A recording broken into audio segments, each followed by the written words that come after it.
Chapter 26. Interference. The two quickly stepped onto the ring, and the atmosphere instantly became tense. Ashen slowly drew out his saber, Yulu, a sharp sword famous in the West Sea. The blade flashed with cold light, revealing an extraordinary aura. Darius, on the other hand, stood at the end of the confrontation with his giant axe, Black Cleaver, with a deep and calm look in his eyes, as if he had everything under control. Below the stage, Qi Xing and the 7 demons of purgatory were watching the battle intently. At this time, they were all very curious. Darius was a former crew member of the Roxas pirates, and Ashen was the boss of the Tenho gang and the best master in Burrow City. Who would win the battle between the two of them? Although the 7 purgatory demons have confidence in Ashen, they are also cautious. They know that there are always people who are better than you.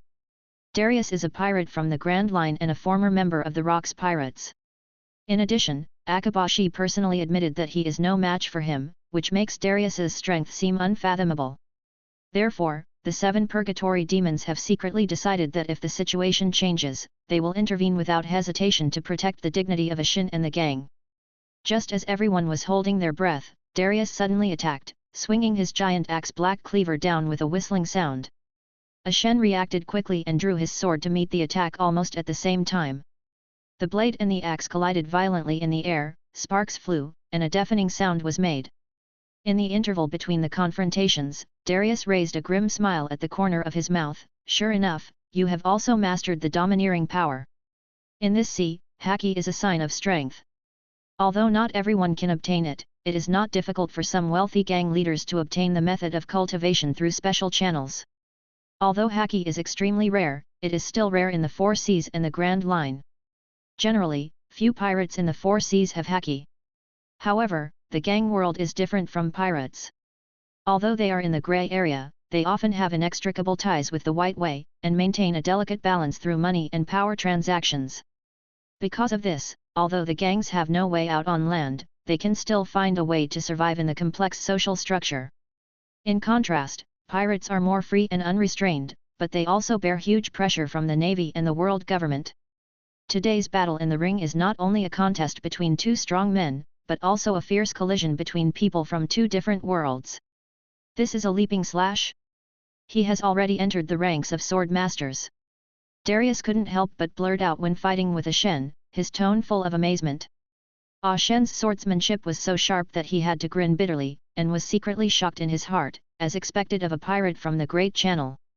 Although he is young, he is so domineering. It is rare. Darius did not dare to take Ashen lightly. He knew that this man was much stronger than Red Star, which could be seen from the 2-color domineering aura he displayed. The domineering aura was much stronger than Red Star. Moreover, as the leader of the 8 major gangs, Ashen had experienced countless life and death battles and had already integrated the swordsmanship into his bones, forming a unique and deadly combat system.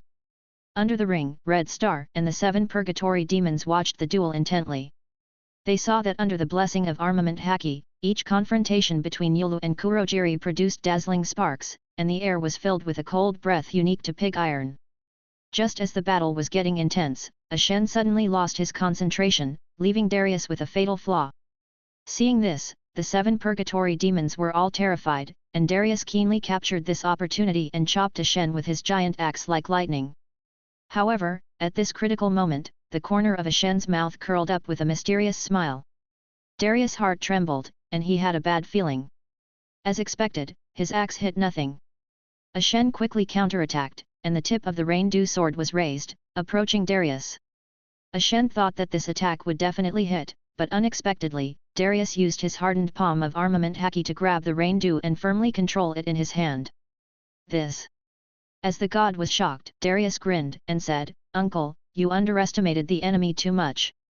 After saying this, he raised his axe high, ready to give Ashen a fatal blow. At this critical moment, a flying knife appeared out of nowhere and hit Darius's axe accurately, causing his attack to deviate from the track. Ashen took the opportunity to turn sideways and cleverly avoided the fatal blow. Darius was furious and was about to fight back, but he saw several figures rushing towards him. The 7 ghosts of purgatory held sharp blades and attacked him together. Darius had to give up chasing Ashen and deal with this sudden siege. He swung the Black Cleaver, and the powerful axe energy forced the 7 ghosts of purgatory to retreat again and again, and finally they gathered around Ashen. At this time, the wavy silver snake sword in the hand of the red chain snake trembled slightly. It was obvious that Darius's axe just now made him feel unprecedented shock and pressure. He looked at Darius' figure, and his fear of this powerful enemy became even greater. Hey, hey, hey! We clearly agreed before that it would be a one-on-one duel, but you guys didn't keep your word and attacked us in unison. Darius looked directly at the formation of the 7 ghosts of purgatory with sharp eyes. He keenly realized that each of these 7 people possessed domineering power. The red chain snake angrily shouted, "You clearly wanted to kill Ashen with that axe just now. If you really let it fall, even Ashen would be severely injured, and even his life would be hanging by a thread." Although the red chain snake was angry, it was now very calm. The power of Darius's axe just now made the red chain snake very afraid of Darius. Darius raised his lips in disdain, looking down on the gangster's behavior. "Oh, is this your gang's survival philosophy? Once the situation is unfavorable, you immediately choose to use your numbers to bully the few? However, I won't blame you. I had anticipated this situation before I came here." Ashen's face was so gloomy that it seemed like water could drip out. He had never underestimated Darius's strength, but he had never expected that the other party would be so desperate. The madness and determination unique to pirates made him sigh inwardly. In the past, Ashen himself was also a ruthless character who fought for his life in the streets and alleys, but time has passed, and now he is over 40 years old. As the boss of the Tianfeng gang, his youthful arrogance has long been replaced by calmness. He claims to be the strongest in Burrow City, but in the previous confrontation, he was unprecedentedly timid towards Darius, and even had the idea of escaping, which made him feel unprecedented shame and unwillingness. "Back off!" Ashen suddenly shouted, his voice full of unquestionable majesty, the veins on his forehead bulging, revealing the anger and determination boiling in his heart. Seeing this, the 7 ghosts of purgatory were all startled, and quickly stepped aside, leaving the duel stage completely to Ashen and Darius. The air between the two seemed to freeze, and a more intense contest was about to begin. Chapter 27, Dog Fruit, Grey Wolf Form. Darius stared at Ashen's appearance at the moment, and the corners of his mouth could not help but slightly rise, outlining a playful smile. He said leisurely, "That's more like it. As the leader of the Tianfeng gang, and one of the 3 most famous strongmen in Boluo City, I want to witness your true strength with my own eyes. Come on, use all your strength to fight." Upon hearing this, Ashen's face suddenly became ferocious, with a resolute light flashing in his eyes. He had already made up his mind that he must kill Darius today. As for the previous talk of recruiting Darius, if he could still survive by chance, it would not be too late to make plans later. "Humph, I will fulfill your wish," he growled, and the muscles all over his body seemed to be stimulated by an invisible force and swelled up. Then, Ashen's body underwent an astonishing change. His body, which was less than 2 meters tall, seemed to be injected with infinite power and expanded rapidly.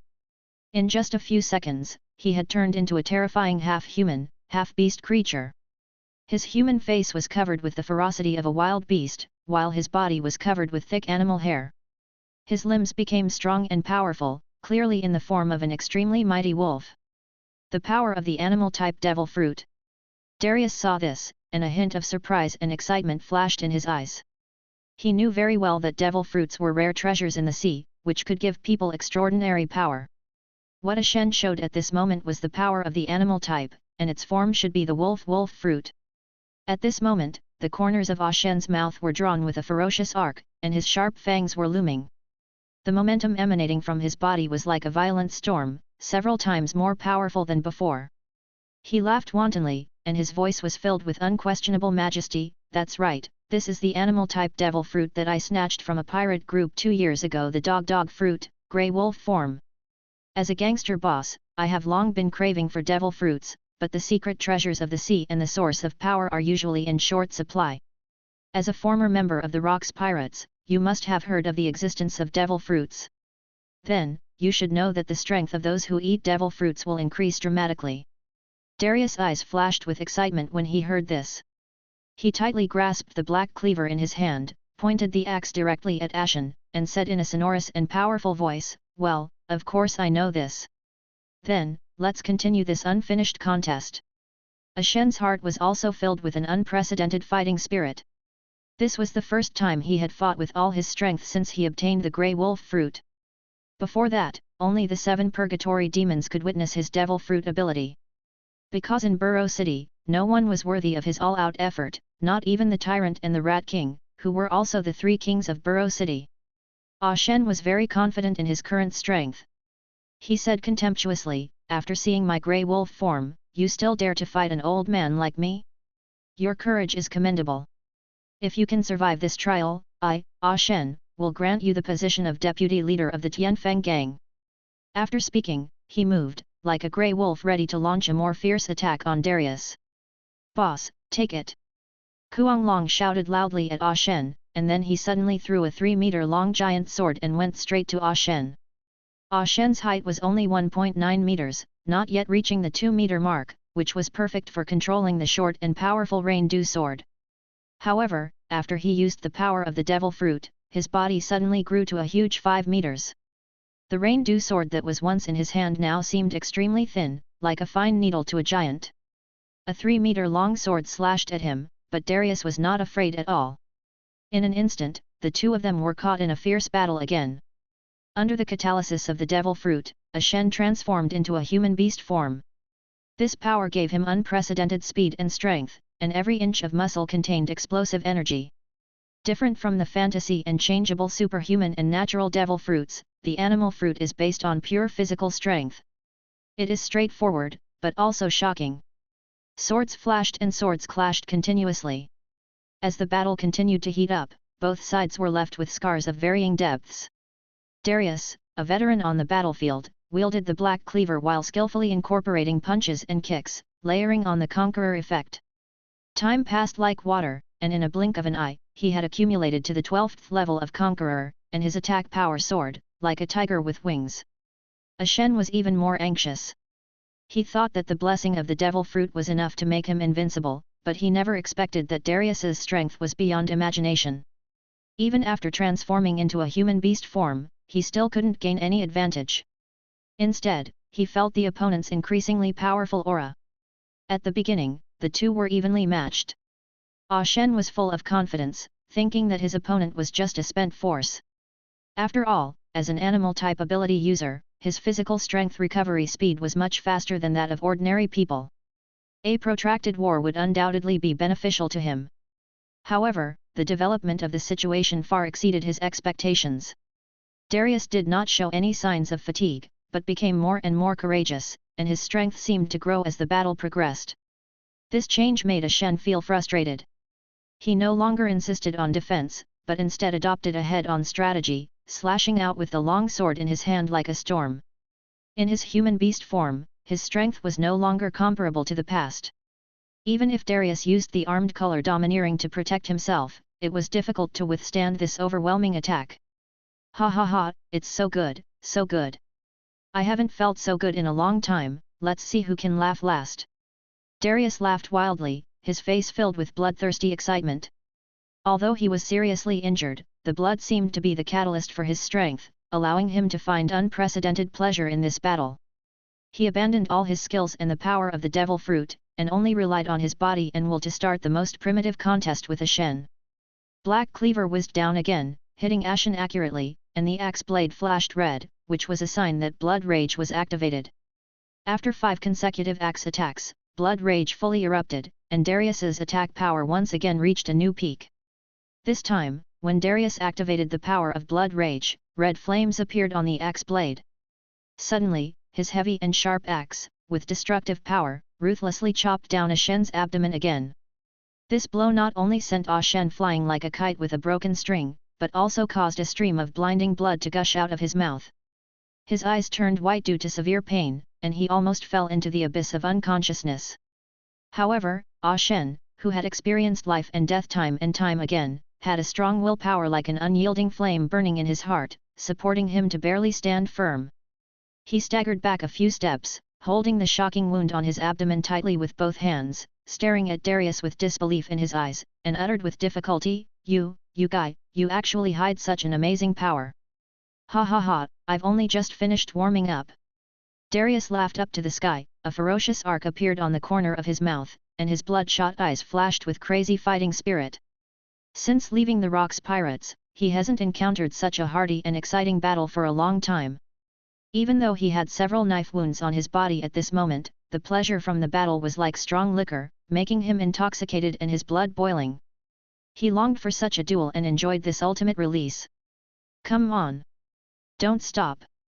Keep fighting! Darius roared, like an enraged beast, and charged towards Ashen again desperately.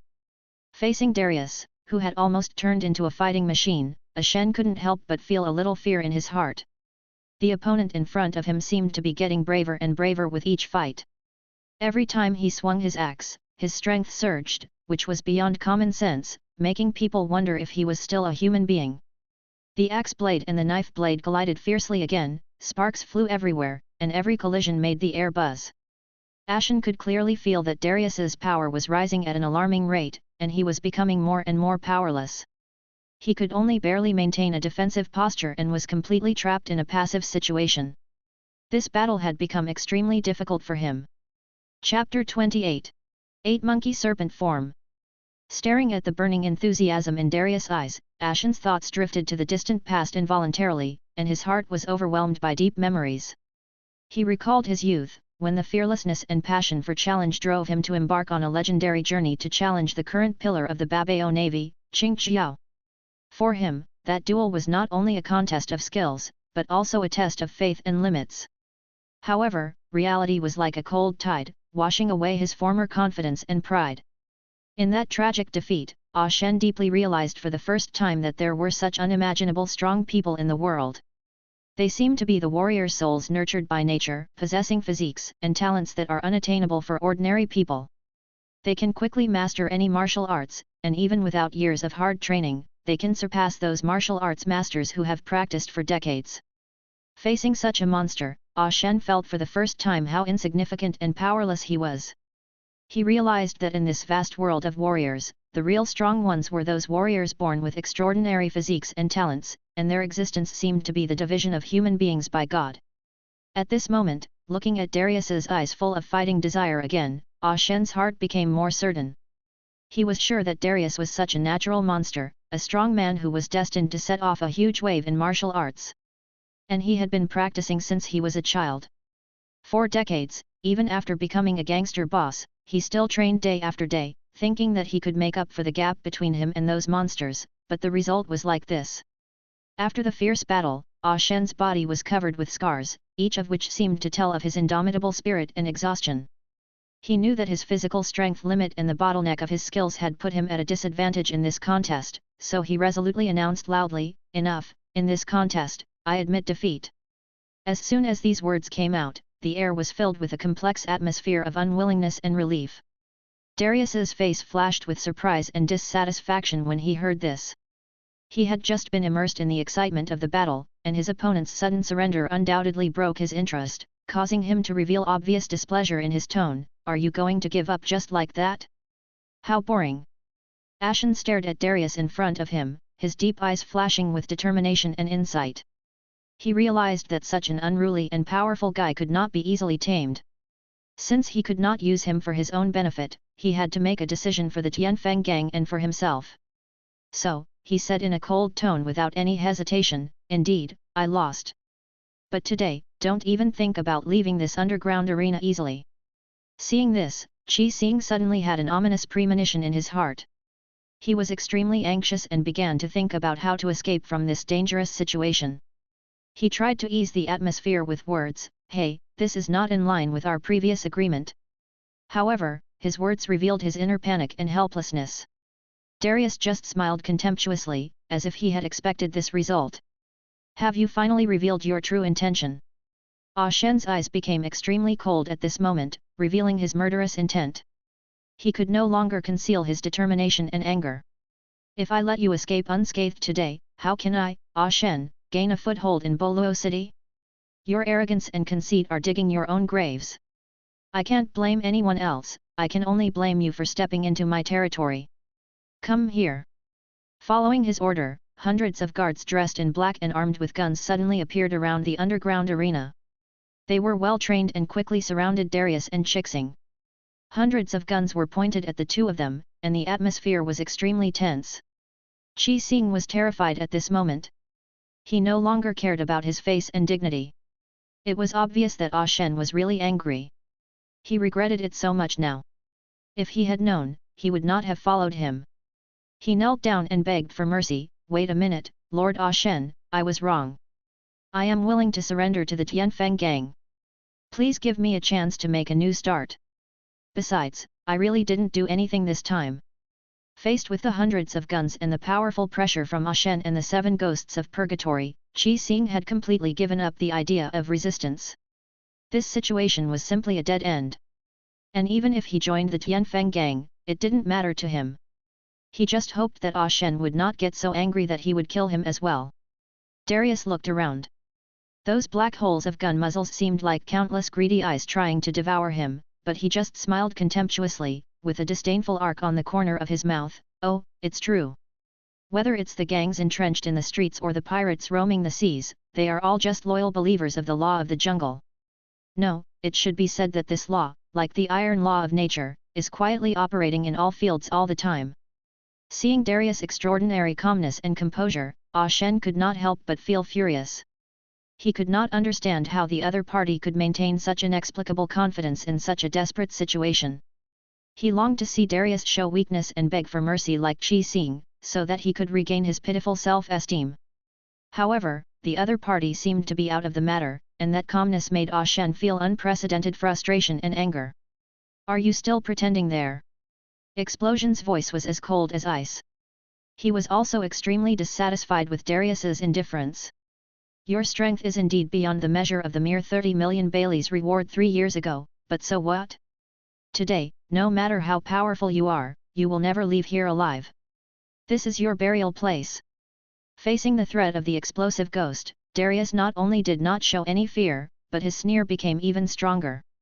His eyes suddenly burst into a strange red light, as if there were flames jumping in them. Then, his body began to undergo amazing changes. His muscles expanded rapidly and his body size increased dramatically. What was even more shocking was that 8 winding snake tails grew out of his back and 8 ferocious snake heads appeared on his head. Every detail revealed his overwhelming majesty and power. This sudden transformation not only shocked the enemies around him, but also enveloped the entire space in a depressing and terrifying atmosphere. When this shocking scene suddenly unfolded before everyone's eyes, the air in the underground arena seemed to freeze. Every pair of eyes widened, staring in disbelief at Darius' incredible transformation. He turned into a giant with 8 heads and 8 tails. His body was as majestic as a mountain and was still expanding endlessly. It was so majestic and awe-inspiring. Even the experienced and powerful 7 ghosts of purgatory couldn't help but exclaimed in shock, whispering to each other in fear of the unknown, what kind of monster is this? Is it the power of a devil fruit? But why is this completely different from Shen's? What kind of devil fruit is this? Shoot him to death. Panic spread rapidly like a plague. Shen's face was as pale as paper, his legs were shaking, and he almost collapsed to the ground. The fear and despair in his heart intertwined into an airtight net, binding him tightly. Recalling his previous arrogant thoughts, he actually wanted to tame such a shocking monster. Shen couldn't help but smile bitterly. What ignorance and arrogance! Now, facing this almost invincible existence, he deeply realized how small his power was in this vast world. Even if the entire Tenho gang and even all the power of Burrow City were gathered together, it would be difficult to shake it. Is this the horrible remnant left behind by the Rox pirates who once intended to shake the foundation of the world? Shen's heart was filled with unprecedented frustration.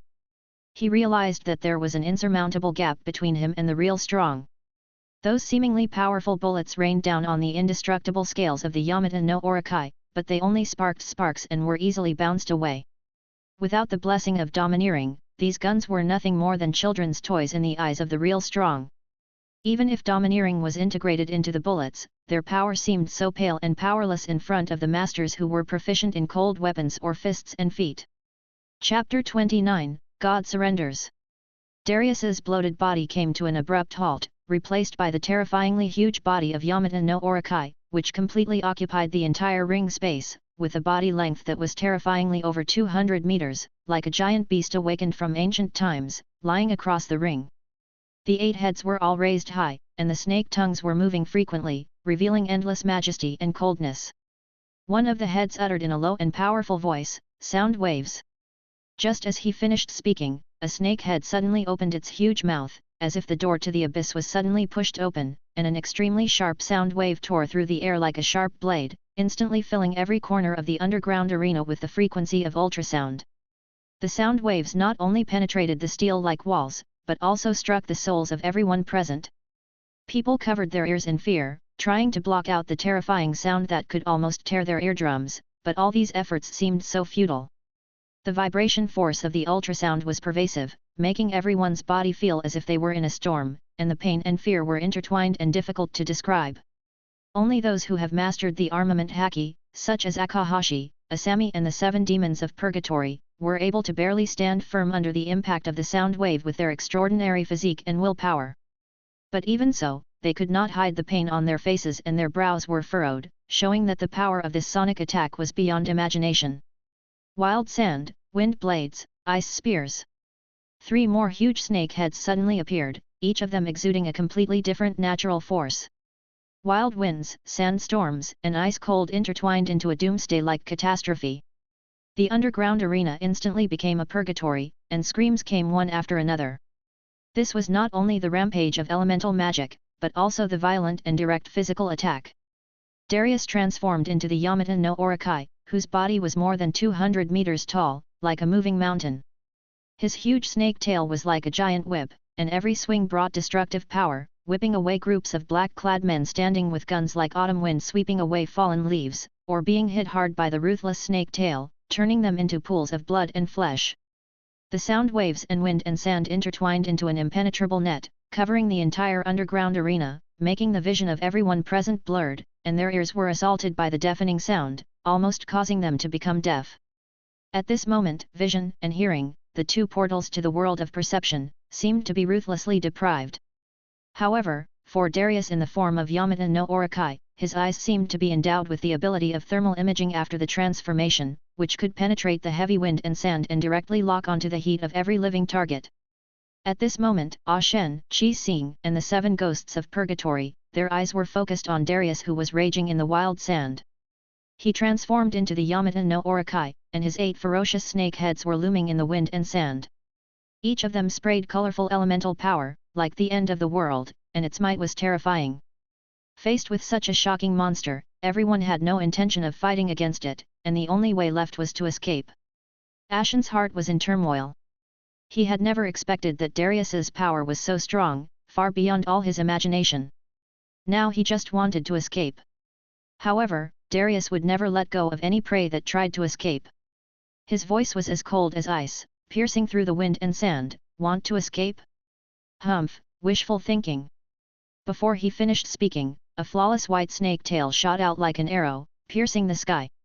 Its speed was as fast as lightning and struck Ah Shen directly.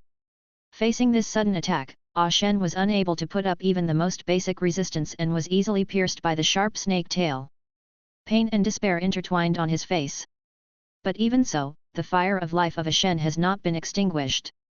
In the world of One Piece, there are many strong people, and their vitality is beyond the imagination of ordinary people. As an animal-type ability user, even if he has not reached the awakening state, his vitality is enough to make ordinary people far behind.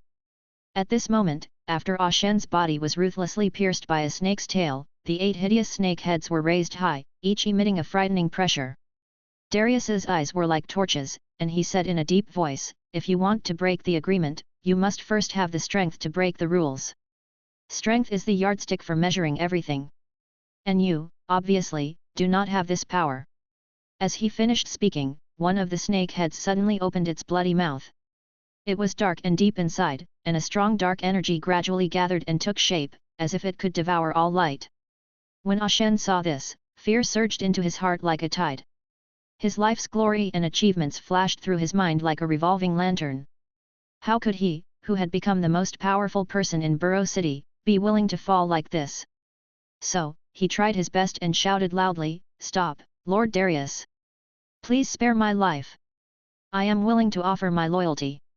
The entire Tianfeng gang will also submit to you. I only ask you to show mercy and spare my life. I am willing to submit to you. Darius heard this, a hint of surprise flashed between his brows, and he quickly calculated in his heart.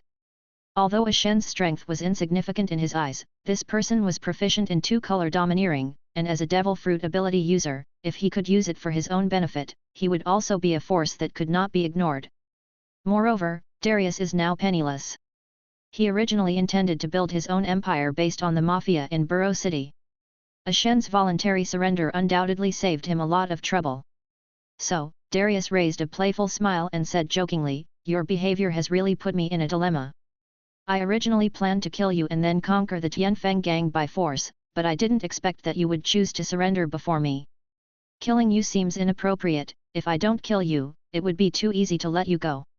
Seeing this, Shen quickly seized the opportunity and said anxiously, "Sir, I can not only be loyal to you, but also bring you endless wealth. I will do my best to earn a lot of money for you to show my loyalty." Darius's interest increased when he heard this, and his killing intent suddenly decreased. He flicked his tail lightly, throwing Shen out like discarded garbage, and he fell heavily to the ground, but his life was not hurt. When Shen fell heavily to the ground, he did not try to get up and escape. His mind was as clear as a mirror, escaping was futile in the face of such a huge gap in strength. He knew that the gap in strength between him and his opponent was like a natural chasm, and escaping was nothing but a pipe dream. At the same time, the 7 ghosts of purgatory saw this and without any hesitation, they quickly surrounded and helped Shen up carefully. The fear in their eyes still did not dissipate. At this moment, Darius' huge body was undergoing amazing changes. The more than 200-meter-long Yamata no Orokai that he had originally transformed into was shrinking at an alarming speed, and his body was gradually shrinking until it completely recovered into a human form. Shen clutched his abdomen tightly, where there was a shocking wound. Blood continued to seep out from between his fingers, staining his collar red. Although he had turned back into a human, the hole left by the piercing wound was still eye-catching, as if silently telling of the brutality of the battle just now. Fortunately, at that moment, he was in human beast form, and his huge body brought him a glimmer of life. Otherwise, the fatal blow would have killed him. Although he was seriously injured at this moment, he was extremely respectful to Darius. Chapter 30, Prepare to attack the 7 major gangs. Shen covered his torn wound, his face twisted, but he still whispered respectfully, "Thank you for showing mercy, sir." Darius slowly walked towards Shen, his eyes flashing with admiration for the amazing vitality of the animal-type ability user. "It is really extraordinary. Even with a hole in the body, it still shows amazing vitality." At this moment, the 7 ghosts of purgatory and the remaining members of the Tianfeng gang all had expressions of horror on their faces, their eyes closely following Darius' every move, as if he was the invincible god of death in the desert. Although the wind and sand had subsided, the underground arena was still covered with a thick layer of yellow sand, witnessing the cruelty and bloodshed just now. In just a few minutes, more than 100 cold corpses were lying here, and the survivors were also covered with scars and gasping for breath. Darius raised a playful smile, fixed his eyes on Shen, and asked with his thin lips, "You just said that you can make money, so how much wealth can you bring to me in a year?" Shen hesitated for a moment, a gleam of light flashed in his eyes, and he answered cautiously, "It's hard to say, it depends on the situation. Generally speaking, billions of Baileys can be easily obtained every year, and if there is an opportunity, tens of billions of Baileys are also possible." As soon as these words came out, Darius's eyes became more interested. He leaned forward slightly, as if he was full of curiosity about how Shen made money. "So, how do you make money? Do you rely on collecting protection fees?" Shen did not hesitate at all and immediately elaborated in detail. "In fact, collecting protection fees is only the most basic thing. On the surface, we run legitimate businesses such as bars, casinos, and cinemas, and in secret, we are also involved in grey areas such as arms trading, distribution of various drugs, and even slave trade." Darius secretly approved of what he said. He had already thought of carving Shen into a character like Doflamingo, who was good at both the black and white worlds. Doflamingo in the original work relied on his ability to control both black and white to travel across the seas and great waterways, and to get along well with both the Navy and the Four Emperors. Shen currently has some connections in both the black and white worlds. The reason why he can get both the black and white worlds now is mainly because his business is not very wide and his strength is still weak, so he cannot get the attention of those big shots. Now that Ah Shen was over 40, his cultivation was limited to this level. He might be the most powerful person in Burrow City, but looking at the West Sea and even the entire sea area, his strength seemed insignificant. However, Darius was not in a hurry to achieve success. He knew that everything could be done step by step. Moreover, being slightly weaker also had its advantages, which made it easier to control. Then, Darius glanced at the 7 ghosts of purgatory with a playful look and said calmly, "Your boss has decided to be loyal to me, so what about you? If you don't want to join, you can leave on your own." Faced with Darius' question, none of the 7 ghosts of purgatory dared to leave. They knew very well that refusal would mean death. Darius's statement that they could leave on their own was just a test. The power Darius had just displayed was a terrifying existence that they could not reach. Red Chain Snake took the lead and half knelt on the ground, saying respectfully, "I, Red Chain Snake, am willing to follow Lord Darius until death." Then, the other 6 ghosts of purgatory and members of the Tianfeng gang followed suit, kneeling on the ground to express their loyalty. Qi Xing, who was not far away, witnessed the whole incident, and his figure seemed particularly out of place in the scene at this moment. Not long ago, when Ashen was defeated by Darius, he was so angry that he planned to kill Darius and Qixing in one fell swoop. Faced with this situation, Qixing chose to betray without hesitation and turned to the arms of the Tenho gang. However, what he had not expected was that Darius's strength was so unfathomable that he defeated everyone easily and even incorporated the Tianfeng gang, showing his terrifying strength. Darius's eyes were like torches, and finally fell on Qixing, and Ashen and others could not help but follow his gaze, focusing their anger and dissatisfaction on this traitor. No matter who it was difficult to tolerate such a betrayer. It was Red Star who led Darius into this land of conflict. They were helpless in the face of Darius's power and could only vent their anger on Red Star. Now even Ashen has surrendered to Darius. If Red Star has other ideas, then they will definitely use Red Star's head to express their loyalty to Darius. However, Qi Xing had obviously seen through the subtle changes in the situation, and he quickly knelt on the ground and expressed his submission to Darius. At this moment, he deeply realized that the situation in Burrow City was about to change dramatically. Darius smiled with satisfaction upon seeing this. He had originally planned to gradually expand his power based on the Axe Gang, but now that he could directly control the Tianfeng Gang, his plan would undoubtedly become smoother and more unimpeded. Sure enough, strength is the cornerstone of everything. As long as you are strong enough, you can easily recruit a large number of subordinates. He looked at Ah Shen and the others, his tone full of temptation and promise, "Your choice is wise, and you will be glad for your decision today in the future. With your own strength alone, you may be able to dominate this small Boluo city, but follow me, I will take you to appreciate the vastness and magnificence of the world, and take you to stand on the top and overlook all living beings." Upon hearing this, Ah Shen and others nodded in agreement, their hearts filled with longing and expectation for the future. Darius was no longer hiding at this time, and ordered, "Ah Shen, the Tianfeng gang is still under your full control.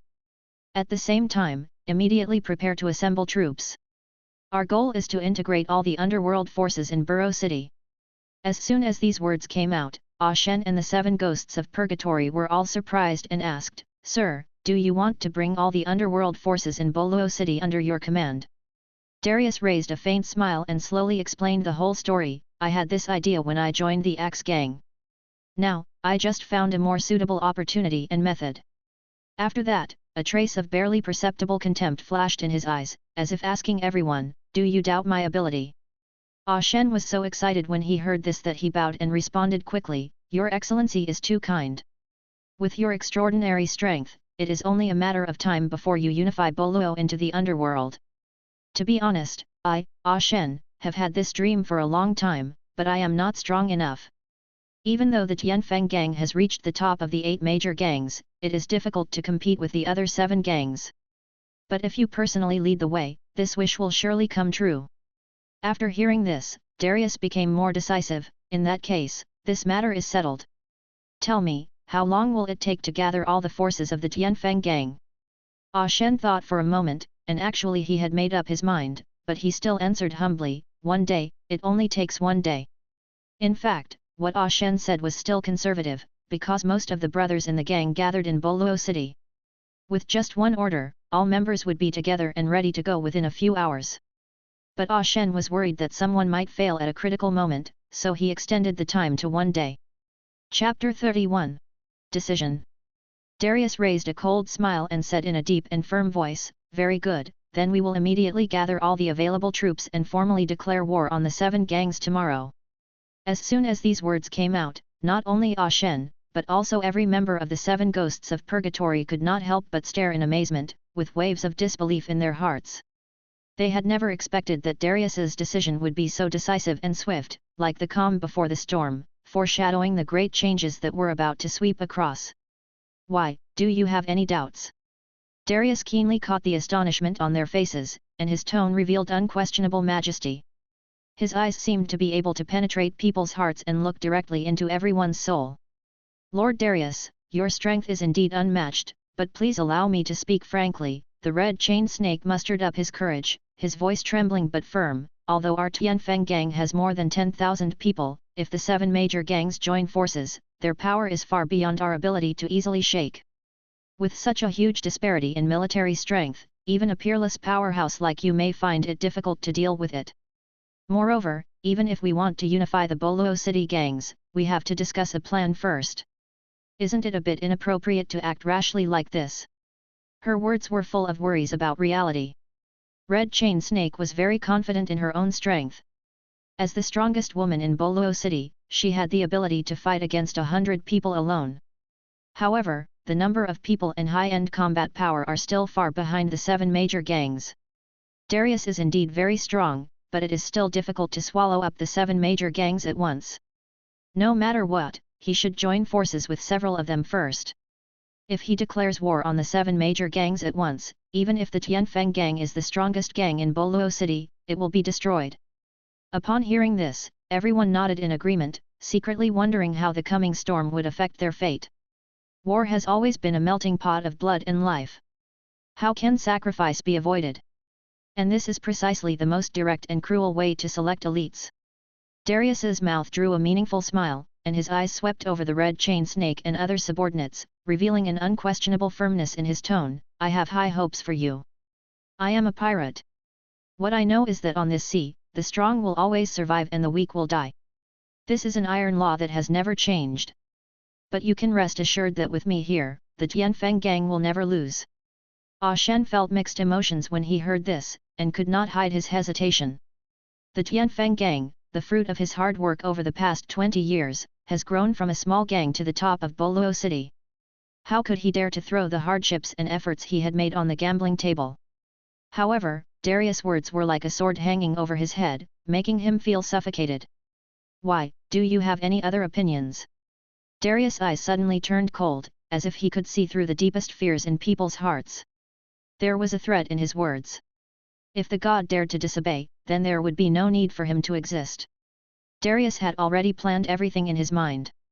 The reason why he did not directly seize the control of the Tianfeng gang was because he knew that he had no reputation in Boluo City and it was difficult to convince the people. Therefore, even if Ah Shen and the 7 ghosts of purgatory submitted to him, he still chose to let Ah Shen continue to be the leader of the gang as a chess piece in his hand. When the Tianfeng gang and the other 7 gangs were at war, it would be the perfect opportunity for him to show his true strength and unify the underworld of Boluo City. Feeling the fierce murderous aura emanating from Darius, Ashen instantly came to his senses. As a battle-hardened gang leader, he was very familiar with this aura. He knew that resistance at this moment would be tantamount to seeking death. So, he quickly adjusted his mentality and responded respectfully, "No, sir, I did not hesitate. I was just thinking that if we want to unify the underworld of Boluo City, the choice of the first enemy is crucial. Even if we declare war on the 7 major gangs at the same time, it is difficult to suppress them completely with the current strength of the Tianfeng gang. Therefore, our first attack must be accurate and powerful, and we must choose the most suitable opponent to lay the foundation for victory." The answer of Shen not only shows his wisdom and determination, but also reveals his recognition and obedience to Darius' authority. In this game of power and survival, he seems to have found his place.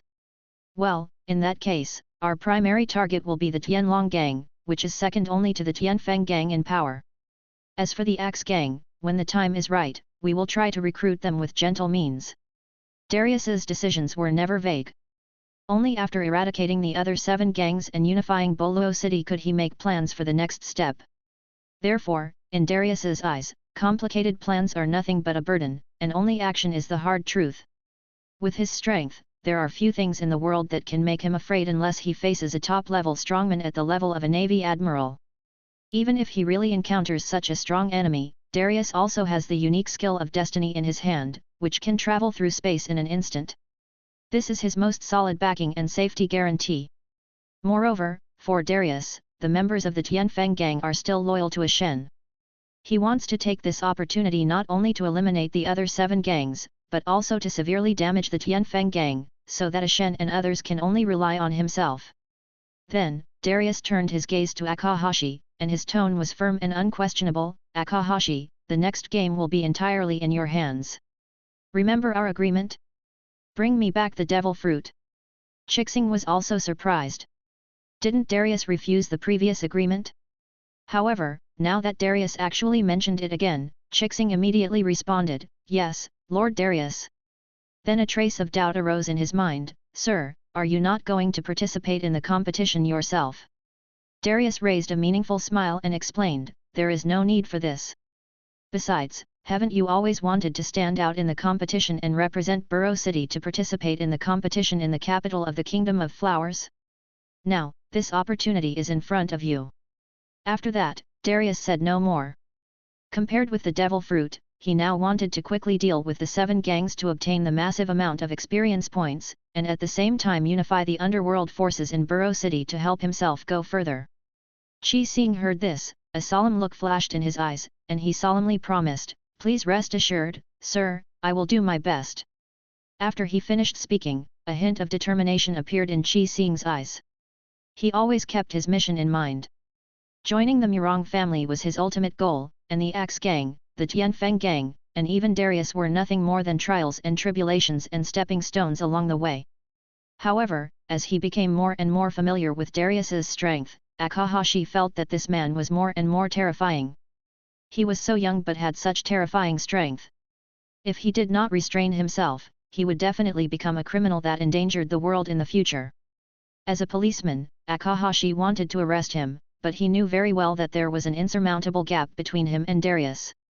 Chapter 32. Attacking the Tianlong Gang. Afterwards, everyone dispersed like a tide. Darius and Chixing also stayed in the Tianfeng Gang.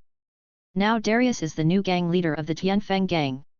Originally, Darius planned to let Shen manage the gang first, and then take over the Tianfeng Gang after he unified the underworld in Borough City. However, in order to show his submission, Shen has announced to the cadres of the Tianfeng Gang that Darius will be the gang leader and he will be the deputy gang leader. Although Darius had some doubts about Ashen's behavior, he didn't know whether he was truly surrendering or just wanted to endure it and wait for the right opportunity to act. But Darius firmly believed that as long as the other party still had some intelligence, he would be able to understand the insurmountable gap between him and him. If the god dared to betray him, Darius was confident that he could take his life at any time. Therefore, even if Ashen really had some hidden agenda, Darius was not afraid. He did not have the leisure to guess what the psychology of those weaklings was like, because he knew very well that only absolute strength could be the solid backing for him to stand out from the crowd. As he entered the room, the 2 beauties, Red Chain Snake and Blue Crystal, followed closely behind him, with a bit of obedience and awe in their steps. They were just pawns in the game, ruthlessly placed on the negotiation table. At first, anger burned like a flame in their hearts. After all, as members of the 7 Ghosts of Purgatory, their strength and status in Borough City should not be underestimated. However, when Darius's powerful strength was revealed in front of them like a storm, the anger was instantly replaced by deep awe. In front of Darius, their glory and pride seemed so insignificant. Under Darius's gaze, the 2 women showed unprecedented ease and calmness. As women, they instinctively admired the strong, especially Blue Crystal. As one of the only 2 women among the 7 Ghosts of Purgatory, although her strength is not as strong as the Red Chain Snake, her weakness has become her unique weapon. In front of Darius, she has brought this weakness to the extreme, showing her charm, gentleness and intelligence in every gesture, as if all the beautiful words in the world are not enough to describe her grace. Every smile and every look of hers seemed to silently tell of her admiration and submission to Darius. However, the red chain snake still had some hesitation in accepting Darius, which was due to her long-standing deep-rooted pride. She claimed to be an unrivaled heroine in Burrow City, and she had trampled countless men under her feet. Ashen was the most powerful man she had ever seen, and the man she had always secretly loved in her heart. However, what happened yesterday was like a bolt from the blue. Darius defeated Ashen with a thunderous force and ease. Then, she was given to Darius by Ashen as if she were a commodity being given away casually. This sudden change instantly destroyed Red Chain Snake's worship of Ashen, and she was deeply attracted by Darius's unimaginable power. He was young, powerful, and far superior to Ashen, and was exactly the ideal partner she had always dreamed of. However, the emotional balance suddenly tilted, making it difficult for her to adapt to this sudden role change. Even though her worship of Ashen collapsed, she still had the shadow of Ashen in her heart for a while, but she had begun to work hard in her heart, trying to please Darius, her future leader, in her own way. As night fell the next day, Ashen quickly assembled more than 10,000 elite members of the Tianfeng gang and delivered an impassioned mobilization speech to boost morale. Afterwards, except for a small number of troops who stayed behind at the base, the remaining more than 10,000 people, led by Darius and Ashen, launched a general attack on the lair of the Tianlong gang. 7,000 members were led by Ashen and Darius to charge from the front, while the 7 ghosts of purgatory each led more than 1,000 people to guard the lair, cutting off all possible retreat routes of the Tianlong gang and blocking their advance, forming an impenetrable net. On the front battlefield, 7,000 elite soldiers rushed towards the Tianlong gang's base camp like a tide, and the hundreds of people guarding the periphery were swallowed up by this unstoppable force in an instant. Darius gently shook off the bloodstains on his battle axe, showing a trace of disdain for those insignificant experience points. Most of these gang members are only slightly stronger than ordinary people. To him, they are just like ants, and their experience points are pitifully small. However, little by little, he can just take it slow and everything will be fine. Continuing to advance the offensive, the Tianlong gang, like the Tianfeng gang, had a base as grand as an independent kingdom, with all the necessary facilities inside, like another city within the city. Facing the sudden provocation, the Tianlong gang responded quickly. At this moment, they have been urgently mobilized, and the base camp is crowded with people. The gang members are fully armed, some are wielding sharp machetes, and some are holding guns, ready for battle. The leader of the Tianlong gang, known as the Tyrant, was furious at the moment, and his voice was filled with unquestionable majesty. Ashen, you are playing with fire. Is the Tianfeng gang going to declare war on our Tianlong gang? Do you know what this will end up like? Ashen did not back down and said firmly, Tyrant, the balance of the 8 gangs can no longer continue. Your Tianlong gang is destined to be annihilated here today. This is the highest order issued by the new leader of our Tianfeng gang. New gang leader. The Tyrant heard this, a hint of surprise flashed in his eyes, and his eyes immediately fell on a figure beside Ashen, Darius. Although he had never met him, he was deeply impressed by the face on the bounty order. Ashen introduced him at the right time. That's right, Lord Darius, the new leader of our Tianfeng gang. It's you. The Tyrant's eyes widened in disbelief. He knew Ashen's strength very well.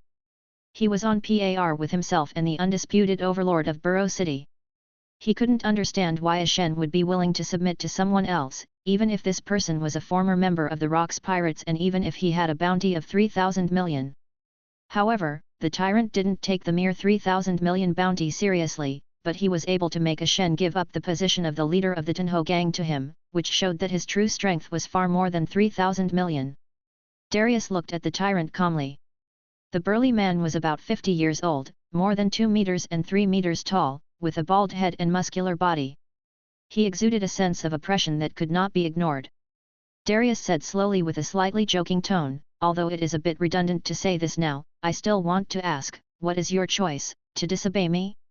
Or to submit to me? Upon hearing this, the Tyrant sneered, his eyes full of disdain and arrogance, Humph, you immature brat, how dare you speak so arrogantly here?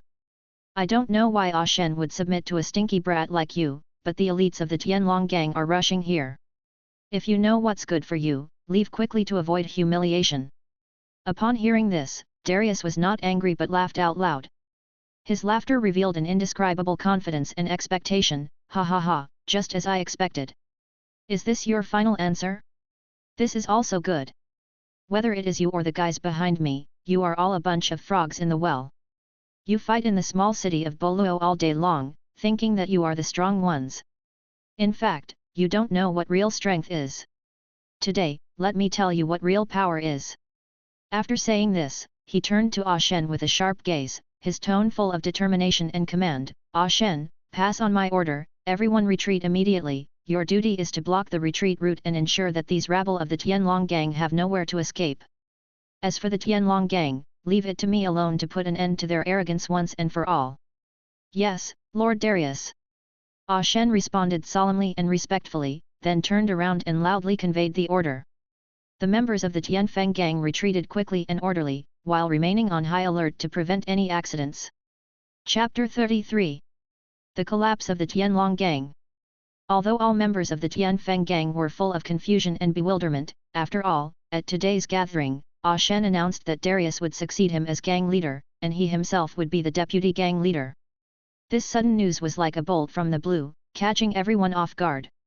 After all, the Tianfeng gang was founded by Ah Shen himself, so why would he give away his hard work to others?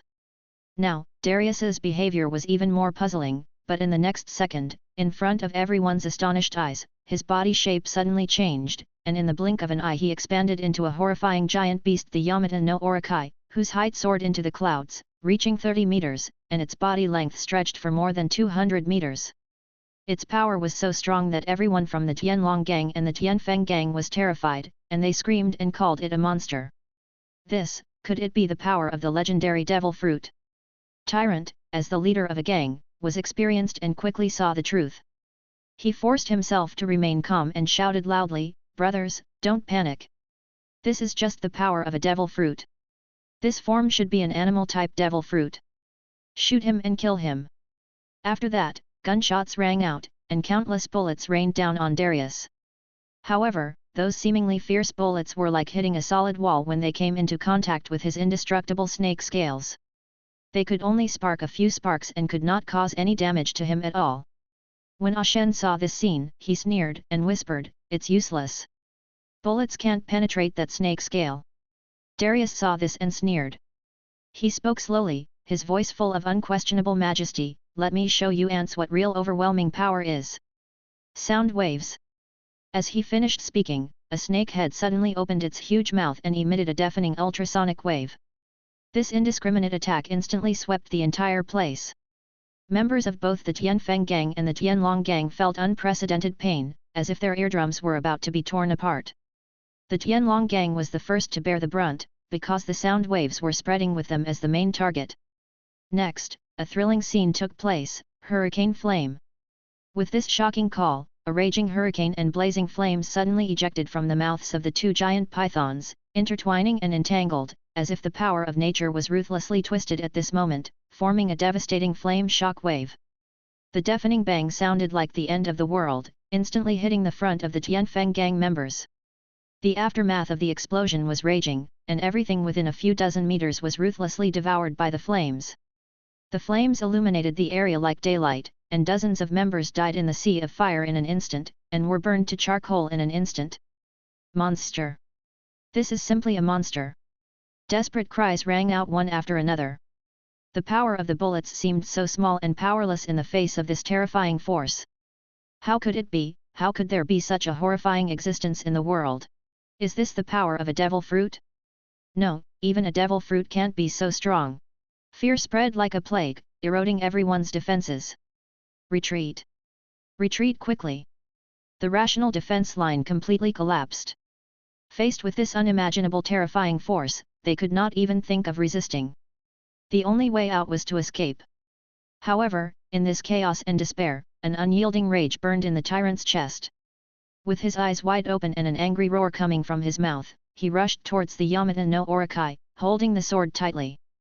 The blade was covered with armed color domineering, flashing with a cold light, like the sickle of the god of death, vowing to cut off all obstacles. Darius looked at the figure rushing over, but did not attack. The tyrant's eyes were full of determination and madness, and he roared, "Don't underestimate me, pirate! I am a tyrant!" He leaped up, and his blade cut through the air like lightning, pointing directly at the huge body of Yamata no Orokai. However, Darius was not so easy to deal with. The snake scales were instantly covered with an indestructible layer of armament haki, as if wearing an invisible armor. The blade fell, and only a loud ping sound was heard. Sparks flew from the collision of metal, but it failed to hurt it at all. Just as the tyrant was astonished, a huge snake tail swept over like a mountain collapsing. He had no time to react and his whole body was blown away by the huge force. He fell heavily to the ground, and his clothes were stained with blood. Then, another snow-white snake tail coiled around him, lifted him up high, and hung him in the air like a lamb to be slaughtered. Boss! Tyrant boss! The members of the Tianlong gang were all shocked when they saw this scene. In their minds, the leader who was once invincible in the world was so vulnerable at this moment. In just one move, he was defeated by the unknown terrifying existence. So fragile. Darius smiled coldly, and the snake tail behind him twitched suddenly, instantly yanking the tyrant wrapped in the snake tail and flying into the sky. Then, one of the Yamata no Orokai spewed out a freezing cold air from its mouth, which turned into countless ice cones and quickly froze the tyrant's body until it became a crystal-clear ice sculpture. When the ice sculpture fell from the sky, accompanied by a deafening roar, the tyrant's frozen body fell to the ground and shattered into pieces in an instant. Finally, a heavy blow from the Yamata no Orokai's tail ruthlessly crushed the broken ice debris into dust. Then, Darius saw the words +82 experience points floating on the body that had turned into ice chips, which made him feel pleasantly surprised. Since leaving the protection of the Rocks pirates, Darius has been training on an isolated island. Even after arriving in Burrow City, he was very cautious, as if he was wandering on the edge of the novice village. The gangsters he hunted were all insignificant existences, and his experience points were pitifully small. Now, to kill this tyrant, one of the 3 kings of Boluo City, he only needed a flick of his hand to wipe him out, and he could gain 82 experience points. The people of the Tianlong gang were all dumbfounded when they saw the tragic state of their leader, and their hearts were filled with despair and fear. The huge disparity in strength made them deeply realize that the monster in front of them was absolutely beyond human power and its existence had surpassed the scope of mortals. Boss, how is this possible, boss he? Wailing and shock intertwined, the morale of the Tianlong gang collapsed in an instant. However, Darius's killing spree was not over yet. His eyes flashed with a desire for power, and he opened his lips slightly. A ball of blazing flames condensed in his mouth, and then turned into a pillar of fire, ruthlessly devouring several stunned Tianlong gang members. At this moment, the remaining gang members finally recovered from their shock and fell to their knees, begging for mercy at the top of their lungs. Please spare our lives, Lord Darius, we are willing to surrender. Yes, we are willing to join the Tianfeng gang and become your subordinates. But Darius remained unmoved, with a cruel smile on his face. You want to surrender now? It's too late. I will not show mercy until I have fully released my killing intent. After saying this, the 8 heads of the Yamata no Orokai surged with terrifying energy at the same time. Poisonous fog filled the air, dark shock waves raged, flames and hurricanes intertwined into a web of destruction, and natural forces such as ice spikes, raging sand, thunder and lightning, and sound waves took turns to attack, shrouding the entire base camp of the Tianlong gang in a doomsday scene. Wailing and despair intertwined, the territory of the Tianlong gang became a Shura field, and Darius enjoyed the pleasure brought by power in this one-sided massacre. At the same time, a large amount of experience points poured into his body like a tide, making Darius more eager to kill. Chapter 34, Conquering the Tianlong Gang. Afterwards, the remnants of the Tianlong gang scattered like frightened birds, their eyes full of fear of Darius. Some of them began to flee directly towards the Tianfeng gang's front, shouting words like "I surrender" and "Don't kill me." They knew very well that when facing Darius, who transformed into the Yamata no Orokai, a horror that only existed in legends, even bullets and artillery shells could not leave the slightest trace on him. Such an existence had long surpassed the scope of human comprehension, let alone defeating him. The members of the Tianfeng gang were also uneasy. Witnessing the scene of the Tianlong gang members being slaughtered, their hearts were filled with anxiety and fear. Even though Darius was their gang leader, he was unreasonable. Even if the members of the Tianlong gang surrendered, he still wanted to kill them. This unreasonable monster was like a sword of Damocles hanging over their heads, making them fear that they would suffer an unexpected disaster in the next moment. After all, in their view, this power has surpassed humans. I beg you, brothers, I don't want to die yet, I am willing to surrender. Please tie me up, I don't want to become a ghost under the hands of that monster.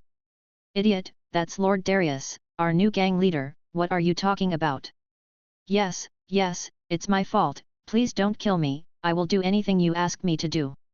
The members of the Tianlong gang knelt at the feet of the Tianfeng gang members one by one, tears and snot intertwined, their pleas came one after another, now their thoughts were confused, almost collapsed, they just wanted to survive, facing that kind of monster, it was really despairing. Some people from the Tenho gang tried to drive them away, but to no avail. They also looked at Darius, who had transformed into the Yamata no Orokai, with fear, fearing that Darius would also shoot a beam of fire towards them. Ashen witnessed all this, and a deep sense of powerlessness surged in his heart. This battle was destined to be a crushing defeat due to the disparity in strength from the beginning. Numbers seemed so pale and powerless in the face of absolute strength. This was not a battle at all, but a one-sided, unsuspenseful massacre. Ashen knew very well that in the face of such power, any resistance would be futile. This also made Ashen abandon the last bit of fantasy in his heart, and he dared not have the slightest little thought. Under such absolute power, any strategy was useless. As time went on, more and more members of the Tianlong gang, driven by fear and despair, spontaneously flocked to the Tianfeng gang's camp. They laid down their weapons, knelt down and begged for mercy, expressing their willingness to surrender to the members of the Tianfeng gang. This scene filled the members of the Tianfeng gang with complex emotions. Even though they were enemies, they felt a sense of desolation when they saw these people being slaughtered. They were in deep awe of the powerful strength of Darius, the new leader. Before, they were a little skeptical about why Ashen was willing to give up the position of leader to Darius. Now they understood. If they hadn't seen it with their own eyes, it would be hard to believe that there was such a terrifying power in this world. That kind of power should only exist in myths. This shock far exceeded their imagination and tolerance, making them want to escape from it all. Darius witnessed all these changes. He noticed that as more and more Tianlong gang members surrendered, his killing intent gradually waned. He had already gained a lot of experience points, so there was no point in continuing to slaughter them. As his body gradually shrank, Darius finally returned to human form, but his aura still frightened the members of the Tianlong gang. They were afraid that Darius had not killed enough and wanted to kill them all. So they knelt on the ground, kowtowed, and begged for forgiveness from Darius. Lord Darius, please forgive our crimes. We were all blinded by the tyrant and committed such a big mistake. We swear that from now on, we will never dare to be your enemy again. Yes. We were all deceived by the tyrant, Lord Darius, please forgive us. I have old people and young children to take care of, please don't kill me, Lord Darius, I will do anything you ask me to do. In order to survive, members of the Tianlong gang begged for mercy one after another. Darius sneered. Facing these fearful surrenderers, Darius did not give an immediate reply. Instead, he jokingly said, "Have you forgotten? I took the initiative to attack you. It is normal for you to resist." No, it's the tyrant guy who deserves to die. Lord Darius had clearly given him a way to live, but he just didn't know how to live or die. Yes. Lord Darius, it's all the tyrant guy's fault. We are willing to surrender and join the Tianfeng gang. Please spare our lives. Lord Darius. The members of the Tianfeng gang still used the same words, looking at Darius with fear on their faces. After Darius returned to his human form, he no longer had any intention of killing anyone. He slowly said, all right, I get it. As long as you can be loyal, I will naturally give you a chance to reform. Yes, we will definitely mend our ways. After hearing that Darius would not kill them, everyone felt as if they had been pardoned. Darius looked at these people and complained in disappointment, I am too strong. They surrendered too quickly. Listening to Darius' words, all the members of the Tianlong gang still knelt on the ground. Although Darius said that he would not kill them, they still did not dare to speak in unison. At this time, a middle-aged man from the Tianlong gang, with a flattering look on his face, knelt on the ground and responded in a trembling voice, Lord Darius, your power is too terrifying, like a natural disaster. We mortals have no choice but to surrender to you in order to survive. Darius looked at the cunning man in his 30s with a sharp gaze. He remembered that this man surrendered the fastest among all the people, but he was obviously quite powerful. At this time, Shen stepped forward and introduced in a low voice, "Sir, this man's name is Bo Qiang, and he is known as Zombie Qiang in the Jianghu. He is one of the 13 leaders of the Tianlong gang, and one of the 5 leaders of the gang. His fighting power should not be underestimated." "I see. No wonder he escaped so quickly." Darius raised a scornful smile, then he put away his killing intent and said calmly, "Well, since you have already surrendered, then don't kneel on the ground. Shen, the job of recruiting you is up to you." "Yes," Shen responded, and then continued to analyze the situation. "The tyrant Rujun has been killed by Lord Darius, and the destruction of the Tianlong gang is just around the corner. However, we have to be on guard. The other 6 gangs may unite due to the common threat, forming an even more difficult situation." Darius just smiled lightly upon hearing this. His contempt and confidence were evident in his words. "Oh, don't be ridiculous. After this battle, I have roughly figured out the strength of the various forces in Burrow City. To be honest, I am disappointed. I thought you guys came up with some messed up titles like 3 kings, 4 generals, and 5 dragon heads, and I thought these people in Burrow City were such powerful hermit masters. In the end, it's just like this." Darius was even more disappointed when he said this. "I was so cautious at the beginning. The so-called tyrant, one of the 3 kings, is only so-so, not even as strong as you. The 6 major gangs? They are just a bunch of garbage." Chapter 35. Overwhelming Power. When Darius's merciless judgment echoed in the air, Shen and the gang members around him all looked ashamed. This was not due to their incompetence, but because Darius's strength was too overwhelming and beyond their reach. "Because I have never revealed the true power of the devil fruit to outsiders for a long time," Shen's voice was mixed with a barely perceptible pride, and then quickly turned into a compliment to Darius. "If I really use the power of the devil fruit, neither the tyrant nor the rat king can be my opponent. I used to be complacent about my power, but after I met you, Lord Darius, I knew what true power is. You are a legendary pirate who has returned from the Grand Line. It is a great honor and pride for us to serve under you." After hearing this, Darius smiled. It was true that Darius was still very young and liked to hear such compliments. He said calmly, "Then, the next matter will be left to you. You must eliminate the remaining forces of the Tianlong gang as soon as possible, and we will start to take action against the other gangs tomorrow." "So soon?"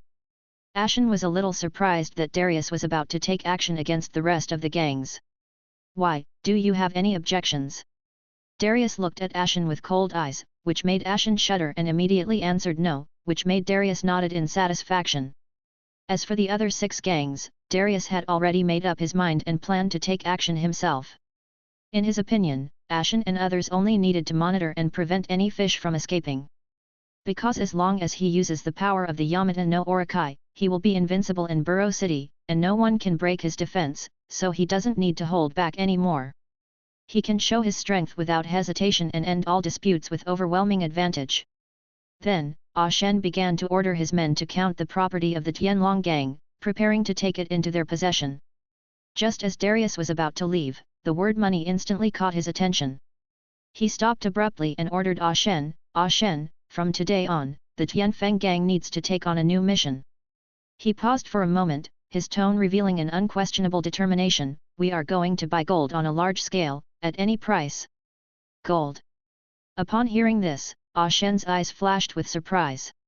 He had never expected Darius to be so interested in gold, but gold was hard currency, so he did not ask any more questions and respectfully agreed, "Yes, sir.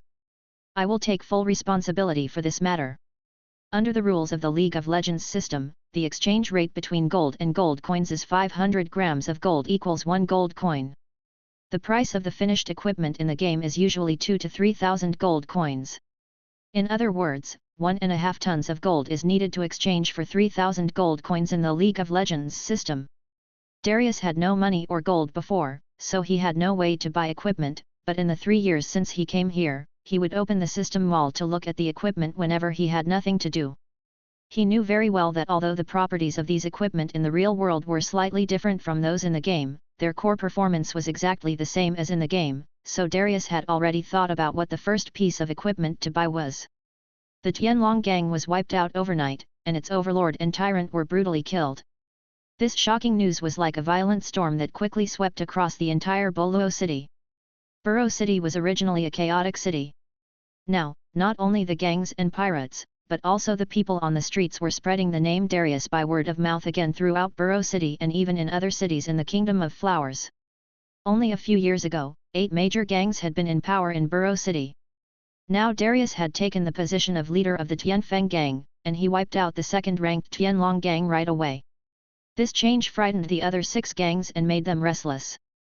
Shen, the former leader of the Phoenix gang, was willing to abdicate, which undoubtedly silently announced Darius's immeasurable strength. With his thunderous momentum, he not only overturned the power structure of Borough City, but also made everyone realize that a new order was about to be established, and the balance of the old 8 gangs was like a candle in the wind, shaky and crumbling. Faced with the strong rise of Darius, the other 6 gangs no longer sit idly by. They frequently contact each other privately, intending to form an alliance to jointly resist the threat of this emerging overlord. They know that if they don't act soon, they may follow the footsteps of the Tianlong gang and suffer a catastrophic disaster. However, Darius did not seem to care about this. His next move was swift and decisive. The next day, he set his sights on the Rat Gang, which ranked 3rd among the 8 major gangs. Tonight's massacre was about to begin. This time, he only brought 2 senior officials of the Tianfeng gang, Red Chain Snake and Blue Crystal, and 3,000 members of the Tianfeng gang, while Shen and the rest of the 7 ghosts of purgatory stayed behind to prevent sneak attacks from other gangs. Darius' strategy is clear and concise. The Red Chain Snake and the Blue Crystal will be responsible for blocking the retreat route to ensure that the enemy has nowhere to escape, while he himself will fight against all the resistance of the Rat Gang on his own. This battle was a one-sided massacre from the beginning. Although the Rat Gang had certain strength, it was still inferior to the Tianlong Gang and even the Tianfeng Gang. Although the Rat King was cunning and tried to use the human wave tactics to consume Darius's physical strength, he failed in the end. In the face of Darius's almost hopeless strength, the Rat Gang members quickly lost their fighting spirit. After only an hour of fierce fighting, Darius alone fought against thousands of people, but was still completely crushed. Their attacks could not hurt Darius at all. In desperation, they surrendered one after another, and even turned against the supervisors behind them. Although the supervisors were armed with guns, they were just trembling mortals under the terrifying pressure of Darius. In the end, the Rat Gang's base camp changed hands, and the Rat King fled in fear, and even the Red Chain Snake and Blue Crystal failed to stop him. The members of the Phoenix Gang witnessed all of this and were all excited. They knew that under Darius' leadership, the Phoenix Gang would not only consolidate its dominant position in Borough City, but also be expected to unify the underworld and create an unprecedented glorious era. For those potential enemies, Darius's nearly invincible power would undoubtedly become an eternal shadow and despair in their hearts. In the Rat Gang's base camp, those who died were the bravest and at the front. Most of them survived. Darius was lying on the big bed, enjoying the massage from the maid. Darius could feel that she had tried very hard, but he could still feel her trembling. At this time, Blue Crystal came to Darius in a charming manner and said respectfully, "Lord Darius, Red Star is here and wants to see you for something." Chapter 36, Unification of Boluo City. Let him in. After the words fell, Blue Crystal took immediate action and led Red Star into the room. Qi Xing walked into the room and was filled with emotion by the scene in front of him. Darius was reclining on the sofa leisurely, shirtless, with 2 youthful beauties who seemed to be under 20 years old leaning on each side. The picture revealed an atmosphere of unruly and indulgent, which made Qi Xing secretly criticize the casualness of this big man in his heart. "Axing, do you have something to talk to me about?" Darius raised a playful smile and glanced at Qixing, motioning him to sit down casually. Qi Xing didn't waste any time and went straight to the point. "Nancy just sent someone to find me. He begs you to consider signing an alliance with the Axe Gang for the sake of our past friendship." "Alliance? Tisk, that's unnecessary for me." Darius' voice was filled with unquestionable indifference, and then he slowly added, "However, if Nancy surrenders now, I can consider giving him a chance. I don't need to pay attention to him, and I can just deal with the Axe Gang tonight."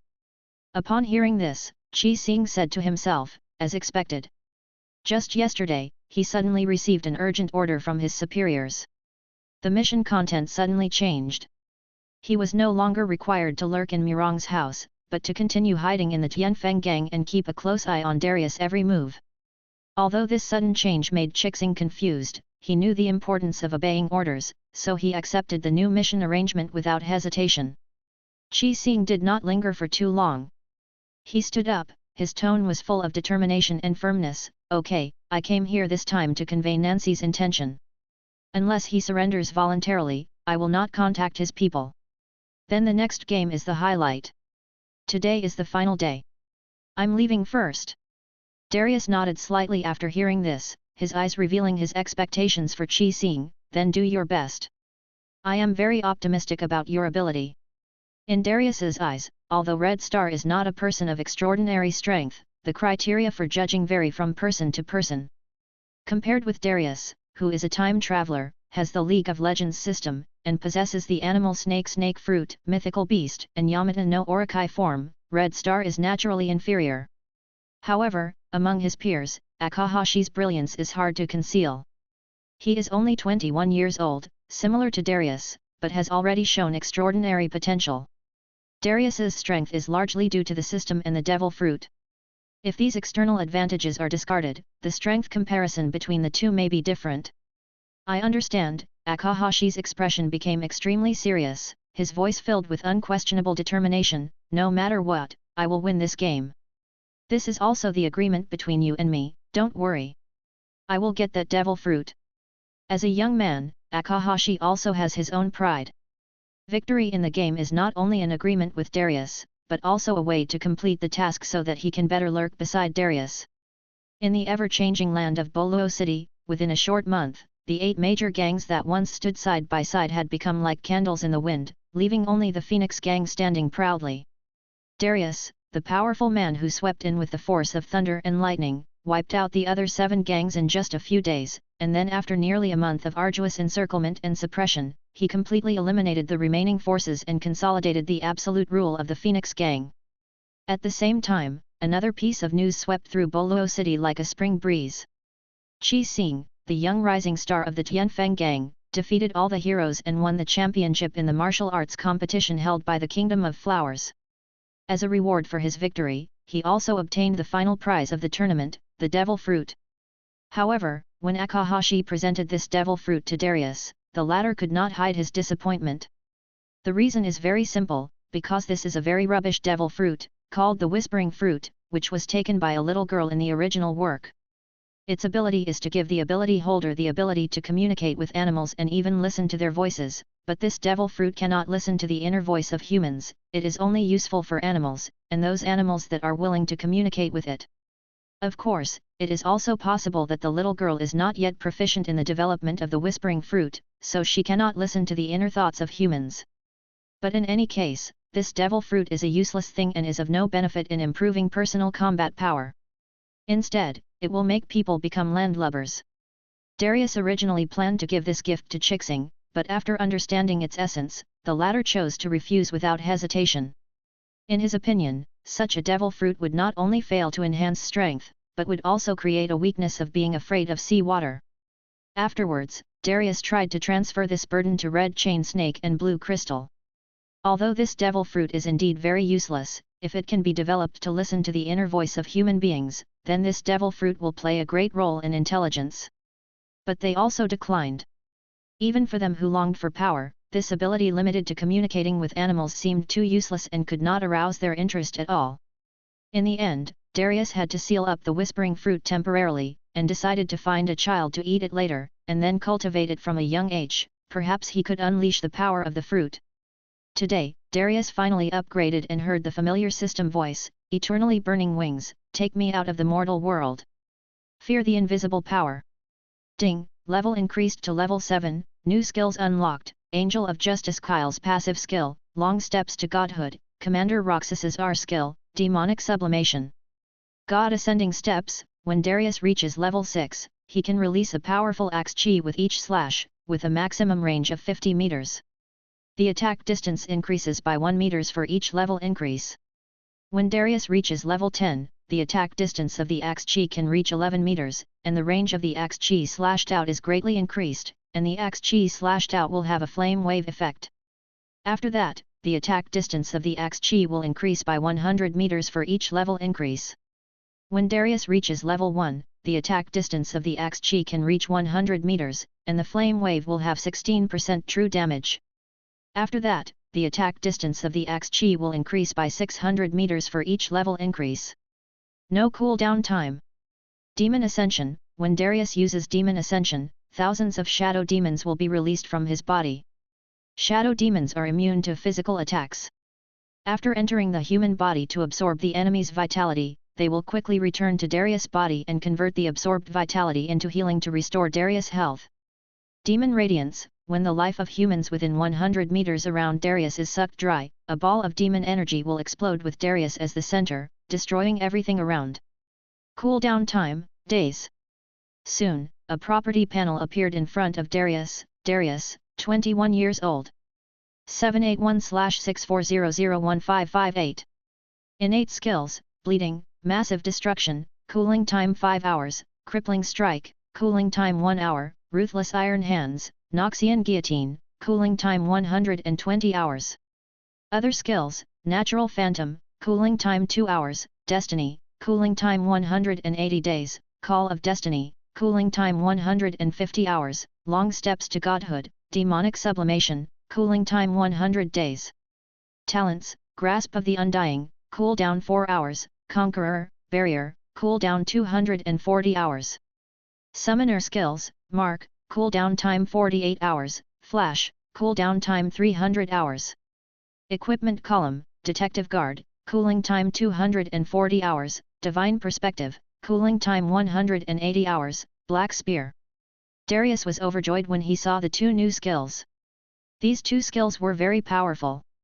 The Long Steps to the Gods was a typical skill with one skill for growth and the other for large-scale group battles. It was also a skill with extremely strong durability. It felt like Darius could easily destroy a city or even a country by himself with this skill. After all, once the skill of demonic sublimation is released, this skill will not end unless there is no human being within 500 meters around. This is a skill that devours all life, which can be said to be very perverted.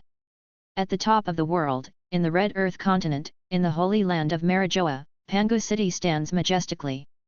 At this moment, the 5 supreme rulers of the world government, the 5 elders, were frowning as they faced a shocking news. The snake fruit, the most mysterious form of the Yamata no Orokai among the mythical beasts, ended up with Darius, a trainee crew member of the Rocks Pirates. The voice of the financial martial god Izambaran v Nasujiro Sei revealed an unconcealable solemnity. The power of this devil fruit was considered the strongest among the several devil fruits that were lost at that time. The god of law and war, Topman Voculi Saint, took over the conversation with an equally solemn tone. The catastrophe that occurred in the Valley of the Gods 3 years ago, the once-in-5-year indigenous elimination tournament, was interrupted by the sudden attack of the Rocks Pirates. That disaster not only caused the world government to suffer unprecedented losses, but also caused the 6 extremely precious devil fruits to fall into the hands of thieves. Even 127 world nobles died in this war. It is the greatest shame of the world government in its years of existence. The environmental warrior god Makas Maz Saint took over the topic, his eyes flashing with determination and firmness. After investigation, we have finally grasped the whereabouts of these 6 devil fruits.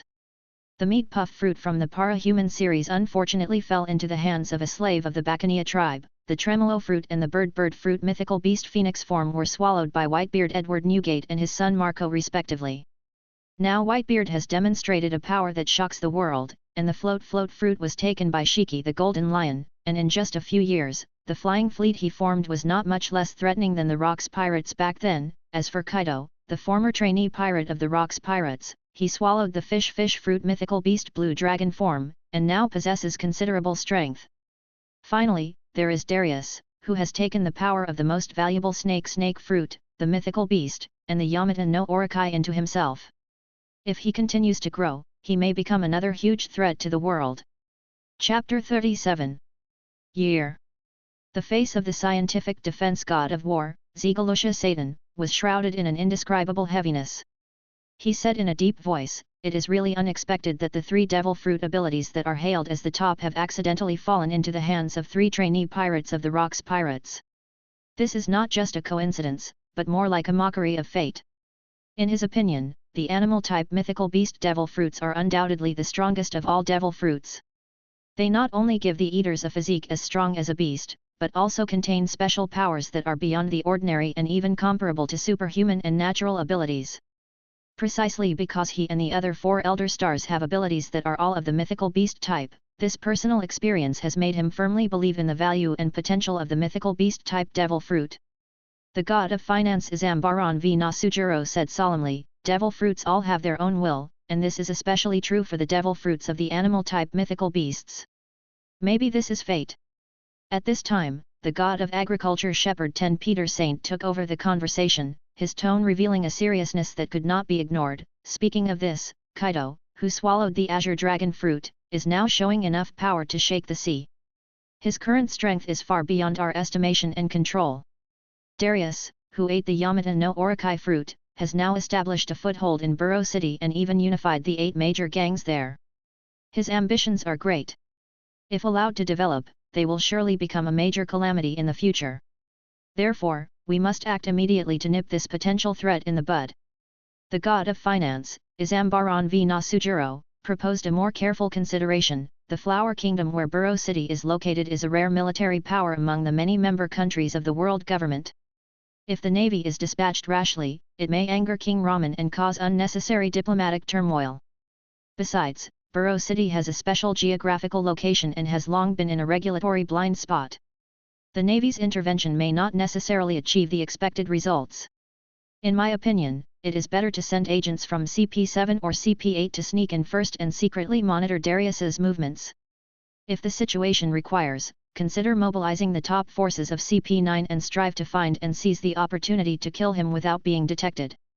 At this moment, the god of agriculture Shepherd 10 Peter Saint said in a deep voice, "There was a report before that the police academy had made a careful plan and sent an undercover agent deep into the Tenho gang.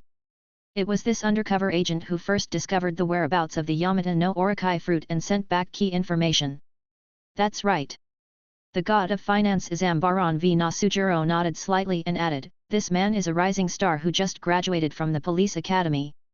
His original mission was to infiltrate the Murong family, but because of the appearance of the snake fruit, I changed his mission. He is currently closely monitoring Darius' every move. However, this boy has little experience and his strength may not be able to perform a task like assassinating Darius." The environmental warrior god Marcus Maz Saint's tone revealed some worry. "It is said that the defense of the Yamata no Orokai fruit is so strong that ordinary bullets and shells cannot break the snake scales. Even if we want to get rid of Darius, I am afraid that at least the elite agents of CP9 will be needed. I suggest that we first mobilize the elite members of CP7 and CP8 to secretly lurk around him and make sure to gain his trust. Only in this way can we get rid of him when he is off guard. If possible, try to capture it alive." The god of science defense, Jagaloja Satan, said seriously, "Now that the artificial devil fruit has begun, this ant is a good experimental subject." As soon as these words came out, the other 4 martial gods expressed their agreement, and their voices merged into a firm force, "Agree." In March of the 1490th year of the Heian calendar, Darius had quietly sat on the Iron Throne in Burrow City for 3 years. Since he wiped out the other 7 gangs in one fell swoop, Burrow City had completely become the private territory of this new overlord. As time went by, although there were occasional emerging forces trying to get a piece of this land, they were all wiped out under Darius's dictatorial rule, and none of them could shake him in the slightest. Not only that, as a powerful country, the Kingdom of Flowers has also sent elite troops several times to wipe out the Tianfeng gang.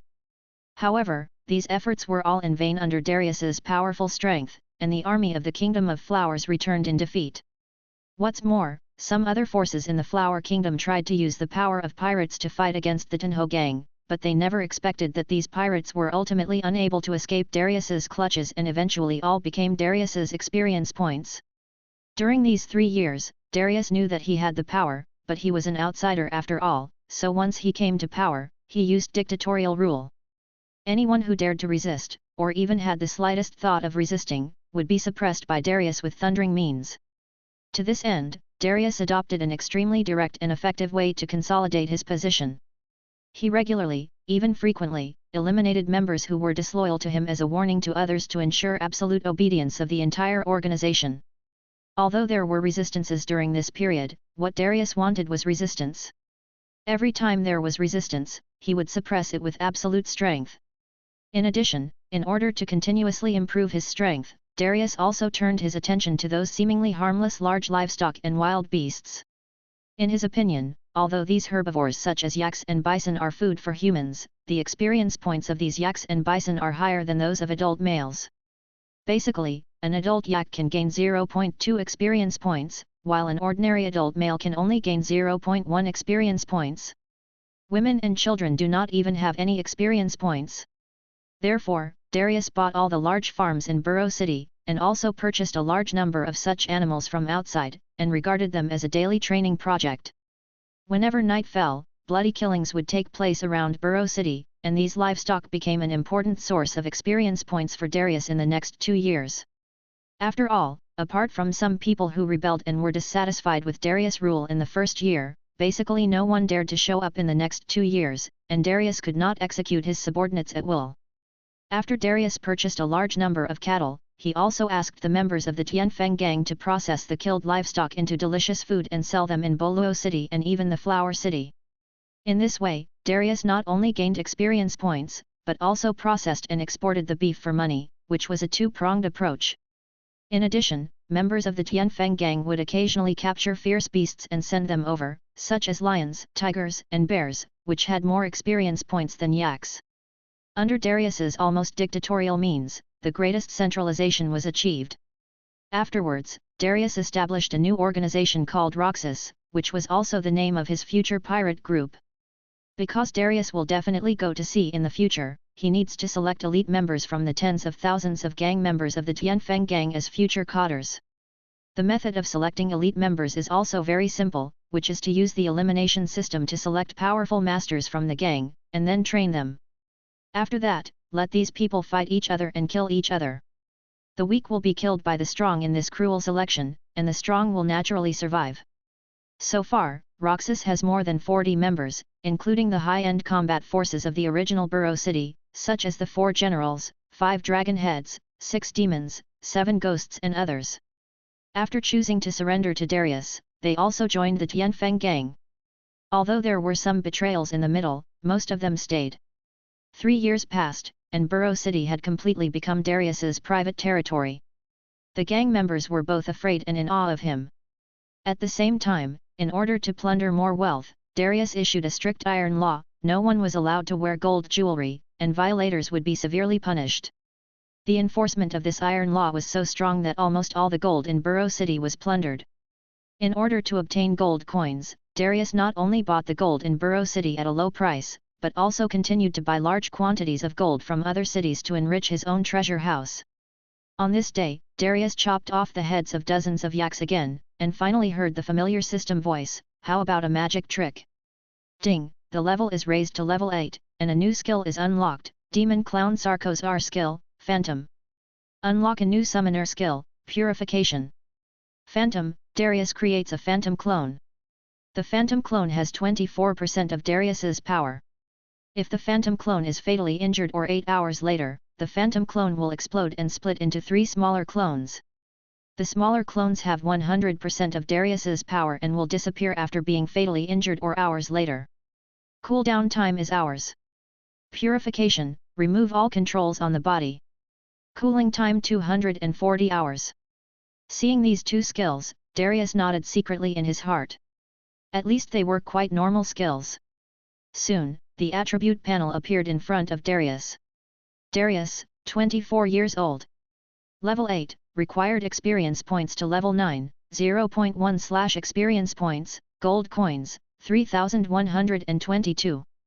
Innate skills: bleeding, massive destruction, cooling time 5 hours, crippling strike, cooling time 1 hour, ruthless iron hands, Noxian guillotine, cooling time 120 hours.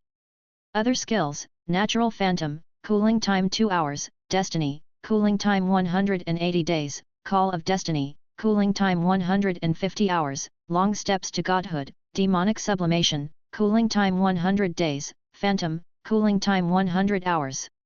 Talents: grasp of the undying, cooldown 4 hours, conqueror. Summoner skills: mark, cooling time 48 hours, flash, cooling time 300 hours, barrier, cooling time 240 hours, purification, cooling time 240 hours. Equipment column, detective guard, cooling time 240 hours, divine perspective, cooling time 180 hours, black spear. Chapter 38, Gentle Land Hero's Tomb. Hi, I finally upgraded. Darius muttered to himself in a low voice, shaking off the blood on the black cleaver. The blood remaining on the axe blade looked even more creepy under the sunlight. The workers around him continued to work, and Darius swung the black cleaver again and chopped off the head of a yak, gaining plus 0.1 experience points. Looking at the experience points, Darius smiled contemptuously. Although he stayed in Burrow City and there was a fixed place to gain experience points every day, Darius got tired of it after a long time. Now, Darius has enough gold coins to buy equipment. After thinking for a long time, Darius hesitated for a long time between the two pieces of equipment, Black Cleaver and Heart Steel, because judging from the attributes alone, Black Cleaver can be said to be Darius' core equipment. Moreover, the attributes of the Black Cutter here are somewhat different from those of the Black Cutter in the game. Black Cutter, price 3000 gold coins. HP plus 400, attack power plus 55. Unique passive, slash, dealing physical damage to an enemy will inflict 6% armor reduction for 10 minutes, stacking up to 5 times, up to 30% armor reduction. Unique passive, Soul Harvest, killing a Devil Fruit ability user will increase attack power by 3 points. The Black Cleaver in the game does not have the passive skill of Soul Harvest, which means that the current Black Cleaver is an equipment that can grow. The Heart of Steel is also an equipment that can grow, both in the game and in reality. Heart Steel, price 3000 gold coins. HP plus 900, HP recovery plus 200%. 7003. 100, plus 10%, 5. 30. Unique passive, Goliath, for every 1000 HP provided, the height will increase by 1 cm. These two equipments have a characteristic, they are both equipments that can have growth attributes, and for the Devil Fruit user, Black Cleaver needs to kill the Devil Fruit user to gain attack power, while Heart Steel only needs to attack the Devil Fruit user to gain 12 health points. 2 days later, in the Manor Castle, Darius woke up from the big bed, and on the big bed, there were 3 women lying next to Darius. As soon as Darius got up, several women also got up, each of them looking charming and enchanting. Master, you're up so early. Yes. If you want to sleep, then sleep a little longer. Darius said and wanted to get up, but the 3 women showed a charming posture, and their slender arms hugged Darius like a koala. Owner. Looking at their seductive looks, Darius couldn't bear it any longer and started fighting with them immediately. After working for an hour, Darius got up and took a shower. Looking at himself in the mirror, he found that he was still strong and his muscles were very obvious, but there was a hint of haggardness in his eyes. Shit, this won't do. How could I be so depraved? Hiding in such a small town every day to play with women. Damn, Darius, you are the man who is going to conquer the sea. Darius said to himself in the mirror. Since the unification of Bolo City 3 years ago, I have become addicted to enjoyment. Although I also gain experience points by slaughtering livestock, the experience points increase too slowly. Moreover, now that he has become the undisputed overlord of Bolo City, although he exercises every day, the time for exercise has changed from several hours a day in the beginning to 1 hour a day later, and even no practice all day. The reason was simple. Every day, there were all kinds of women throwing themselves at him, and all kinds of delicious food waiting to be enjoyed, which made Darius indulge in the pleasure of the flesh and the joy of food every day. Even so, Darius's muscles were still strong, but in the past 3 years, Darius's strength did not improve much. It was probably only after the level was upgraded not long ago that his strength had a leap forward growth. This would not work in the long run. Darius clenched his fists and said in a deep voice, No. I can't stay here any longer. I'm only level 8 now, and every time I level up, the experience points I need will double. Even if I slaughter livestock now, each one can only bring 1 experience points. We must go out to sea as soon as possible. After taking a quick shower, Darius walked out of the bathroom. Outside, a blonde woman looked at him seductively. Darius also looked at her calmly, then walked over and hugged her in his arms and said, Linus, why didn't you go to training today? When I go out to sea in the future, it will be very dangerous if my strength is not enough. Lonnie also looked at Darius with a charming face, hugged his neck and said, "Didn't you see Lord Darius? I really miss you so much, and why do you have to go out to sea? This Burrow City is already our world, why do we have to go out and take risks?" Lonnie's joined the Tianfeng gang 2 years ago. Because she was beautiful and capable, she soon became Darius' woman and a member of the Roxas organization. Although her strength is not as good as that of the Red Chain Snake, she is also a rare expert among women. There is not much meaning in staying here any longer. Going out to sea is a matter of time. Darius said solemnly. It was because Burrow City was now completely his territory and he really couldn't find a place to gain experience that Darius wanted to choose to leave. After all, there is still a lot of room for my growth, and the higher the level, the more experience points I need, so I must go out to sea. Maybe if he stayed in Boluo City and relied on the economic development of the Tianfeng gang, he might be able to buy 6 sets of equipment in a dozen years. However, this was too slow.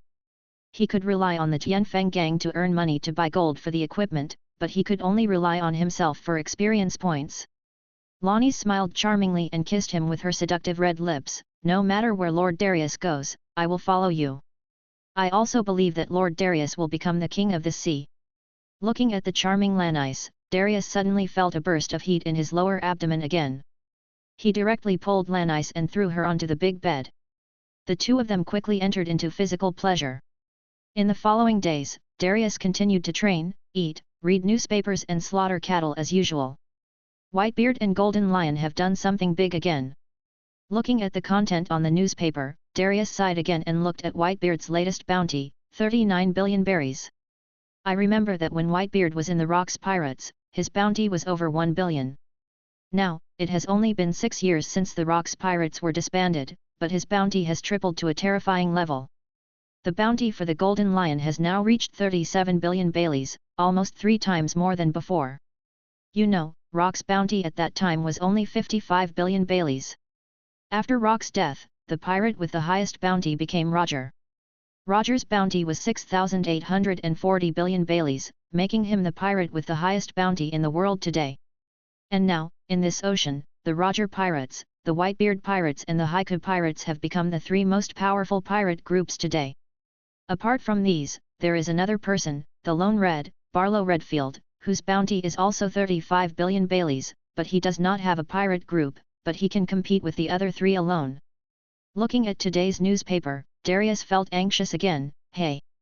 I have really been here for too long now. I feel out of tune with the world. What's wrong? Lord Darius, you're just reading a newspaper, why do you look so sad? A woman with long blue hair sitting next to Darius asked puzzledly. This woman's name is Yumai, and she is also one of Darius' women. She is a very gentle, charming, and soul-stirring woman. Darius did not answer, and Yumai looked at the content on the newspaper and encouraged him. I believe that Lord Darius is not weaker than them.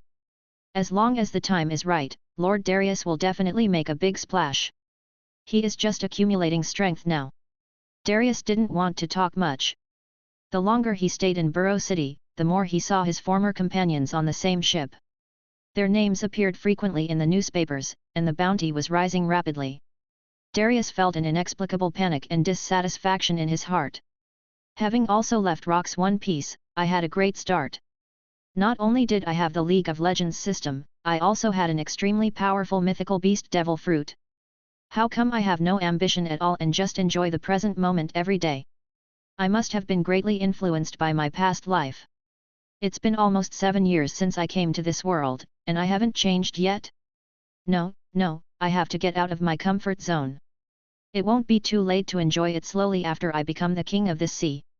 Thinking of this, Darius became more determined. Yumi, who was standing next to him, snuggled in Darius's arms, exhaling orchid fragrance, and said charmingly, "Master, I want it." Suddenly, after hearing these words and smelling the fragrance of Yumai, all the thoughts just now disappeared. It can only be said that it is really a gentle place and a hero's grave. How can a young man like Darius, who is full of passion, withstand such temptation? He smiled evilly and said, "What a charming little goblin. Okay, the master will satisfy you well today." With that, Darius walked directly into the room with Yumai in his arms, and soon there were bursts of joyful sounds in the room. Chapter 39. Navy. In April 1492, another 2 years had passed. After several years of comfortable life, Darius was intoxicated with it, but he also had an indescribable sense of crisis in his heart, and it became stronger and stronger. But basically in his comfortable life, Darius also maintained the most basic exercise every day. As for equipment, Darius finally chose heart steel. After all, there are still several people with special abilities in the Tenho gang, so Darius can stack the passive of heart steel through them. On this day, the crisis finally came. The Kingdom of Flowers Army, Navy, and police forces jointly raided the headquarters of the Tenho gang. After Darius learned about it, he immediately ran out with Black Cutter. Darius had been running Burrow City for 5 years and could be said to be the undisputed overlord of Burrow City. He had faced the Flower Kingdom army and pirates before, but he defeated them easily in the end. However, this time Darius had to take it seriously, because this time not only the Royal Army and police forces came, but also the Navy. At this time, Vice Admiral Lao Bai was commanding his navy and police forces to arrest members of the Tianfeng gang, while Wang Qiajun was also arresting members of the Tianfeng gang. If they encountered resistance, they would be executed on the spot. Faced with the joint attack of the navy, the kingdom's army and the police, the Tianfeng gang gradually lost the battle and began to retreat into the manor. Ha ha ha, how surprising! Isn't this the territory of the Kingdom of Flowers? It seems that they have obtained the permission of the Kingdom of Flowers. It's beyond my expectation. Just as the laughter died down, Darius, holding the black cleaver, stepped into the battlefield aggressively. His eyes were like torches, and he instantly locked onto the Vice Admiral of the opposite navy. He immediately greeted him, "Isn't this Vice Admiral Bai? Long time no see. However, I guess you don't remember me at all. After all, I was just a pawn on the Beehive Island." Vice Admiral Lao Bai, an elite Vice Admiral of the Navy headquarters, is nearly 60 years old. He has been firmly in the position of Vice Admiral for 30 years. He is of the same generation as legendary figures such as Sengoku and Garp. Although he is slightly inferior in talent and strength, he is also an indispensable veteran in the Navy. It's Boss Darius. That's great. When the boss takes action, who can compete? These cops are doomed today. With the boss personally taking the field, the balance of victory has tilted towards us. The members of the Tianfeng gang around were shouting excitedly. Since the Tianfeng gang unified Boluo City 5 years ago, although they have been repeatedly besieged by the police and the Kingdom Army, they were like a mantis trying to stop a chariot in front of Darius's invincible fighting power. They won every battle, which made the gang members full of unconditional trust and admiration for him. Vice Admiral Bai stared at Darius with a gloomy face. He knew Darius very well in his heart. He said coldly, "Darius, you are a remnant of the former Rox pirates. I never thought you would hide here. Surrender quickly, or you will die." A hint of coldness flashed in Darius's eyes, and a sneer appeared on the corner of his mouth. What a big battle! In the past, it was just a small fight by the Kingdom Army. Today, even the Navy has been dispatched. I am a little excited. However, if you want me, Darius, to surrender, I am afraid of your ability. In the police team, an officer shouted angrily, "Darius, your Tianfeng gang is rampant in Boluo City, endangering everyone and even the peace of several surrounding cities. Such evil forces must be eliminated as soon as possible. Now, lay down your weapons and surrender immediately, otherwise you will be severely punished." Facing this heavy siege, Darius was not afraid at all, but even more wild. He pointed his black cleaver at Lieutenant General Old Bai with a grim smile, and roared, "To be honest, I haven't met a decent opponent in a long time. I hope you can bring me some fun today. Guys, come on, kill him without leaving a single piece of armor." After saying that, Darius swung his axe suddenly. A sharp axe blade cut through the sky and went straight towards Lieutenant General Lao Bai. This attack was not only a clarion call for war, but also ignited the fighting spirit in the hearts of the Tianfeng gang. They charged towards the Navy, police, and the Kingdom Army like a tide. Soon, the Navy, Wang Qiajun and the police jointly started a gunfight with members of the Tianfeng gang. The Wang Qiajun had long wanted to eliminate the Tianfeng gang, a cancer in Boluo City, but the Tianfeng gang was too powerful. The Wang Qiajun once sent tens of thousands of troops to encircle and suppress them, but ultimately failed. Darius went straight to the strongest Vice Admiral Bai, because this is a world of sea, and the navy is the strongest military force under the world government. The combined strength of the police force and the army is less than one-third of the navy. Lieutenant General Bai was not afraid at all. He drew the sword at his waist and rushed towards Darius. With a ping sound, the domineering blade and the axe blade collided, and sparks flew out. Finger gun. When the first strike failed, Lieutenant General Lao Bai immediately freed up one hand and launched an attack. Darius watched and quickly dodged, avoiding the attack and retreating, but Lieutenant General Bai was still strong and had extremely rich combat experience. As soon as Darius retreated, he immediately chased after him. Darius did not dare to be careless. After all, the strength of this veteran lieutenant general should not be underestimated. White snake scales immediately appeared on his body, 8 snake tails appeared behind his buttocks, and 7 snake heads grew out of his neck and shoulders. Suddenly, flames spewed out of one of the snake heads, forcing Lieutenant General Bai to retreat. Is this the animal type, mythical beast species, Yamata no Orokai form? And it's in human beast form. Lieutenant General Old Bai looked at Darius' current appearance.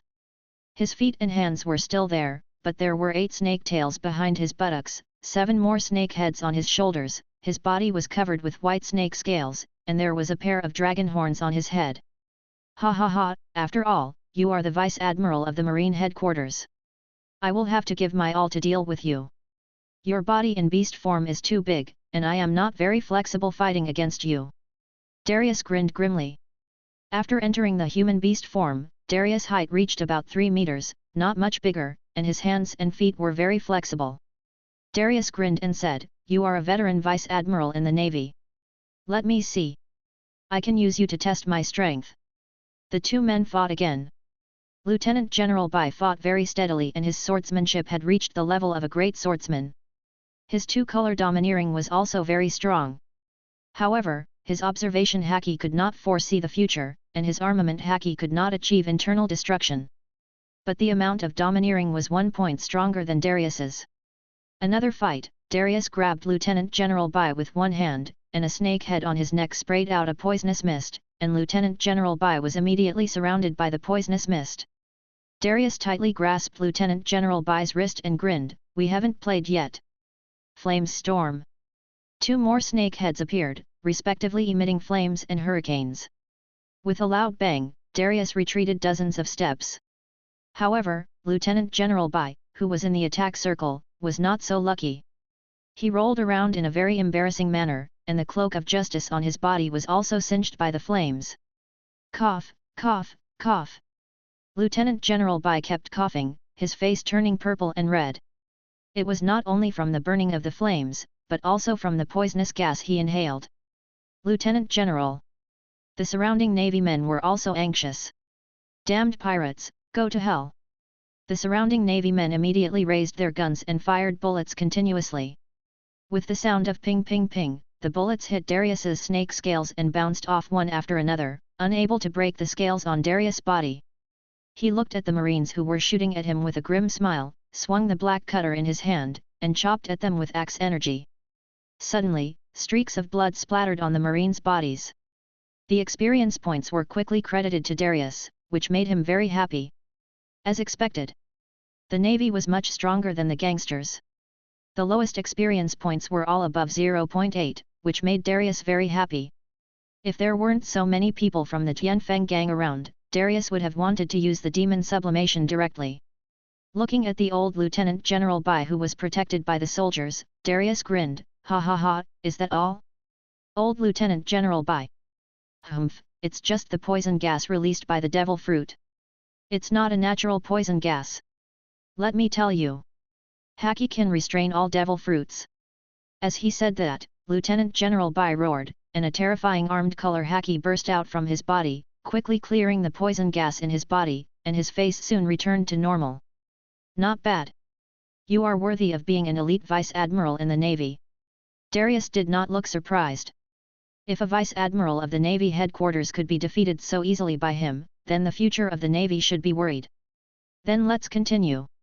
Darius rushed towards Lieutenant General Bai again. Lieutenant General Lao Bai was not afraid at all and rushed over again. The two men fought again. The more they fought, the more excited Darius became. So far, he hadn't used any skills yet. But as time went on, his blood rage and conqueror were stacked up. The 7 snake heads kept spurting out various elemental attacks, forcing Lieutenant General Bai to dodge. His defeat was about to become apparent. Although Lieutenant General Bai has rich combat experience and is also a swordsman, he is not as talented as them. He can have the strength he has today only because of his own efforts. His strength has stagnated for more than 10 years. In fact, with his age, his strength has even shown a downward trend in recent years. Chapter 40, Traitors Must Die. Vice Admiral, please allow us to lend you a helping hand. Seeing that Vice Admiral Bai was in trouble, 3 young commodores stepped forward without hesitation. They were all elites born in the Navy headquarters. They were all confident in their own strength and quickly joined the fierce battle against Darius. Ha ha ha, come on. The more people the better, let's have a good fight. Darius laughed wildly, fighting 1 against 4, his fighting spirit became higher and higher. However, the deepening of the battle quietly planted a strange seed in his body. An inexplicable feeling of weakness quietly spread and became stronger and stronger, making him wonder, what is going on? Why do I feel so weak? Is it a side effect of the poison mist? No, it is my own poison mist, it can't hurt me. Is it some special devil fruit ability user who did it? Or are those guys secretly poisoning?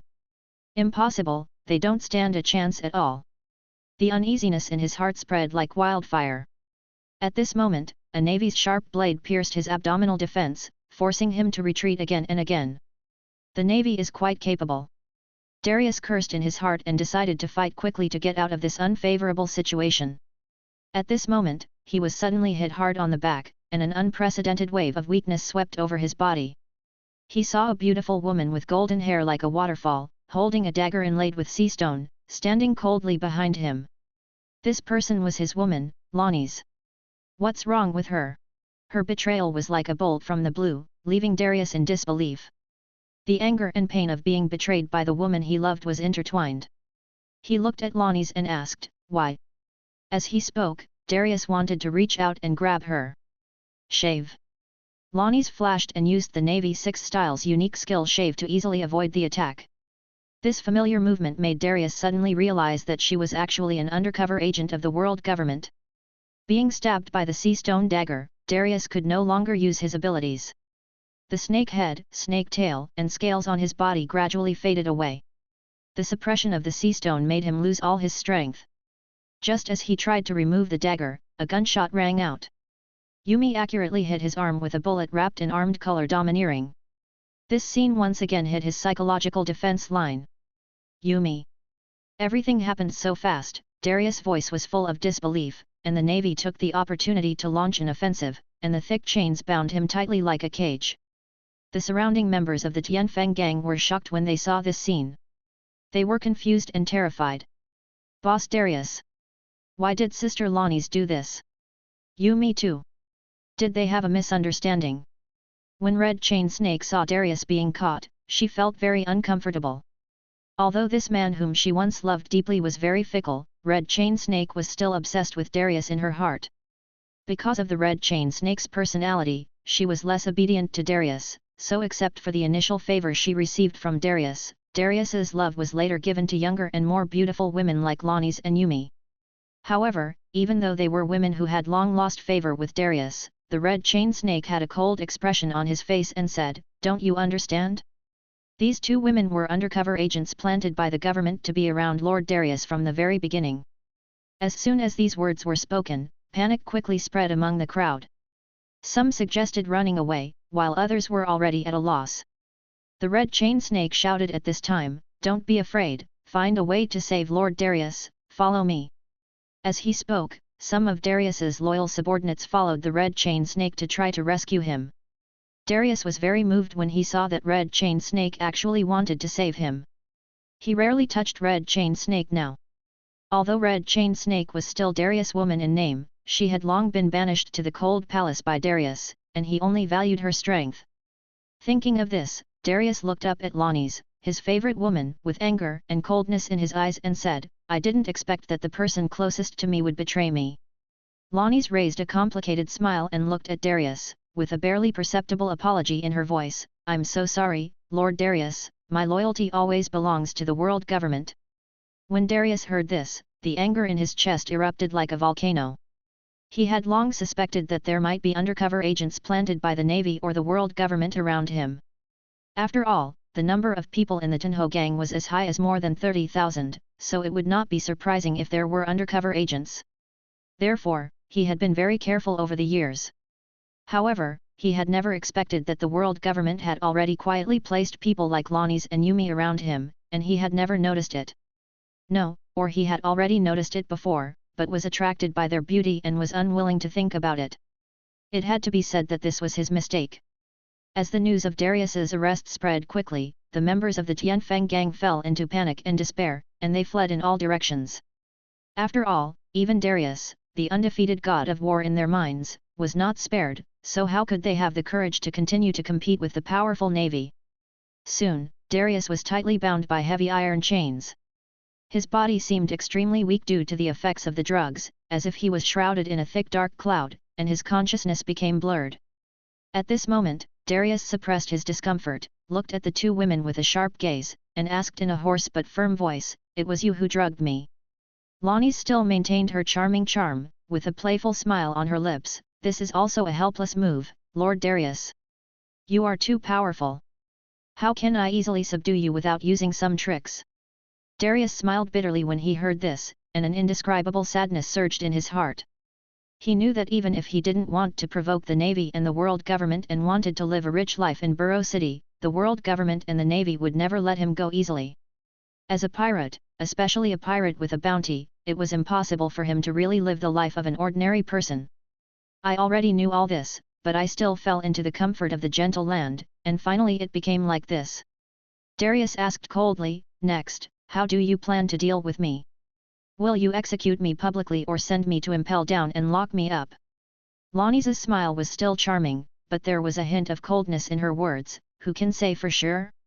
However, it seems that the superiors do not intend to take your life easily, otherwise you would have been dead long ago. Darius couldn't help but smile bitterly as he listened to Lonnie's extremely gentle voice saying such vicious words. He deeply realized that a woman's heart is indeed as deep as the sea, gentle yet cruel. It is indeed the tomb of heroes in the land of gentleness. The moment he became a pirate, there was only one way for him to go, and that was to reach the top of the world and pull the 5 elders and I'm down from the top of the world. It was not that he did not have the ability to do so. He possessed the ability of the mythical beast Yamata no Orokai, and he also had the system. It was ridiculous that he would go back and yearn for stability just like in his previous life. It's not that easy to kill me. Darius' eyes suddenly became extremely cold. Although he was bound by sea stone chains, preventing him from using the devil fruit, his skills would not be affected by the sea stone. Devil's Ascension. Instantly, countless shadow demons emerged from Darius' body, condensing into a pair of huge demon wings behind him, emitting a frightening aura. The shadows floating in his body shocked the Navy present.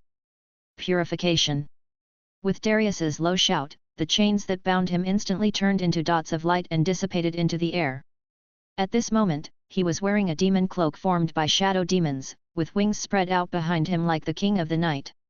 His eyes flashed with scarlet light, as if a real demon had descended to the world. Come on, Marines! The real battle has just begun. What on earth are these black shadows?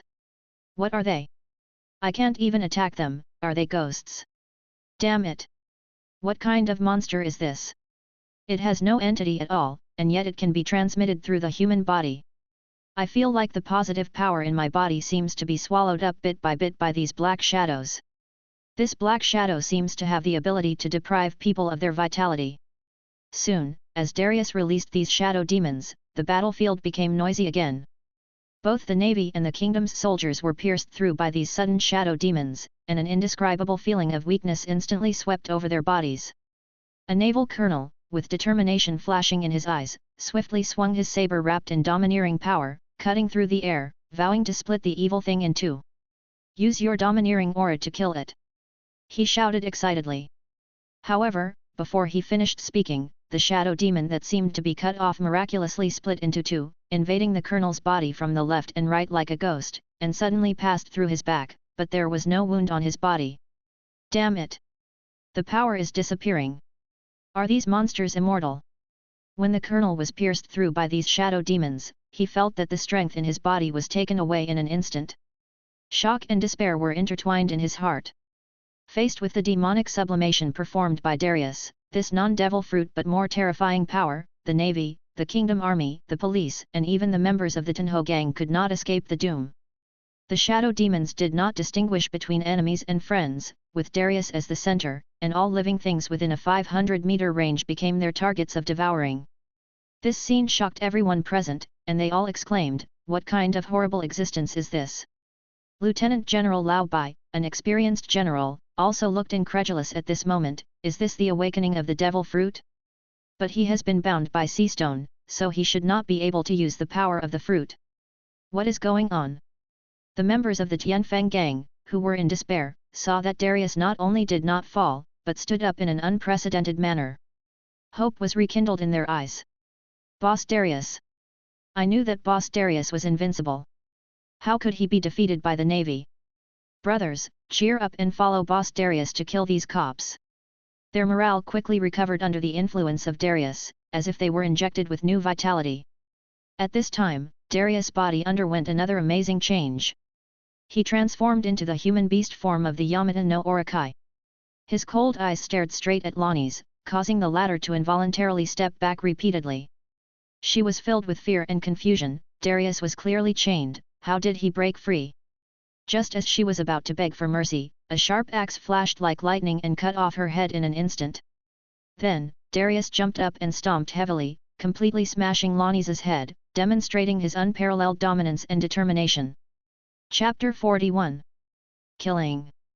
All betrayers must die. Darius' words revealed an unquestionable determination.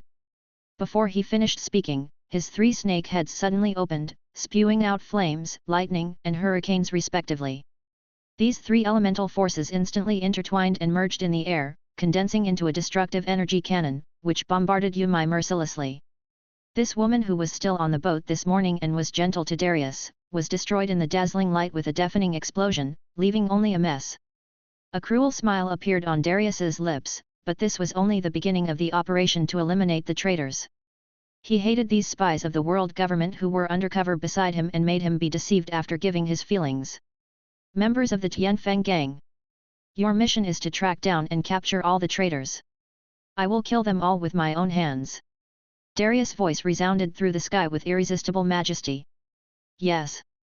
The responses came in unison, echoing throughout the battlefield.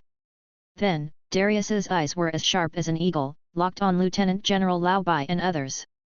Without a moment's hesitation, he suddenly jumped up and pounced forward. In the terrifying state of demonic sublimation, Darius's fountain of life seemed to never dry up, and he could recover quickly from every injury.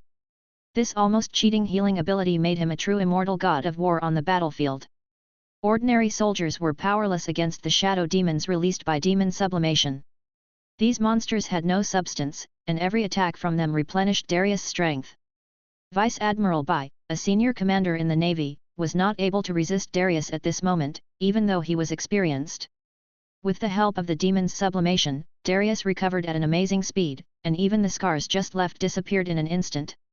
As for the weaker navy and kingdom soldiers, their vitality was drained away bit by bit under the continuous attacks of the shadow demons, and their bodies gradually withered and aged, as if they were being eroded by time. Run! As long as we get out of that range, we'll be safe. Some soldiers discovered the attack range of the shadow demons. With Darius as the center, 500 meters away was beyond their reach. However, for those who had already exhausted their strength, escaping became a luxury. Those monsters, they are devouring our lives. After witnessing the tragic plight of their companions, the surviving Marines finally realized that the inexplicable weakness they had felt before was a sign of their vitality being plundered. They were glad that they ran fast enough, but their hearts were filled with worry about the fate of their comrades. The Vice Admiral and the Brigadier General are still in there. What should we do? In the distance, the naval soldiers looked anxiously at the area shrouded in shadows. It was the territory of the sublimated demons and a forbidden area that they could not reach. I believe that the Lieutenant General and his men will find a solution.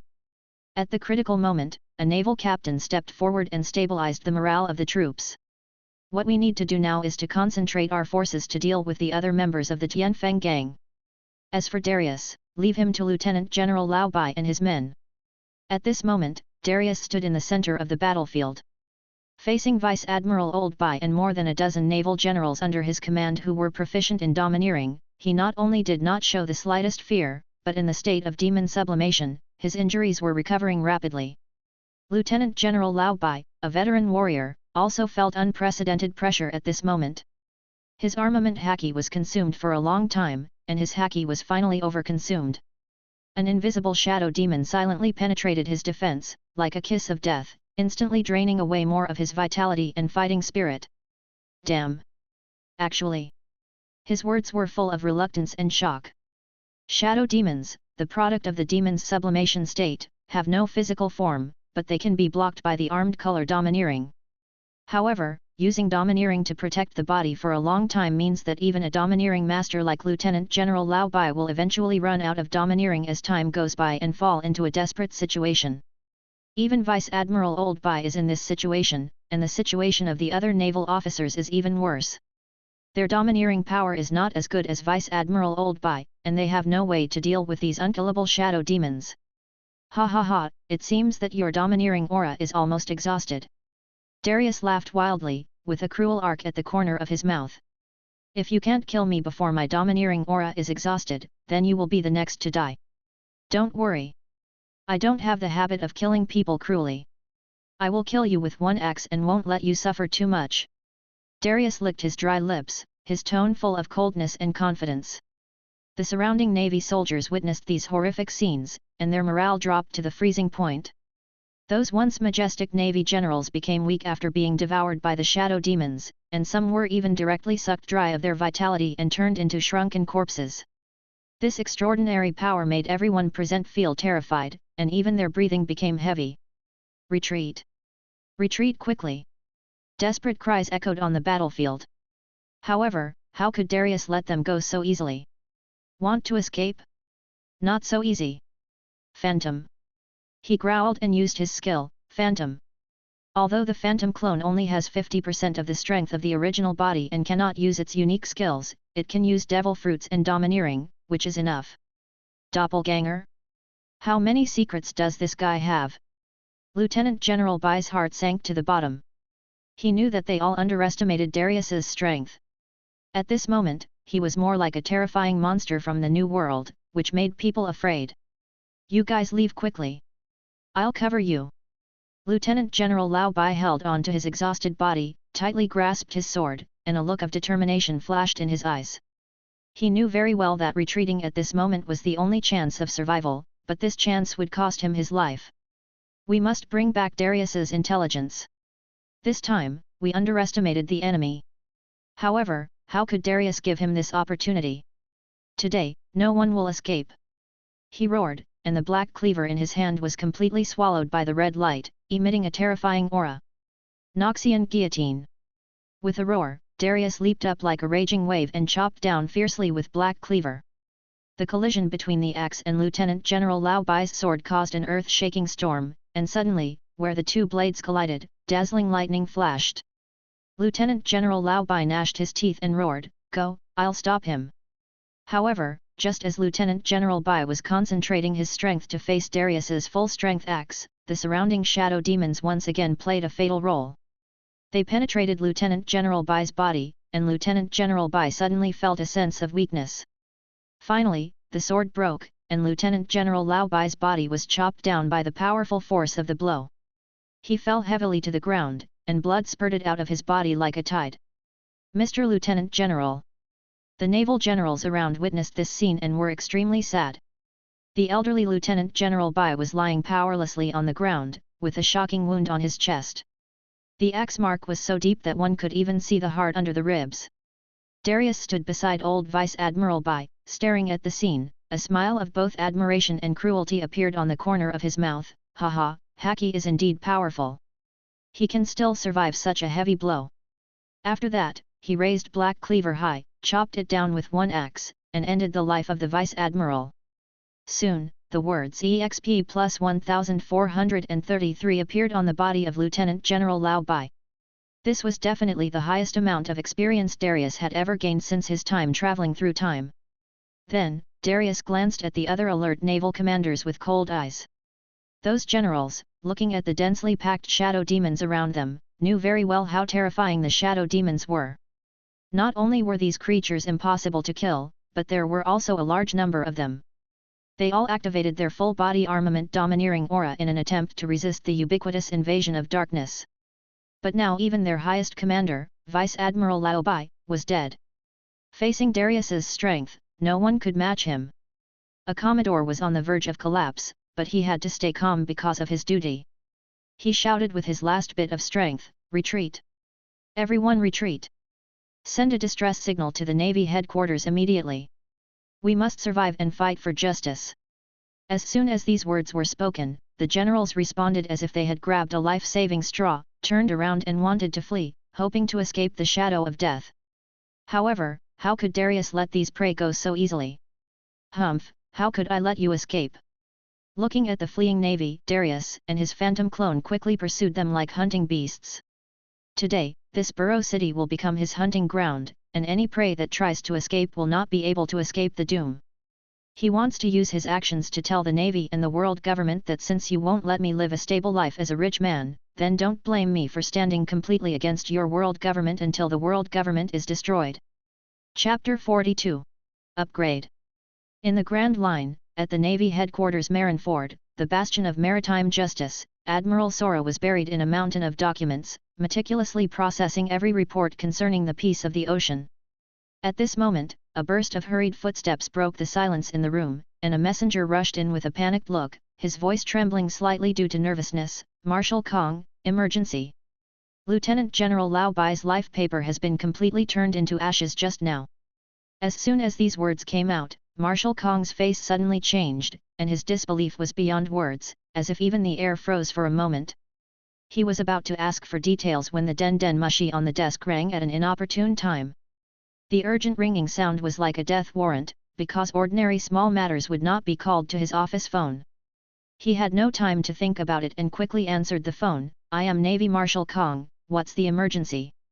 On the other end of the den mushi, the operator's voice was somewhat solemn. "Marshal Kong, an urgent report has come from Burrow City in the West Sea Flower Country. The Navy led by Vice Admiral Lao Bai has encountered a major accident.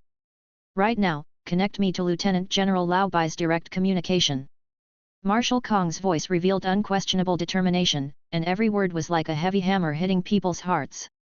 Following a few bula-bula sounds, the den mushi was activated again, but this time the voice that came was a mixture of panic and despair. "Marshal Kong, I am Navy Colonel Xiao Wu. We are on a mission to arrest the serious criminal Darius in Burrow City in the West Sea. However, his strength is far beyond our expectations, and we are in an unprecedented predicament. Vice Admiral Lao Bai."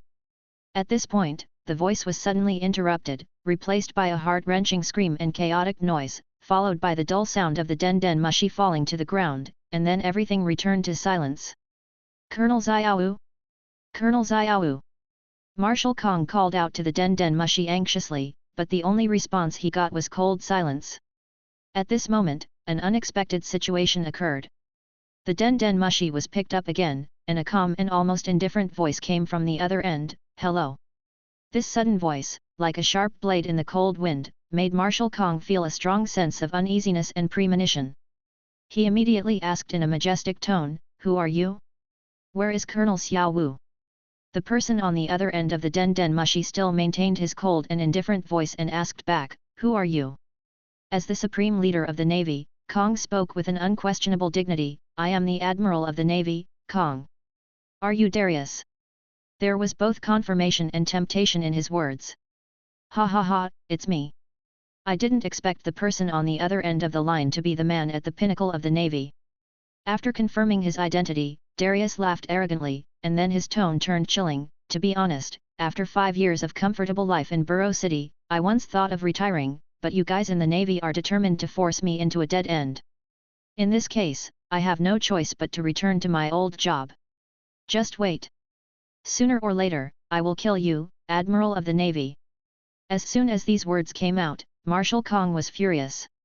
His dignity and authority as a Navy officer had been challenged like never before. He wanted to yell back, but he saw that the other end of the den mushi was silent. Apparently, the other party had hung up the call. This sudden change made Kong even more furious. He angrily punched the table and shouted, "Arrogant! How arrogant! How dare a mere pirate speak such arrogant words to me?" However, as the leader of the navy, Sora quickly suppressed his anger and regained his composure. He knew that anger could not solve any problems. So he turned to ask about the current strategic deployment. Where are Vice Admiral Garp and Admiral Zephyr now? The lieutenant at the side quickly and respectfully replied, "Marshal, Vice Admiral Garp is currently in the New World hunting down the great pirate Roger, while Admiral Zephyr is stationed at the G1 base to ensure the stability and security of the New World." Kong frowned upon hearing this. Darius's strength was already extraordinary. Even the veteran Vice Admiral Old Bai was defeated by him. If an ordinary Vice Admiral was sent, it would be ineffective. Only a strong man at the level of a general could be sent to fight him. At this moment, a steady and powerful voice suddenly rang out from outside the door, penetrating the silence in the room. "Marshal Kong, do you need me to personally eliminate the arrogant pirates?" After that, a navy man wearing a cloak of justice and with a dignified face walked in. He was Admiral Sengoku. Facing Zhang Guo's request, Marshal Kong shook his head slightly, his eyes deep. "No, your duty is to stabilize the foundation of the Navy headquarters and ensure the safety here. As for the situation in the West Sea, let Vice Admiral Slit deal with it. With his strength, he should be able to arrest him." Slit, he is the Vice Admiral of the Navy headquarters, codenamed Suanhu, and as the Admiral candidate of the Navy headquarters, his combat power is also outstanding among all the Navy. If it weren't for the prestige and strength of the hero Garp, Slit might have been promoted to the rank of Admiral. Meanwhile, Darius fought a long and brutal battle in the ruins of Burrow City. He alone destroyed the invading naval fleet in one day and one night, leaving the enemy no room to retreat. However, even he could not stop the scattered fleeing naval forces, royal army, and police. Boom! With the last loud bang, there was no life within a radius of 500 meters centered on Darius. Only the demonic light surrounding Darius released a destructive energy wave, sweeping around like the end of the world. At this time, Darius was on the edge of Burrow City, which was already deserted. The residents fled in fear. They were well aware of the indiscriminate attacks of the Shadow Demon. No matter whether they were enemies or innocent civilians, they would have their lives sucked away indiscriminately by the Shadow Demon. Now, Darius sat on the top of the ruins. Even after a day and a night of fighting, no, it should be said that it was a massacre. The battle was over in the first 2 hours, and the rest of the time was a one-sided massacre. Although the shadow demons released by the demon sublimation can quickly heal his physical injuries, the mental fatigue is difficult to erase. How many lives did he kill in this day and night? Thousands, tens of thousands, or more. He no longer has time to count them, but he knows that countless lives have disappeared in his hands, including many innocent civilians. However, for Darius, the Navy soldiers are his focus of hunting, because they have more experience points. As for the others, they were killed by Darius's attack, and they can only say that they were unlucky. At this time, Darius finally opened his attribute panel. Darius, 26 years old. Level 9, required experience points to reach level 10, /experience points, gold coins, 722. Innate skills, bleeding, massive destruction, cooling time 5 hours, crippling strike, cooling time 1 hour, ruthless iron hands, Noxian guillotine, cooling time 120 hours. Other skills, natural phantom, cooling time 2 hours, destiny, cooling time 180 days, call of destiny, cooling time 150 hours, long steps to godhood, demonic sublimation, cooling time 100 days, phantom, cooling time 100 hours, reincarnation despair, cooling time 140 days. Talents, grasp of the undying, cool down 4 hours, conqueror, second wind. Summoner skills, mark, cooling time 48 hours, flash, cooling time 300 hours, barrier, cooling time 240 hours, purification, cooling time 240 hours. Equipment column, detective guard, cooling time 240 hours, divine perspective, cooling time 180 hours, black spear, heart steel, cooling time 30 hours. That's right, after a night of killing last night, Darius leveled up and gained a large amount of experience points, which was more than what he had gained in Burrow City in 5 years. It can only be said that Darius was too conservative before, and thought that he had to develop in a defensive way. But in fact, his strength might have already been ranked among the best in the world, and now he has obtained the R skill of Iron Wraith Mordekaiser, Desperate Reincarnation, and the talent Wind of Recovery. Samsara Despair, pull the enemy into a different space for a one-on-one duel. Samsara Despair is a dark space. The vision of the enemy who enters Samsara Despair will be greatly hindered. Samsara Despair can last up to 7 hours. If the enemy is a Devil Fruit user, killing him in Samsara Despair can take away his Devil Fruit ability. Cooldown time is 140 days. Wind of Resurrection, after being attacked by an enemy, you will recover 4% of your lost health over the next 10 minutes. No cooldown. Not to mention Wind of Resurgence, Samsara Despair is definitely another magical skill.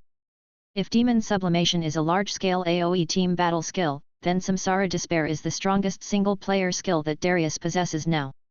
Not only can it kill the Devil Fruit user, but it can also seize the opponent's Devil Fruit ability. This is Darius' favorite, but the cooling time is a little long, and it can only be used twice a year. Chapter 43. Going to Sea. After a long and depressing moment, the members of the Tianfeng gang, in extreme fear, approached Darius's location step by step and tremblingly. Although they had witnessed with their own eyes that the shadow demons surrounding Darius had dissipated without a trace, the lingering shadow in their hearts still made them hesitate. After all, the terrifying power displayed by those invisible and intangible shadow demons yesterday, the characteristics of being untouchable and irresistible, but able to quietly deprive lives, had been deeply imprinted in their hearts and minds, becoming a lingering nightmare. After making sure that the ominous creatures had completely gone away, the members of the Tianfeng gang mustered up their courage and cautiously approached Darius, who was sitting on top of the ruins. His figure seemed particularly lonely and majestic among the ruins, and people dared not look directly at him. Lord Darius. A gang member summoned up his courage and called out with a trembling voice. Darius heard the voice and slowly stood up. His steady and powerful movements once again made everyone's hearts tense. His eyes were calm, as if the thrilling battle just now had nothing to do with him. Have those traitors been caught? His voice was low and powerful, without a trace of emotion. Hearing Darius's question, the members of the Tianfeng gang finally woke up and realized that Darius in front of them had returned to normal. The red chain snake hurried forward and replied respectfully, "Yes, sir, all the traitors have been captured." "Very well, let's go back," Darius ordered briefly. Back at the Tianfeng gang headquarters, everything was shocking. The once prosperous headquarters had now become a ruin, filled with the smoke of war. More than 20 traitors were tied up, covered in blood, and lying powerlessly on the ground. Darius looked at the people in front of him, feeling mixed emotions. He was surprised to find that there were many elite cadres in the Tianfeng gang, including Chixing, who he had placed high hopes on. "Red Star, I never thought that you were a pawn planted by the world government next to me." Darius looked at the scarred Red Star with a cold light in his eyes. He had high hopes for Red Star and thought that Red Star could replace a Shen in the future and become his right-hand man. Although Red Star is not a Shen's opponent now, he is young and did not expect that the other party is actually an undercover planted by the world government next to him. Akahashi was now unrecognizable, his face blurred by blood, but he still maintained a stubborn look. A Shen stepped forward and explained, "This man is from the police academy and is an agent of the world government CP organization. It was he who infiltrated the world government's power into us step by step. It turns out that the biggest undercover agent in the Phoenix gang was someone I brought in myself." Darius laughed bitterly, his heart full of bitterness and helplessness. He knew very well that although he conquered the Phoenix gang by force, he also inadvertently opened the door for the enemy. With anger and disappointment intertwined, Darius raised the black cleaver in his hand and chopped down mercilessly, beheading the traitors. Darius was never merciful to the traitors. Darius had not studied the study of emperors, nor did he have any profound skills to control people, but he knew that an iron fist could definitely deter all potential traitors.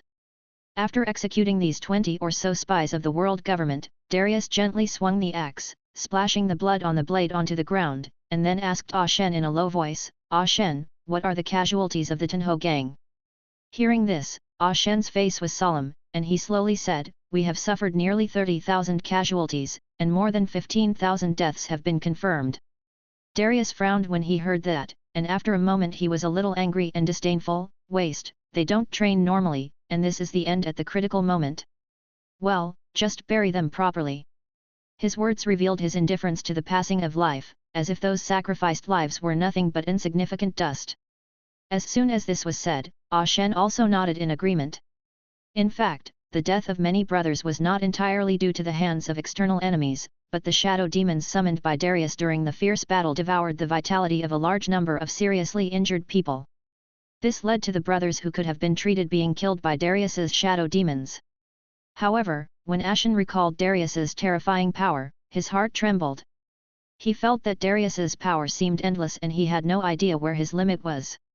"So, how many people are left now?" Darius asked again, with unquestionable authority in his tone. Ah Shen responded quickly, "There are still about 17,000 of us, but there are many brothers who are seriously injured or have lost limbs, and some brothers have been deprived of part of their lifespan due to your power, sir." Darius nodded slightly, and his eyes swept over the members of the Tianfeng gang present, many of whom were wrapped in bandages. He said in a deep voice, "We have dealt a heavy blow to the navy this time, and the world government will never give up easily. Burrow City is no longer a place to stay for long, and the only way to survive is to go to sea. You are all brothers who have been together for several years. Are you willing to go to sea with me, or choose to stay in Burrow City and wait for the world government's army to arrive?" Upon hearing this, the red-banded snake expressed its position without hesitation, "I swear to follow Lord Darius to the death and go out to sea." Bakugui also agreed with a grim smile, and the other members of the 7 demons of purgatory and the top leaders of the Tianfeng gang expressed their willingness to follow. Under Darius's 5 years of iron-fisted rule, no one in Burrow City dared to have second thoughts, not to mention that they witnessed his heroic feat of beheading the vice-admiral yesterday. They knew that staying in the city would only lead to more fierce retaliation. Only by following Darius could they have a chance of survival. Moreover, people go to high places and water flows to low places, so they naturally want to follow the strong. Darius stood there, his ears ringing with the passionate shouts of his men as they vowed to sail out to sea with him. Such loyalty and passion made him smile with satisfaction. Darius cleared his throat, his voice firm and powerful, "Very good, I officially declare that the Roxas pirates are established today. Former members of the Tenho gang, your positions will remain unchanged, and Ashen will be the vice-captain of the Roxas pirates." As soon as these words were spoken, there was an immediate burst of boiling cheers. "Oh! Long live Lord Darius! Long live the Roxas pirates!" The former members of the Tenho gang, now crew members of the Roxas pirates, their common shouts resounded through the sky. Darius raised his hand at the right time, signaling everyone to be quiet, and then turned his gaze to Ah Shen beside him, with a bit of expectation in his tone. "Ah Shen, are all the things you have prepared over the years ready?" Upon hearing this, Ah Shen immediately bowed and replied, "Yes, Captain, everything is ready. I carefully recruited 122 of the top navigators in the West Sea and gave them rigorous and professional training. In addition, we are equipped with pirate ships. Although many of them were seized from other pirate groups and then modified, they have different shapes, but these ships have also been tested by the sea and waves and are absolutely solid and reliable. In addition, the flagship you specially ordered to be built has been completed and can set sail at any time." After hearing this, Darius nodded with satisfaction and immediately gave an order, "Then let's prepare to go out to sea immediately. Pass the order down and quickly load food, fresh water and other supplies onto the ship and prepare to set sail." As soon as these words came out, the red-chained snake couldn't help but show a hint of surprise. "Captain, are we leaving right away?" Darius's eyes were like torches, and his tone revealed an unquestionable determination. "Well, time is running out. It didn't matter before, but it doesn't matter now. I killed Vice Admiral Bai. His position in the Navy is very important. His death will definitely cause a strong reaction from the Navy. If the next attack is by a Navy Admiral, it will be troublesome." Although Darius can defeat Old Bai with the power of demon sublimation, the cooldown period of that skill is as long as 100 days. If he continues to stay in Burrow City, once a strong man like Sengoku or Garp comes, the consequences will be disastrous. By then, even if Darius can escape with the help of the Destiny skill, the others will not be able to escape. They are all the foundations Darius has worked hard to build in the past 5 years. In the Grand Line, the Navy headquarters Marineford. Admiral Kong stared at the photo of Darius, his brows furrowed, his eyes revealing uncontrollable indignation and determination. He said in a low and powerful voice, "Damn the remnants of the Rocks pirates, I didn't expect that they actually had such power, how hateful." The atmosphere in the Admiral's office was solemn and dignified. In addition to Admiral Sora himself, there were 2 heavyweights in the Navy. One was Admiral Sengoku with an afro, his eyes sparkling with wisdom and determination. The other was a beautiful middle-aged woman with an upright figure and blue hair hanging in a ponytail, Vice Admiral and Admiral Candidate Tsuru. After putting the photo down, Kong looked at Zhang Guo and He in front of him and asked seriously, "The 5 elders asked me to issue a new bounty order for him as soon as possible. What do you think about his new bounty? And those cotters of the Tianfeng gang, should they also be issued a bounty?" Vice Admiral Tsuru spoke slowly at this moment, his voice was soft but every word was sonorous. "Marshal Kong, we must re-evaluate the bounty on this pirate. The 3,000 million berries in the past are obviously a joke to him. His strength is definitely not something that can be measured by a mere million. Even those pirates with a bounty of million may not be able to cause such a major setback to the Navy.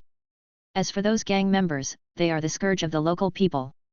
This time, so many of our Navy personnel have died in the line of duty.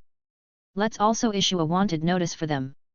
Upon hearing this, General Zhang Guo's expression became more solemn. He said in a deep voice, "With Darius's strength, the bounty must be increased to at least 5 million, or even more than 8 million. According to the information sent back by the Navy soldiers who retreated, Darius's devil fruit is a mythical beast Yamata no Orokai, and its ability is also very strong. Each snake head contains a special ability, and is accompanied by an indescribable strange power. Although I have not yet confirmed whether the power of the black shadow that can devour human life mentioned by the soldiers is the awakened form of the devil fruit, the strength of the mythical beast ability user should not be underestimated. What is more worrying is that although he has not shown the domineering color domineering, his terrifying strength is already astonishing. I have even begun to sweat for Vice Admiral Slit. Whether he can successfully deal with Darius is indeed an unknown." Marshal Kong couldn't help but sigh when he heard this, with a trace of self-blame in his eyes. "Indeed, I underestimated his strength. This 3,000 million bounty is just an old account from 8 years ago. Now, we must face reality and increase his bounty to million Baileys. At the same time, be sure to inform Lieutenant General Slit that he must act cautiously when facing Darius and must not be careless at all." Chapter 44, Naku's Pirates. On the other side, in the city of West Sea Borough, Darius quickly drew the pirate flag. "This is it, have someone make it quickly," Darius ordered Ashen. Ashen looked at the pirate flag. It was called a pirate flag, but there was no skull on it. The flag was in the shape of an axe, which was very consistent with Darius' identity. After all, Darius' weapon was an axe. However, what Darius drew was not his weapon, Black Cleaver, but the logo of Naku's. Shen didn't ask any more questions and immediately ordered people to start making the pirate flag. A few hours later, the Naku's pirates took all the money of the former Tenho gang. Because the crew members were former gangsters and had basically never been to sea, they only knew about the sea from hearsay. However, they were also aware of the dangers of the sea, so they also brought enough food and fresh water. At this time, Darius was standing on the Iron Blood, a medium to large pirate ship, 123 meters long, 31 meters wide, a multi-mast sailing ship. The ship was built with wood from the precious tree Atom, and the facilities inside were also the best. As for the other 55 pirate ships, many of them were transformed from looted pirate ships, so they are of different sizes, but basically they are medium-sized or medium to large pirate ships, a total of 56 pirate ships, and the number of people in the Roxas pirates is as high as more than. Although it has just been established, Darius dares to guarantee that his pirate group is definitely the strongest pirate group in the West Sea. Although the official crew of the Nox pirates is more than 17,000, the actual number is indeed more than 20,000, because the predecessor of the Roxas pirates was the Tenho gang, and many of those gang members have families. Some of them left their families in Borough City and chose to go to sea alone with Darius, while others directly brought their families to sea. Therefore, although it is said that there are more than 17,000 people, the actual number of people in the Roxas pirates is more than 20,000. However, among these 20,000 people, half of them actually have no combat capability, except for the families of some crew members. In addition, many members were seriously injured or even had broken limbs when they were in Boluo City and the Navy. These people cannot fight until their injuries are recovered. Those crew members who went out to sea with their families all knew that they had become a thorn in the eyes and flesh of the world government. The world government would no longer tolerate them, and staying in Borough City would lead to death. So even though they knew it was dangerous to go out to sea, they still chose to go out to sea. Set sail. With the order, 56 pirate ships set sail one after another. The members of the Naku's pirates were also very excited.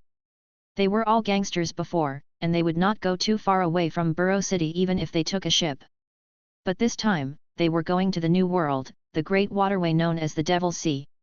After setting out to sea, everything was relatively normal, but Darius also knew that the more people there were in a pirate group, the more likely accidents would occur. The waters on the West Sea were relatively normal, but once they reached the Grand Line, the waters and weather there would be extremely strange, and only those who could survive at that time would be the elites. After setting off, Darius quickly returned to the ship to rest. When he was the leader of the Tianfeng gang, he preferred to be a hands-off boss and leave everything to Ah Shen, Red Chain Snake and the others. It is the same now. Although Ah Shen has never been a pirate, when Darius told him that he would go to sea sooner or later, Ah Shen began to catch up on the relevant knowledge about the sea, so Darius was more confident in handing over many things to him. Because even if Darius handled it himself, he might not do it better than Ah Shen. Although he was a former crew member of the Roxas pirates, he was just a trainee pirate and had no sailing experience at all. Back in the room, Li Yulai immediately began to massage Darius' shoulders. Darius took out a den mushi and quickly called Ah Shen, saying, "Ah Shen, next we need to have the brothers be on high alert to prevent any spies from the world government from making calls on the ship. If they want to make calls, have them use a public den mushi and not make private calls." "Yes." Ah Shen nodded and said, "Now on the sea, if there are really undercover agents on the ship, it won't be easy for them to tip off." After hanging up the phone, Darius immediately took out the devil fruit. This was the whispering fruit that he got 5 years ago. However, no one was willing to eat this rubbish fruit. After all, this devil fruit could only communicate with animals and was of no help to combat power. Now that he has become a pirate, no one is willing to eat this devil fruit. "Li Yulai, come and eat this devil fruit," Darius said to Li Yulai. "Ah! I eat." Li Yulai was also stunned when she heard it. She had followed Darius for several years. When they were in the Axe gang, Li Yulai was already his maid. It was only because Li Yulai had no fighting ability that Darius had always treated her as an ordinary maid. After all, after Darius became the lord of Borough City, there were too many women. "Yes," Darius said seriously, "although the whisper fruit is very useless, it can at least communicate with animals, right?" Then, Darius said solemnly, "The sea is different from the land. After we enter the Great Channel, the magnetic field there will be different from that of the four seas. There is a possibility that the fleet will get lost. At that time, the whisper fruit can be used to communicate with birds and fish, which may be useful." "Okay, I'll eat it." Li Yulai nodded, or rather, she couldn't refuse. After Darius handed the whisper fruit to Li Yulai, he continued, "Besides that, I also hope that you can develop this devil fruit well. Logically speaking, this devil fruit should be able to listen to the inner voice of humans. It will depend on your level of development at that time." "Yes." Li Yulai listened and began to peel the skin, and Darius reminded, "By the way, the taste of the devil fruit is not very good. Don't spit it out after eating it, understand?" Li Yulai nodded cutely, then took the fruit pulp and started eating it, but it was obvious that the taste of devil fruits was not very good. At this time, in the New World, Honeycomb Island, Shiki, the captain of the flying pirates, looked at today's latest newspaper and grinned, "Haha, this is really surprising. I thought you were dead a long time ago. I didn't expect you're still alive. Isn't this Darius? I miss him so much. He is still a pirate now." A middle-aged man next to Shiki was looking at the bounty in Shiki's hand with some emotion. If Darius saw this middle-aged man here, he would recognize him. He is Urkang, a former crew member of the second squad of the Roxas pirates. After the Roxas pirates were disbanded, he followed Shiki and is now also a senior officer of the flying pirates. I'm really looking forward to it. I hope we can meet again in the future. After Shiki finished speaking, he threw the newspaper aside and said to Erkang, send someone to contact him. Darius was once one of my subordinates, so go ask him if he is interested in joining my flying pirates. Erkang nodded and said, okay, leave this to me. However, some problems have arisen in the Roxas pirates, as many crew members have never been on a ship before, and facing the wind and waves on the sea, many of them suffer from seasickness. The answer Darius gave was also very simple and clear. Let them spit. They will get used to it over time. After listening to this, Shen did not dwell on this question anymore, and then asked, Captain, what is the goal of the next voyage? Let's go around the West Sea first. Although the Naku's pirates have a large number of members, this is their first time at sea. They should first adapt to life at sea. Darius said this, and then said seriously, also, naval battles are different from land battles. Once the ship is destroyed, if you can't swim, you will definitely be wiped out. Shen also immediately assured, don't worry about this. Although the members of the Rox pirates are not very good at swimming, at least they will not be easily drowned by the sea water. Let's build a reputation in the West Sea first. At the same time, we should also recruit some other pirate forces. It won't be too late to go to the Grand Line after 3 months when we have accumulated enough troops. Darius made a decision very quickly. He planned to wait until the cool-down time of the Devil sublimation skill was up before marching to the Grand Line. It would also give the members of the Roxas pirates a period of adaptation to the sea. Otherwise, they would be seasick every day and have no fighting power. If they encountered any emergencies in the Grand Line, that would be terrible. After hanging up the phone, Darius lay on the lounge chair again, enjoying the sunbath. Even if he was out at sea, Darius couldn't treat himself badly. As for the elite route like the Roger Pirates, the Red Hair Pirates, and the Straw Hat Pirates in the original work, he didn't want to follow it. The so-called elites were all honed in fighting. Li Yulai came over with a newspaper and said, Master, this is today's newspaper, and it also contains your new bounty. Only 500 million berries. Darius looked a little disappointed, feeling that the bounty was too low. Seeing that his nickname was still Axe, Darius was very dissatisfied. What the hell was this title? It was too ugly. Next time he encountered the Navy, he must ask them to change their title. Is it just me? The rest of the people don't have bounties yet. Yes, at the moment it seems that there is only a bounty on your behalf, Master. Li Yulai answered honestly. Darius didn't care too much about it. After sailing on the sea for a few days, he finally arrived at Pamir town, which is also a small island called Pamir Island. The crew members of the Roxas pirates also fully demonstrated their nature as pirates. They used to be gang members, and collecting protection fees can be said to be innate. However, as a gang, in order to achieve sustainable development, they also knew how to exercise restraint when collecting protection fees from those who do business. But now that they have become pirates, they have let themselves go, infinitely magnifying the evil in their hearts, and basically robbing the residents of the island. Darius did not try to stop them. What are pirates? Pirates are evil. As for pirates being brave sea warriors, free adventurers, etc., it is just a kind of beautification among pirates. Darius never thought of himself as a good person. If his men want to rob, let them go. Anyway, they just need to rob the gold on the island. Chapter 45. Boy. As time went by, the members of the Roxas pirates gradually found their own rhythm on the vast ocean, and the trouble of seasickness became a thing of the past. Compared with the constraints of their former gangster career, the identity of pirates gave them unprecedented freedom and uninhibitedness. In this vast world, every thought and every action of theirs is no longer interfered by any external force. Whether it is the pursuit of wealth, excitement, or the release of the wildness deep in their hearts, it has become the norm of their lives. In the past, as the overlord of Boluo City, the Tianfeng Gang, even though it was so powerful, had to always pay attention to the movements of the Kingdom of Flower Kingdom's army. The majesty of the law was still like a sword hanging over one's head. Now, as pirates, they have completely broken free from the shackles of the law, and no longer have to worry about robbing property, committing murder and arson, or satisfying any needs. This complete freedom has also allowed the evil and greed deep in their hearts to be released and satisfied as never before. The actions of the Roxas pirates became more and more rampant. They not only plundered money and food, but also extended their greedy hands to innocent villagers, with young women as their main target. However, while expanding their influence, they also learned from past lessons and became more cautious and strict in recruiting new members to prevent undercover agents from infiltrating the world government again. Today, the Roxas pirates looted another village, not only stealing money and food, but also abducting all the young and beautiful women in the village. Asshole, damn pirate, let my sister go. At this moment, a little boy came towards the pirates with a wooden stick, knocked one of the pirates to the ground, and shouted angrily, "You are not allowed to hurt my sister."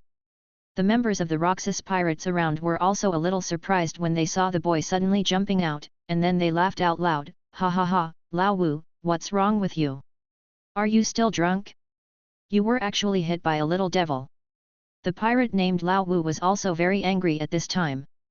He drew out the long sword from his back and looked at the boy ferociously, "You little brat, you are looking for death." "Don't," the girl immediately protected the little boy and said loudly, "Xiao Yu is just a child, don't hurt him." The boy named Xiao Yu once again stood in front of the girl. Although he was young, his eyes were very determined, "I'm fine, sister, I will protect you." Then, he stood in front of the girl like a chicken, and angrily said to the pirates in front of him, "You guys, are you really pirates? Why did you capture my sister? Why did you capture the rest of the villagers? Why did you steal our food and money? Are you still pirates like this?" Hearing this, the surrounding pirates were also stunned, and then all the pirates burst into laughter. At this time, Kuanglong in the distance also heard this. He was also very curious, and walked over and asked, "Little ghost, according to you, we are not pirates, then what is considered a pirate?" Hearing this, the little boy said with a determined and yearning look on his face, "Pirates are the freest warriors on the sea." The pirates around were stunned again, and then they laughed even louder, "Ha ha ha ha, I'm dying of laughter, is this kid serious? No, no, this joke is too funny, who told you this, kid?" After hearing this, Kuanglong sneered and said with a ferocious look on his face, "The freest warrior, kid, let me tell you. Pirates are not good people, they are evil, absolutely evil. Also, you actually said that pirates are the freest warriors, which is indeed true, so we came to rob you of your food, money and women, because all of this is our freedom. As for your crying, your begging for mercy, your anger, what does it have to do with us, we are pirates." After hearing this, the little boy was shocked at first, and then he roared even more angrily, "You guys don't deserve to be called pirates. Only Roger and his friends are real pirates. You are just a bunch of villains." All of a sudden, the pirates of the Roxas pirates were startled when they heard the name Roger. Kuanglong asked, "Roger, do you know Roger?" "Well, Roger came to our village 3 years ago." The little boy said proudly. "It's really surprising. That big pirate would actually come to such a small village. Tisk, I can't believe that such a big pirate would have such an idea, it's really disgusting. Who cares? It has nothing to do with us anyway." The pirates around were still laughing wantonly. Kuanglong snorted and said in a cold voice, "Little devil, while I'm in a good mood now, go back and drink milk. Okay, take him away quickly." "Yes." Several pirates immediately went up and tried to capture the girl. "Damn it! I won't let you bad guys hurt my sister." The boy raised the stick again and attacked the surrounding pirates. What surprised Kuanglong was that although this kid was young, he had some skills. He knocked down several pirates in a row with a long stick. This made the pirates of the Roxas pirates look a little ugly and cursed, "Damn, this stinky kid seems to be a martial artist and has some kung fu skills. In that case, I won't be polite either." As they spoke, the pirates picked up their weapons one after another, but the boy was not afraid at all. Facing the siege of several people, he kept dodging and avoiding the attacks, looking for opportunities to counterattack. For a while, several big men were unable to take down a little kid and instead felt like they were being fooled. This made the pirates even angrier, and they no longer held back, beginning to use all their strength, hitting the boy hard with the scabbard, causing the boy to spit blood and fall to the ground, and eventually being stepped on to the ground by the pirates. "Let me go, you bunch of pirates, let me go." The boy who was being stepped on was still struggling, resisting, and shouting. But his resistance soon angered the pirates, and they started punching and kicking the boy. "No, don't hit him, I'll go with you." The girl saw her brother being beaten, and she threw herself on him. Her weak body knocked a pirate to the ground, and she used her body to protect the boy. Damn it! This stinky woman! The pirate who was knocked down was very angry. He was accidentally knocked to the ground by a woman just now, and he immediately wanted to teach her a lesson. Kuang-long looked at him and immediately scolded, "What do you want to do?" Listening to Kuang-long's words, the pirate was immediately frightened by Kuang-long's eyes. Kuang-long said in a cold voice, "This woman is also a rare and high-quality commodity. When the time comes, we will present her to the captain. What if she is damaged?" After hearing what Kuang said, the pirate shuddered, thinking of his captain's invincible monster power, and smiled awkwardly, "Yes, boss, Kuang-long is right. Sister." At this time, the boy lying on the ground struggled, watching his sister being taken away, and forced himself to stand up. Kuang-long looked at her with some appreciation in his eyes, and a smile appeared on his lips as he said, "You have quite a bit of perseverance. How about it, kid? Do you want to come with me? This way you won't have to be separated from your sister." After listening and hesitating for a moment, the boy did not answer, but looked at Kuang-long with anger. A pirate next to him asked curiously, "Brother Long, you need to take this kid with you. Well, although he is just a little devil, he seems to have some abilities. Anyway, one more little devil on the ship is not too much." Kuang-long replied indifferently, and then said to the pirate next to him, "Give him some medicine." When the ship's doctor was applying medicine to the boy's wound, Kuang-long asked curiously, "Little boy, what's your name and how old are you?" "Games, 10 years old." The boy replied. "Game? Haha, this name is quite interesting." Kuang-long grinned after hearing the name. Yuji also looked up at Kuang-long and asked, "What are you going to do to my sister? Are you going to kill her?" Kuang-long also explained, "No, your sister is very young and very beautiful. If Lord Darius appreciates her, she will probably serve him as his maid. If Lord Darius doesn't like your sister, she will probably be arranged to serve those cotters, or at worst become a ship prostitute on the ship." The concept of hierarchy is very strong in the Roxas pirates, or rather, the concept of hierarchy in the Tenho gang, the predecessor of the Roxas pirates, is very strong. First of all, there is Captain Darius, who enjoys the best resources of the Roxas pirates, and then it decreases layer by layer, and the women that ordinary crew members of the Roxas pirates can only meet are basically very ordinary-looking women who can only be used as tools for sexual gratification. As for those good-looking high-class ones, maybe they will be given to them after the captain or other cotters get tired of playing with those women. When Yuji heard this, his expression changed drastically and he shouted angrily, "What are you going to do to my sister?" Kuang-long ignored his impotent rage and said in a cold voice, "I've already told you that if you're lucky, you might become our captain's maid. Your status on the ship will certainly not be too low. But if you're unlucky, it's hard to say. Okay, kid, I'll ask you again, do you want to join our pirate group? I invited you because I see how capable you are." Yuji thought for a moment and said seriously, "Okay, I can join your pirate group, but you have to let my sister go." Kuang-long listened and grinned, "I have no say in this matter, and you are not qualified to bargain with us now." Chapter 46. Game. In a very short time, the Roxas pirates completed the looting of the village. After loading all the food and treasures onto the ship, they set sail again. Standing on the huge fleet of Roxas, Yuji saw the densely packed pirate ships all around him. Each one was more majestic and spectacular than the pirate ships of the Roger pirates that he was familiar with. He could not help but stare in amazement and asked in disbelief, "Are all these huge pirate ships from your Roxas pirates?" Hearing this, Kuang-long raised a proud smile on his face. He nodded, with a bit of majesty in his tone, "That's right. Well, now that we are on this ship, let's get to work. Xiao Yi, this new kid is called Yuxi, take him to the laundry room." "Understood, Brother Long." A young pirate named Xiao Wei came over. He glanced at Yuji with disdain and indifference in his eyes, and said stiffly, "Little ghost, come with me, don't dawdle." Yuji was extremely anxious and shouted eagerly, "Wait! Where is my sister? I want to see her." He turned to Kuang-long, his eyes flashing with persistence and desire. Kuang-long glanced at Yuji lightly, and said in a cold and indifferent tone, "She should be on the Iron Blood right now. That is Lord Darius's flagship in the heart of the Roxas pirates." Iron Blood. Yuji frowned, feeling unfamiliar and curious about the name. Seeing this, Kuang-long briefly explained, the Iron Blood is the captain's flagship. After hearing this, Yuji became even more determined to see his sister. Please take me to see her, I must see my sister. Kuang-long's face darkened, and his tone revealed obvious displeasure. Don't joke, kid. You can't see the captain just because you want to. If you want to see your sister, you must first prove that you are qualified to stay here, and then you must be alive.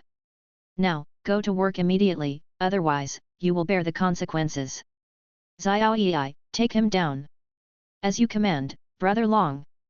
Xiao Wei sneered and urged again, let's go, kid, don't waste time. Yuji still didn't give up, he shouted, so what am I going to do to see my sister? Kuang-long spread his hands, his expression was extremely cold, who can tell? You should worry about how to survive on this ship. Since you have chosen this path, you have no way out except death. Now, go to work, this is your only way to survive.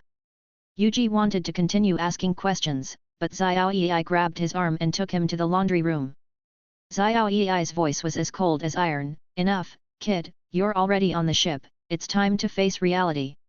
Here, except for the captain, everyone else has to work. An uncontrollable rage suddenly ignited in Yuji's heart. He turned around abruptly and swung his fist towards Xiao Yi like an arrow, confident that this blow would definitely hit the target. However, Xiao Wei seemed to have anticipated this, and easily used his hands as a shield to neutralize Yuji's attack. Yuji's eyes flashed with surprise, and then, he tensed his leg muscles, ready to launch a fierce kick. But Xiao Wei's reaction was even faster. Instead of giving in, he took advantage of the situation to counter-attack and kicked Yuji hard in the face. The powerful force made Yuji lose his balance instantly, and he flew out like a kite with a broken string, and fell heavily to the ground. Don't be so arrogant, you little brat. Xiao Yi's voice was cold. He slowly walked towards the game that fell to the ground with a disdainful smile on his lips.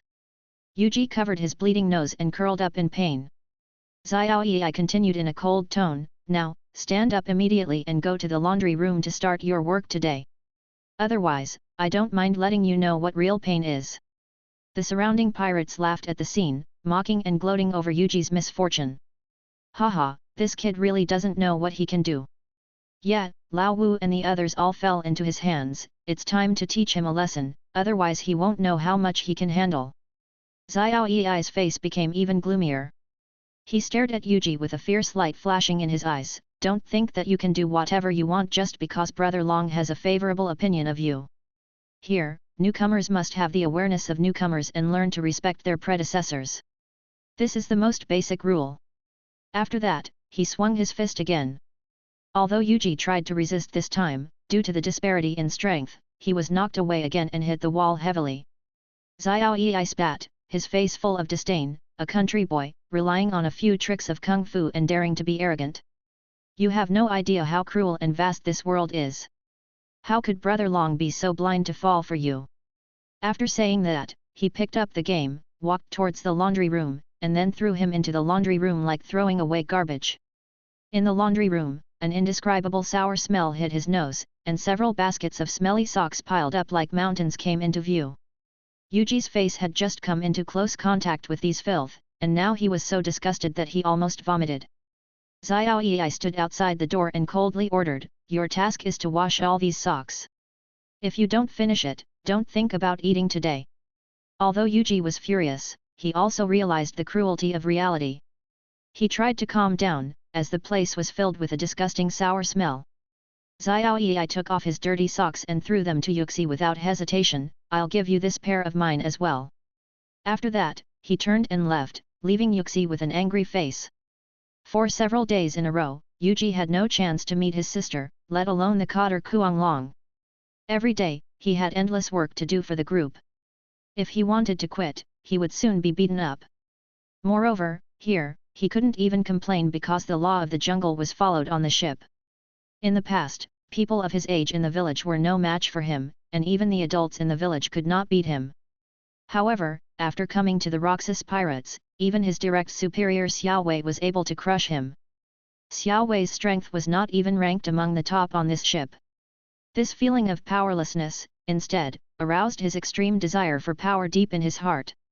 At the same time, Xiao Wei and several pirates were sitting on the side of the ship, chatting and laughing. It's strange, after being a pirate for so long, it feels like the old days are no different. I've been at sea for almost 2 months, and I haven't even seen the shadow of the navy. I was expecting an exciting chase, but it's really disappointing. There was a bit of self-mockery in his words. The pirates on the side sneered when they heard this. If those navy officers really dare to come and cause trouble for us, they are really crazy. Our captain is Lord Darius, a pirate with a bounty of 500 million berries, which is unmatched in the West Sea. I heard that the bounty for the captain of the former West Sea Overlord, the highest bounty pirate group, the Iron Pirates, is only 95 million berries. Compared with our captain, it is nothing compared to the light of a firefly and the brilliance of the bright moon. The Iron Pirates have been rampant in the West Sea for many years without any harm, which shows how incompetent those navy officers are. How dare they provoke us? Just then, a pirate's voice interrupted their chat. Hey, Xiao Yi, the new kid is looking for you. Hearing this, Xiao Wei turned his gaze towards Yuxi, who was walking towards him, with a playful smile on his face. Hey, kid, you finished today's work so quickly? It seems you worked really hard. Yuji looked at Xiao Yi seriously, with a determined light in his eyes. You said you would teach me to become stronger.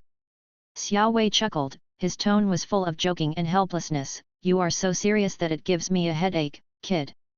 It was obviously your brother Long who brought you on board, but you left it to me to take care of you. I am not a babysitter. Despite his complaints, Xiao Yi still led Yuji to the training room on the ship. There are also some pirates training here. Xiao Wei looked around and sighed. As for me, I used to be a boxer.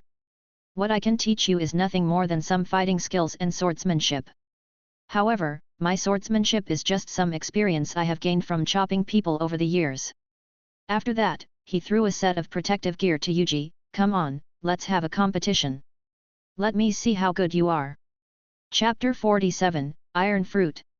West Sea, Zhuolong Town. This once peaceful harbor has now become the mighty territory of the Steel Pirates. The flagship of the Steel Pirates stands tall. Its captain, Iron Sword, is the most powerful pirate in the West Sea and is known as the Admiral of the West Sea. He not only conquered Zhuolong Town, but also extended his tentacles to dozens of villages on the surrounding islands, weaving a huge network of power. He cleverly used bribery to win the Steel Pirates the right to do whatever they want in this sea area. At this moment, in the sea area outside Kowloon Town, other pirate groups witnessed the majestic fleet of the Steel Pirates and were all terrified. In panic, they hurriedly reported to their captains through Den Den Mushi, "It's bad, the Roxas pirates are approaching us." On the flagship of the Roxas pirates, Captain Darius was sweating profusely in the gym. He was not very concerned about the Roxas pirates' upcoming attack on the Steel Pirates, and instead left this matter to Ashin. Even though the captain of the Iron Pirates, Iron Sword, was the overlord of the West Sea, Darius did not take him seriously. At this time, a pirate hurried in and reported respectfully, "Captain, we have arrived at the waters of Zhuolong Town."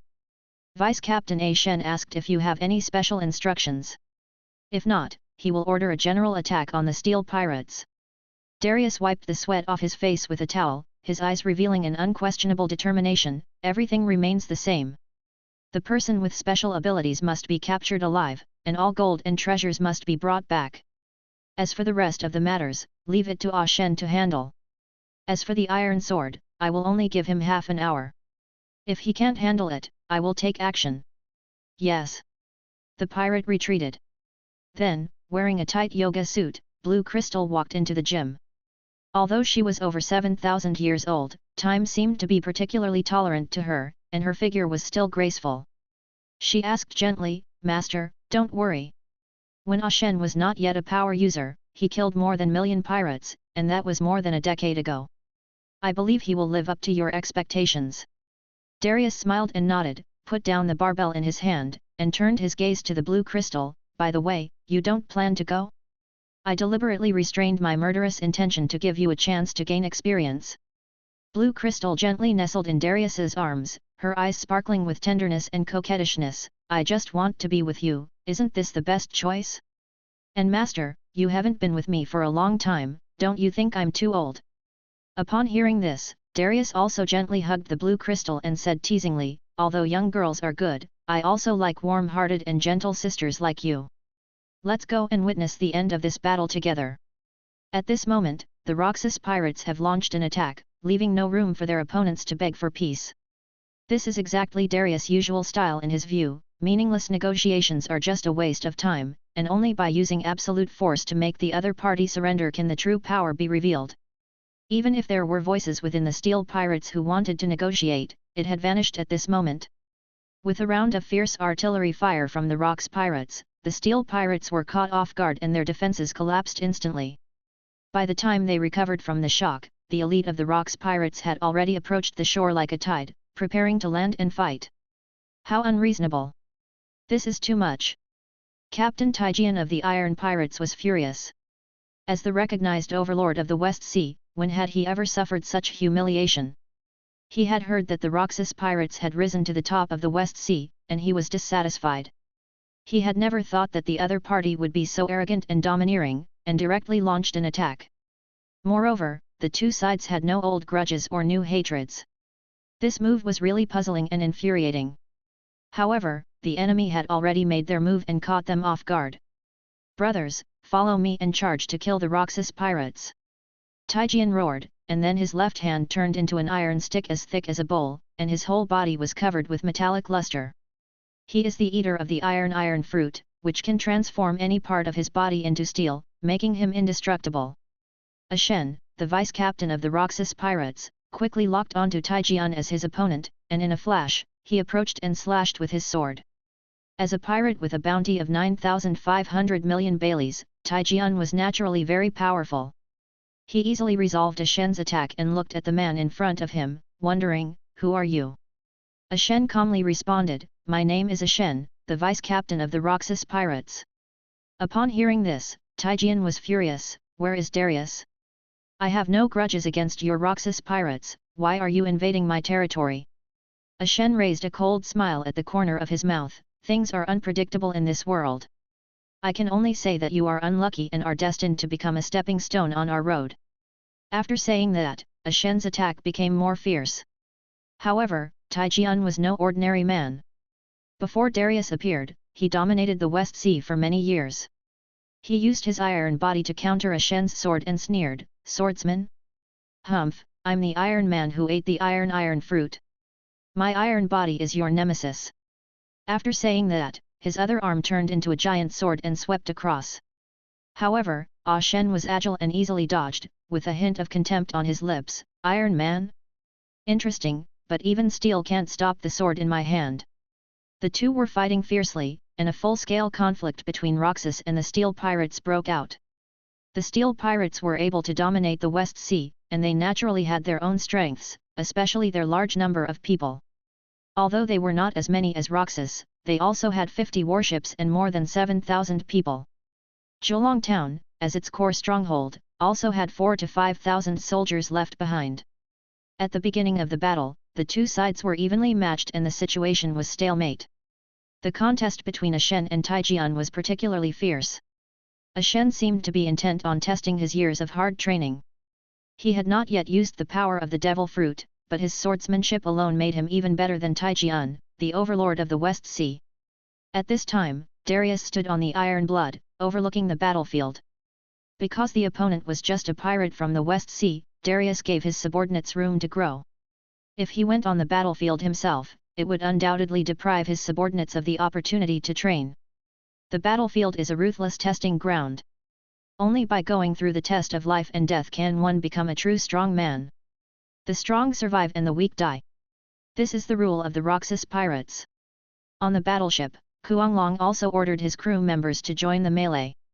Xiao Yi looked at Yuxi who was beside him with a look of astonishment on his face, and his tone was full of unquestionable determination. "Boy, just stay on the boat. This kind of war is not something a kid like you can participate in." After that, Xiao Yi resolutely followed Kuanglong's footsteps and threw himself into the center of the vortex of fierce battle. "Hey, this fight is really fierce. It seems that if I am eliminated, the combat effectiveness of the Roxas pirates will not be much different from that of the Steel Pirates." A ferocious smile appeared on Darius's lips. "The officers under the Iron Pirates are all good fighters. Look at the Red Chain Snake, Crocodile, Shanghai, and others, who were all top masters in Burrow City before, and are now fighting with the enemy officers. Both sides are evenly matched and it is difficult to decide. In fact, the elite force of the Roxas pirates also inherited the high-end combat power system of Burrow City, such as the existence of the 4 generals, 5 dragons, 6 demons, 7 demons, etc. Although they have not yet been rewarded, if measured by the standards of the sea, each of them is worth more than 30 million Baileys. Darius watched the battle with a cold eye.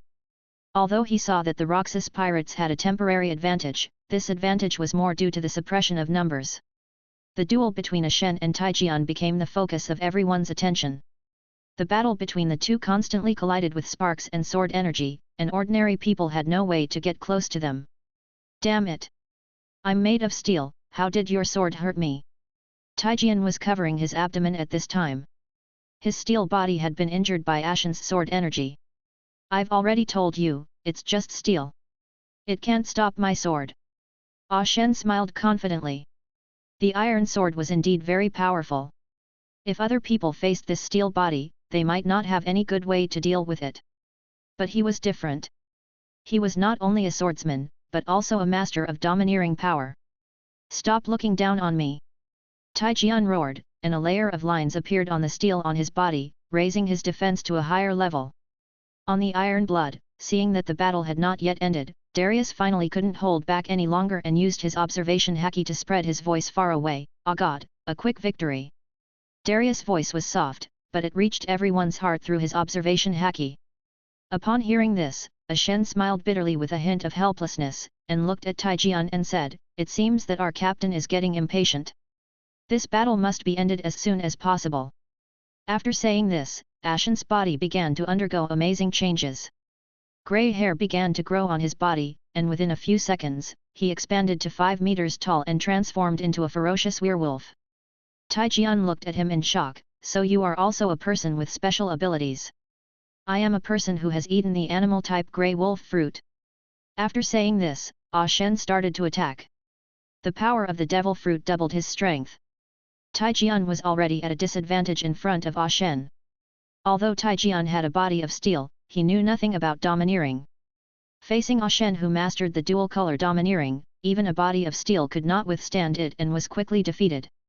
In the end, with the defeat of Iron Sword, the morale of the steel pirates was severely damaged, and the remaining cotters and members also lost their fighting spirit. The entire battle situation quickly tilted, and a large number of pirates chose to surrender in despair. The seriously injured Taijian was pressed over, his eyes filled with anger. Although he wanted to struggle, he was ruthlessly bound by the cold sea stone handcuffs. Darius showed a familiar playful smile, looking down at the unwilling Iron Sword. "I give you a choice, surrender to me, and I won't kill you." Taijian's eyes were wide open, his chest was heaving violently with anger. He angrily retorted, "Darius, you shameless man! I have no hatred or grudge against you, but you carried out this sneak attack, how can I accept it? Let me go, let us fight fairly and see who is better. If I lose, I will let you do whatever you want." He was full of disdain for Darius, but he was in awe of the other person, Ashen. After all, Ashen defeated him in a head-on confrontation, while Darius was hiding behind the scenes, which made him feel humiliated. Darius raised a scornful smile. This was just a temporary test. He did not want all the strong men to be his subordinates. Seeing that Taijian was so stubborn, he had made up his mind and decided to personally verify the power of his new ability. "You are not worthy enough? Ashen can easily deal with you. Why do I need to take action? But as a pirate, I admire your toughness." Darius' words were full of admiration, but then he changed the subject. "However, you are destined to be my test subject today. Take him to my room." After that, he turned around leisurely and walked into the depths of the cabin. Taijian was stunned by the sudden change, and then he was pushed by a force from behind and followed Darius into the cabin. He thought to himself that perhaps this was a prelude to Darius recruiting him, and he couldn't help but feel a little proud. Although Taijian just said that he was not convinced, Darius was a pirate with a bounty of 500 million. His strength was unfathomable. Even his deputy Ashen could easily defeat him. Darius himself made him feel in awe. He began to think about how to gain the greatest benefit in the next conversation. However, Darius's order shattered his fantasy. You step back, no one is allowed to enter without my order. As the bunny-eared maids left, only he and Darius were left in the room. Taijian thought Darius was about to start recruiting him, but he just stared at him coldly, then whispered the frightening spell, Reincarnation Despair. Instantly, the room seemed to be torn apart, and they were in a completely different space. Darius was like a cheetah with night vision, clearly seeing everything around him, while Iron Sword fell into endless darkness. Where is this? Darius, hurry up and get someone to turn on the lights. The darkness made Taijian panic and he shouted angrily. Darius remained unmoved, waiting for time to pass. 3 minutes passed in a flash. He gripped the giant axe tightly, the power of the heart steel surged, and with one swing of the axe, the iron sword's head was chopped off in an instant. As Taijian died, his body emitted a dazzling white light and gradually condensed into a white devil fruit, the steel fruit. The different space slowly dissipated, and everything returned to its original state. There was an extra devil fruit in Darius's hand, which was the superhuman steel fruit. Chapter 48. Let them go. Looking at the iron fruit in his hand, Darius smiled with satisfaction. It was true that after killing the ability user, he could seize the devil fruit. In this way, he could seize those powerful devil fruits in the future. It was a pity that the cooldown time of the reincarnation despair was 140 days, which was a bit too long. Someone come. Soon, the maid outside the door heard Darius' voice and pushed the door open. Seeing the corpse on the ground, she was also shocked, but quickly regained her composure. Then, the two pirates came in, and Darius ordered, hand the body over to the steel pirates, and call Red Chain Snake over. Yes. After a while, the body was dragged out, and the maids began to clean up the blood on the ground. The Red Chain Snake also walked in at this time, looked at Darius and said respectfully, Lord Darius. Darius looked at the red-banded snake and said jokingly, you are really unfamiliar.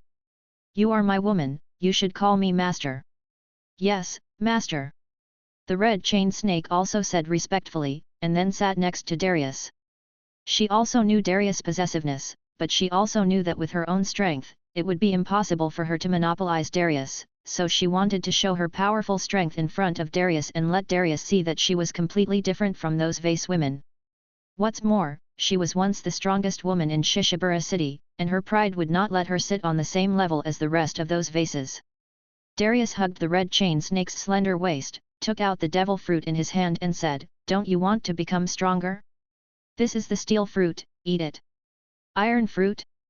Isn't this Iron Sword's devil fruit? The Red Chain Snake was also shocked when he saw the devil fruit in Darius' hand. Yes. How about it, do you want it? Darius asked. Red Chain Snake looked at the white devil fruit in Darius's hand. She was smart and thought about the fact that Taijian's body had just been carried out. She asked, Master, do you have the ability to take away other people's devil fruits? Darius also admitted it directly, well, I guess so. But you have to keep this a secret for me for the time being.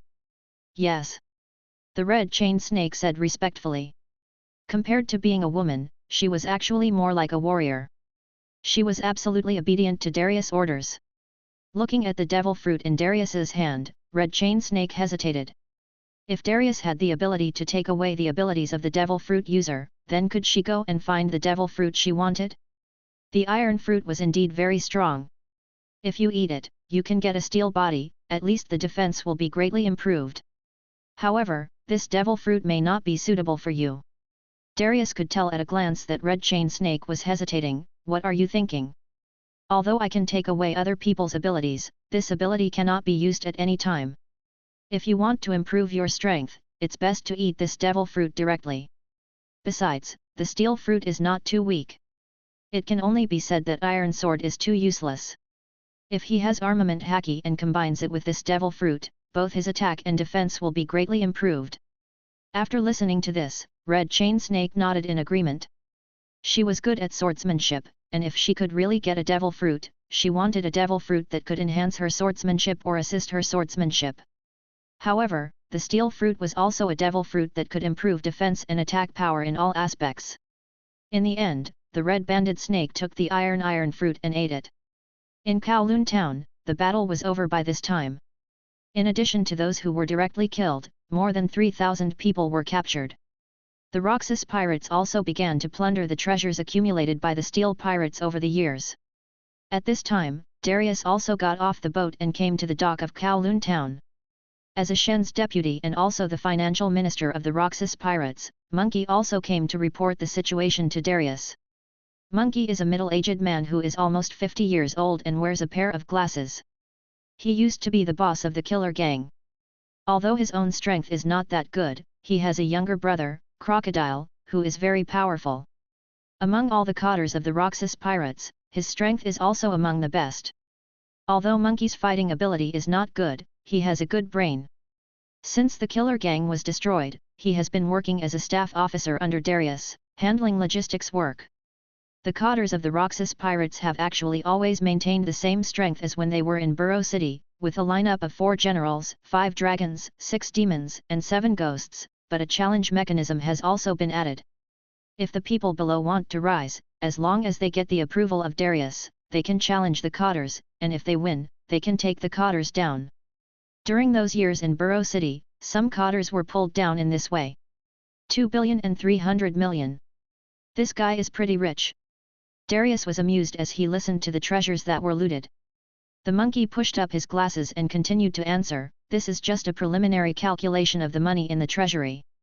There are also many antiques and various weapons in it. Moreover, we also found another ability user, Iron Bull, the captain of the Steel Pirates combat team. He ate the animal-type bull fruit, the antelope form." Darius was also interested and asked, "A devil fruit user?" This Iron Pirates is a large pirate group with thousands of people, but there are only 2 users. Forget it, let's lock up this Iron Bull first. Yes. The ape received the order and gave an order to his subordinates, and then continued, "Sir, the prisoners are now being held in the square. What should we do with these prisoners next? Go and have a look." When they arrived at the square, the members of the Steel Pirates were disarmed one by one. They knelt helplessly on the ground with fear in their eyes. Most of them were injured, and in front of them was the body of Iron Sword of the Steel Pirates. Darius looked at the pirates below and said coldly, "Ah God, prepare a ship for them and let them go." "Yes." Ah Shen immediately obeyed the order after hearing it. The members of the Iron Pirates below were also in disbelief.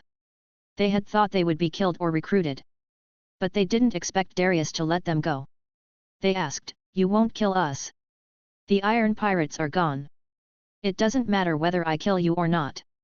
Darius said calmly, "You are free now. I will give you a ship. You can go wherever you want." The members of the Iron Pirates were also somewhat skeptical of the truthfulness of Darius's words at this time, and asked, "What about Captain Iron Bull?"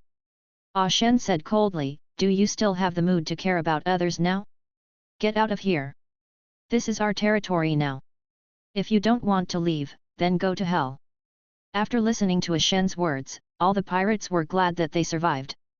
They expressed their gratitude to Darius, and then started to board the ship one by one. "Captain, are we just going to let them go?" Cheng Hai asked with some confusion. Bakugui was also somewhat dissatisfied and said, "Captain, are you really going to let them go like this? More than 200 of our brothers died this time, and the number of injured exceeded 1,000. They deserve it." Darius said contemptuously, then glanced at the explosion ghost coldly, "Why, do you object to my decision?" Instantly, the 2.5-meter-tall giant Baogui broke out in a cold sweat on his back. He dared not say anything more and quickly admitted his mistake, "No, I dare not." Darius said coldly, "This time the Roxas pirates had more people than the other side, but they still had more than 200 people killed. This can only mean that there are too many unqualified people in the Roxas pirates. Let them die. It's too easy to find more people." "Yes, you are right." Hearing Darius's cold-blooded words and his disregard for the lives of his subordinates, even a cotter like Bakugui knew in his heart that if they died one day in the future, Darius probably wouldn't even look at them, and would be as indifferent to them as a dead dog on the roadside. But even so, they worshipped Darius from the bottom of their hearts. There was nothing else to it but worship of Darius's power, the kind of absolute terror that could crush anyone no matter who he faced. Although he was sometimes ruthless to his subordinates and didn't care about their lives at all, it was this ruthlessness that made them very odd and more willing to follow him. Mr. Darius." At this time, a crew member of the Iron Pirates ran over and said, "Can I join your Roxas pirates?" "Hey, Ash, you want to join them, are you kidding me?" At this time, a crew member of the Steel Pirates shouted to the man named Ash. Ash listened and nodded seriously, "Well, I was a free man in the beginning. I joined the Steel Pirates because I was defeated by Iron Sword. Now Iron Sword is dead, so there is no need for me to stay in the Steel Pirates. In that case, I'll join the Roxas Pirates, since they are stronger than the Steel Pirates anyway." "Me too, Captain Darius, please accept us." "Yes, please accept us." All of a sudden, with Ash taking the lead, many pirates decided to join the Roxas Pirates. They were the lowest ranking pirates in the Steel Pirates before, so it didn't matter who they were. And since they were going to be younger brothers, why not find a powerful older brother? "Okay, but it requires an assessment. Ah Shen, you handle this matter." Darius did not refuse, or rather, these talents made the most correct choice. Chapter 49, Navy Attack. However, there were still quite a few people who were too proud to join the Roxas Pirates and they firmly chose to leave. In the end, among the more than 3,000 people, most of those who were not injured or had minor injuries chose to leave directly. Only those pirates with serious injuries chose to join the Roxas Pirates. The reason was very realistic. They were injured and wanted to rest and recuperate in Kowloon. As for these pirates who chose to join the Roxas Pirates, Shen and his team would test their loyalty. If they found that someone had ulterior motives, they would be dealt with directly. On the pirate ship, after the ship started sailing, the members of the Iron Pirates who chose to leave were very excited as if they had survived a disaster. "Great, we finally survived.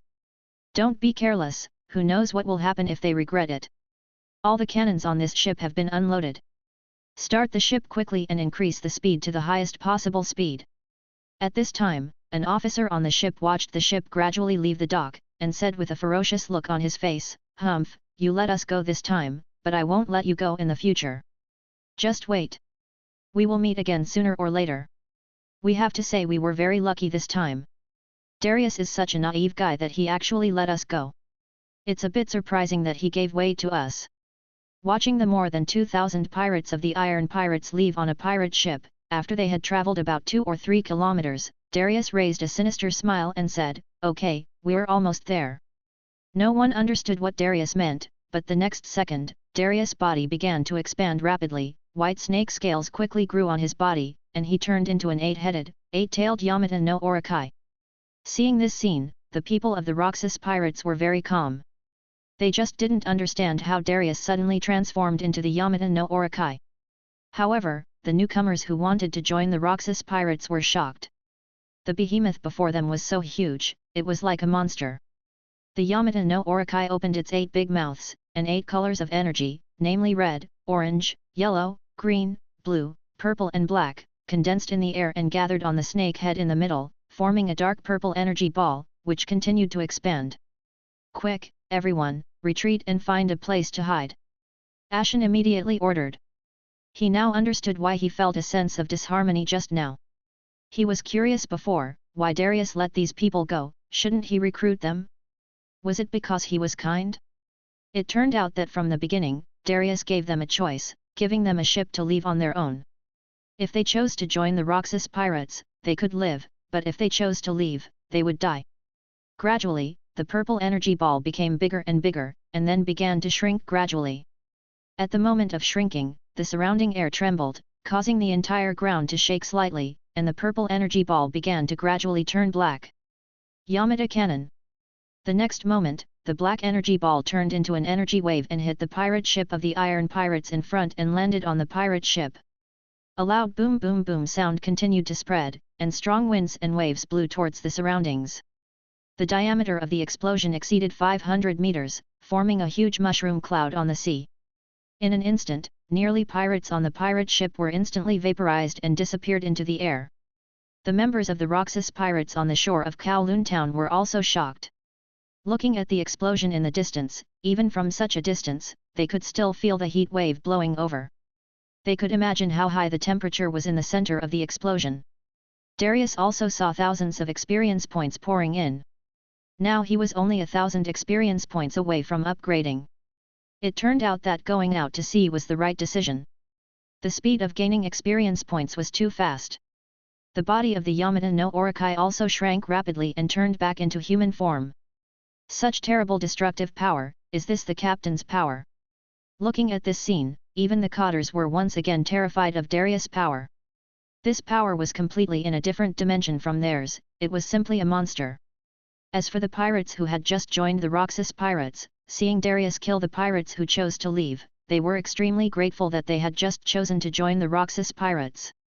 If they had just chosen to leave by ship, they would have ended up like those people. However, seeing the death of their former companions made them feel very sad, and they hurriedly asked, "Captain, didn't you just tell them to leave? Why are you doing this?"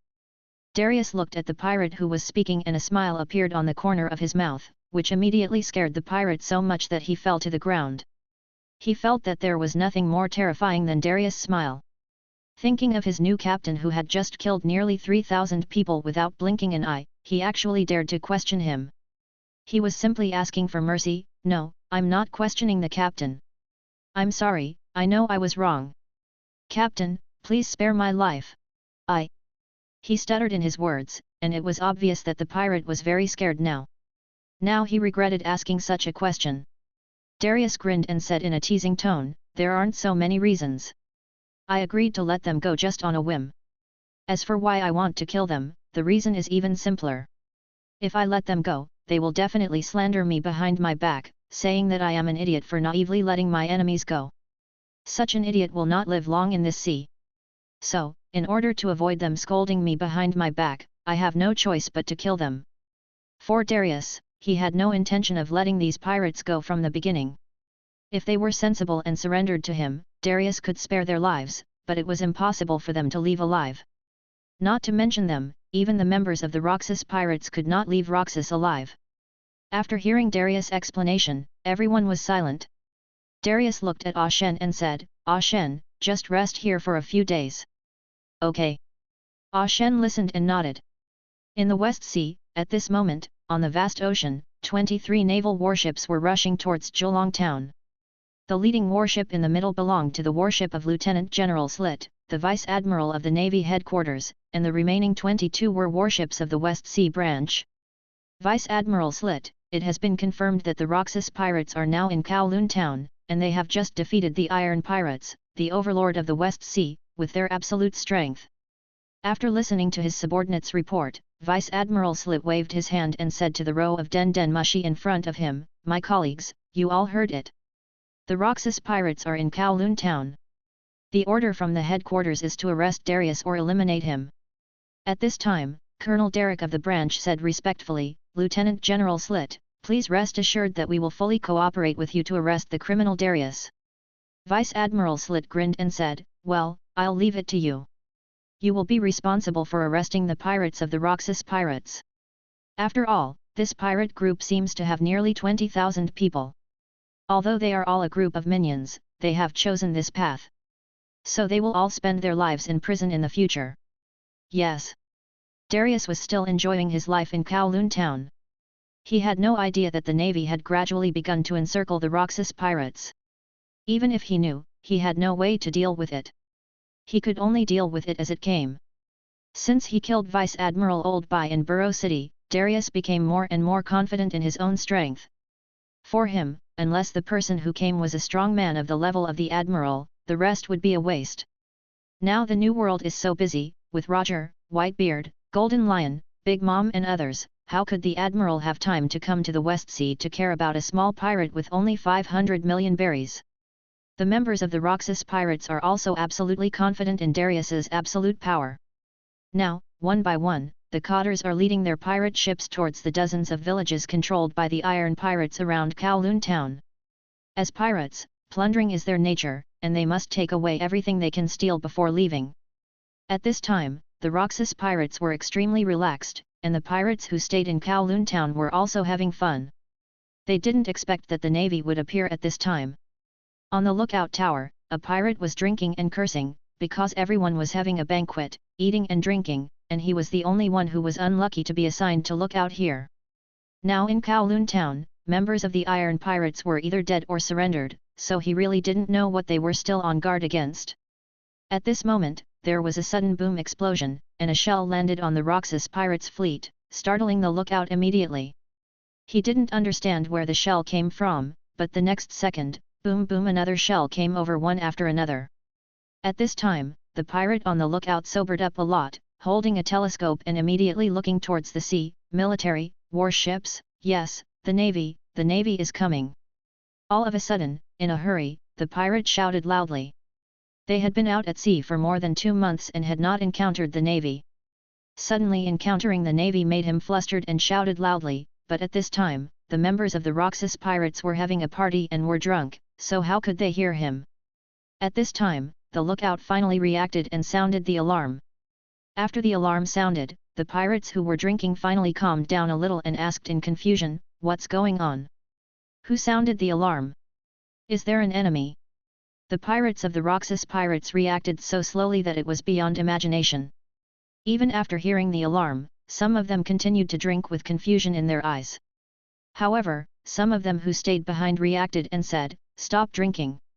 There must be an enemy coming. Be careful." Chapter 50, General Candidate, Lieutenant General Slit. At this time, the navy entered the waters of Zhuolong Town, and 23 warships began to continuously bombard the pirate fleet. They had to destroy their ships first to ensure that these pirates could not escape. Vice Admiral Slit, most of the elite members of the Roxas pirates have gone out. Those who remain in Kowloon Town are a group of old, weak and sick people, and Darius seems to be in Kowloon Town as well. A messenger came to report. After hearing this, Slit was also very excited. "God is really helping me. Humph, today we must arrest these pirates and avenge the navy who died in Burrow City and Vice Admiral Bai." Yes. The navy's offensive was very fast. The warships advanced at full speed, and the large caliber cannons continued to bombard the ships docked on the shore. Even after the warships approached, there was no counter-attack from the pirates, which made the navy excited. It turned out that they were a group of pirates who had just set out to sea. Their awareness was too poor. The navy quickly controlled these pirate ships, and a large number of navy began to land. It was not until the navy had already begun a large-scale landing that the Roxas pirates finally reacted. However, seeing so many warships, the pirates panicked. The navy is coming. Damn it! Why are there so many navy ships? And the officers are not here right now.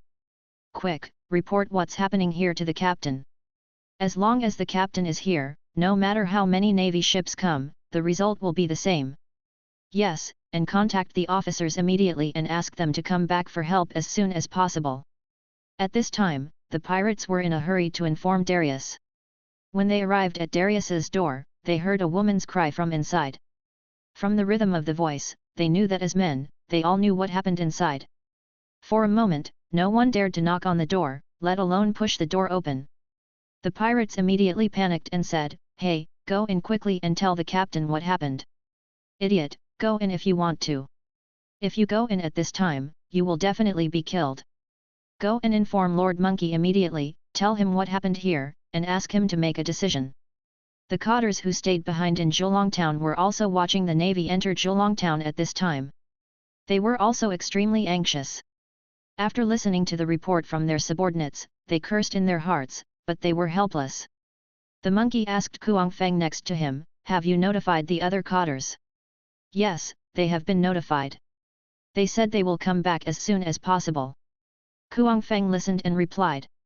The monkey's face was very ugly at this time. "Then let the brothers hold on. We have more than 10,000 people left in Zhuolong Town. Tell the brothers outside the door to inform the captain as soon as possible. The navy has dispatched so many troops this time. There must be strong ones among them. Without the captain's help, I'm afraid it will be difficult for us to deal with it alone." At this time, a group of pirates were standing outside Darius' door, just standing there stupidly, listening to the screams of the woman inside. They could imagine what a decadent scene was in the room. They really wanted to rush in and tell Darius about it. Now the navy had already arrived, but no one of them dared to be the first to speak out, so they could only stand there stupidly. The room gradually fell silent until the woman's last cry. As men, the pirates knew that their boss must have finished. When they were about to knock on the door, it was suddenly opened. Seeing Darius with his upper body naked, exuding a terrifying pressure, they immediately swallowed their saliva and said, "Captain." Darius looked at the pirates and said coldly, "What you heard outside the door was very interesting." "No, Captain, we didn't mean to eavesdrop. We came here to report something urgent," one of the pirates explained eagerly. Fearing that Darius would not give him a chance to explain, he said directly, "The navy is coming. There are 23 warships in total. The brothers are almost unable to hold on. The navy is coming." Darius frowned as he heard this. So many warships coming at once forced Darius to treat it with caution. "We got it. I'll go out right away. Tell the brothers to hold on." "Yes." In Kowloon town, the navy caught the Roxas pirates completely off guard, but there were more than 10,000 people left behind, and they immediately stopped the counter-attack. Storm kick. Sleet launched a vacuum slash and killed the two pirates. He was now looking for Darius and was not interested in ordinary small fish and shrimps. Suddenly, a red light of observation haki flashed in Slit's eyes, and then his face became very ugly, because his observation haki had seen a very bad future in the previous moment. "Here it comes." Sure enough, the next second, a huge Yamata no Orokai suddenly appeared in the direction he was looking. As soon as the Yamata no Orokai appeared, Slit's pupils shrank sharply, because he found that his ability to foresee the future was somewhat ineffective. "It's Lord Darius." "Great, Lord Darius is finally here. With Lord Darius here, we can't lose." The members of the Roxas pirates were excited after seeing Darius transform into the Yamata no Orokai. After all, Darius was invincible in their eyes. "Navy, it seems that a lot of them have come. However, numbers are meaningless to me, sound waves." Darius opened his bloody mouth and emitted a harsh ultrasonic wave. This move completely ignored the enemy and me. Both the navy and the pirates covered their ears in pain under the sonic wave attack. At this time, Slit was also covering his ears, with an unpleasant expression on his face as he said, "Damn it, it turned out to be this move. My observation haki was even disrupted by this move of his." Soon, Slit was covered with a layer of armed color domineering, and he rushed towards Darius with the moon step under the vibration of the ultrasonic wave. Darius also saw Slit coming with the moon step. Although the sonic attack could not kill the enemy, it could make the enemy lose combat effectiveness for a short time. However, the marine in front of him could ignore his sonic waves. It could be seen that he was definitely not an ordinary person.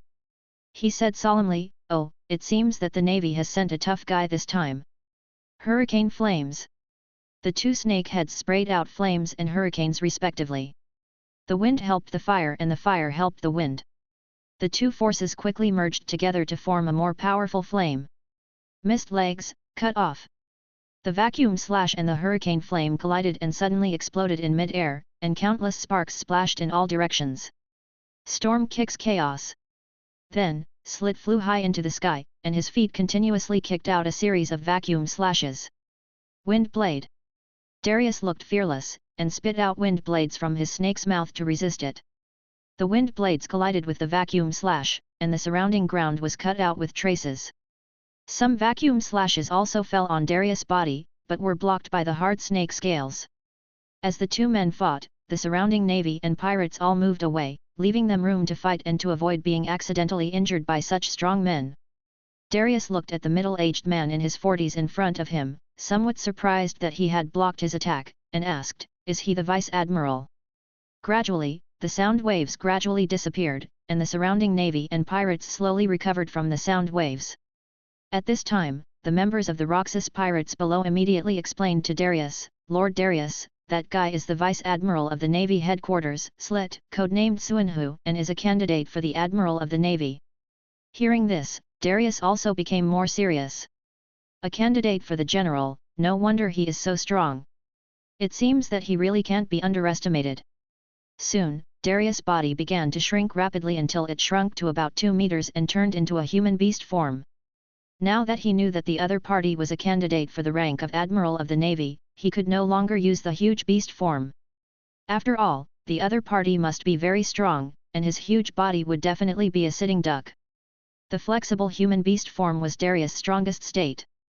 Slit looked at Darius, whose body was covered with white snake scales, 7 white snake heads on his shoulders and neck, and 8 snake tails behind his buttocks. He also fell from the air and said, you despicable pirate, you brutally killed Vice Admiral Bai and thousands of Navy officers in Burrow City.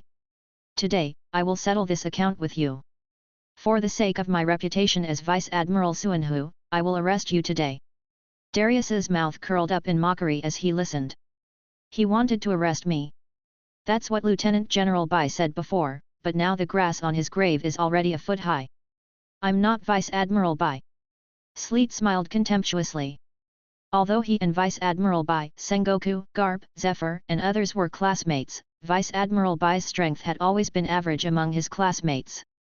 He was neither particularly bad nor outstanding. After he graduated from the Naval Academy, he was an excellent student with top grades, ranking only after Garp, Sengoku, and Zephyr. Even Tsuru, another admiral candidate in the Navy, was ranked behind him. Neither his talent nor his strength could compare to Vice Admiral Bai. Moreover, he was much younger than Vice Admiral Bai and was now in his peak condition. Looking at Darius in front of him, Slater's eyes became colder. He did not take the initiative to attack, but just looked at Darius quietly. Darius looked at him and felt an unprecedented pressure. His face gradually became solemn. He could feel that Slater was very strong, much stronger than Lieutenant General Bai. In the headquarters of the Navy, the position of Vice Admiral is a position with a huge gap in strength. In the original work, the powerful Vice Admirals include Garp, Tsuru, Mamosa, and Chiton, while the weak Vice Admirals include Vice Admiral Maynard who appeared in Dressrosa in the original work. Obviously, Sleet is able to become a candidate for the Navy Admiral. Even if his strength is not as good as that of the Navy Admiral, he is still very close to the Navy Admiral. It can be said that he is the strongest among all the Navy Vice Admirals except Garp.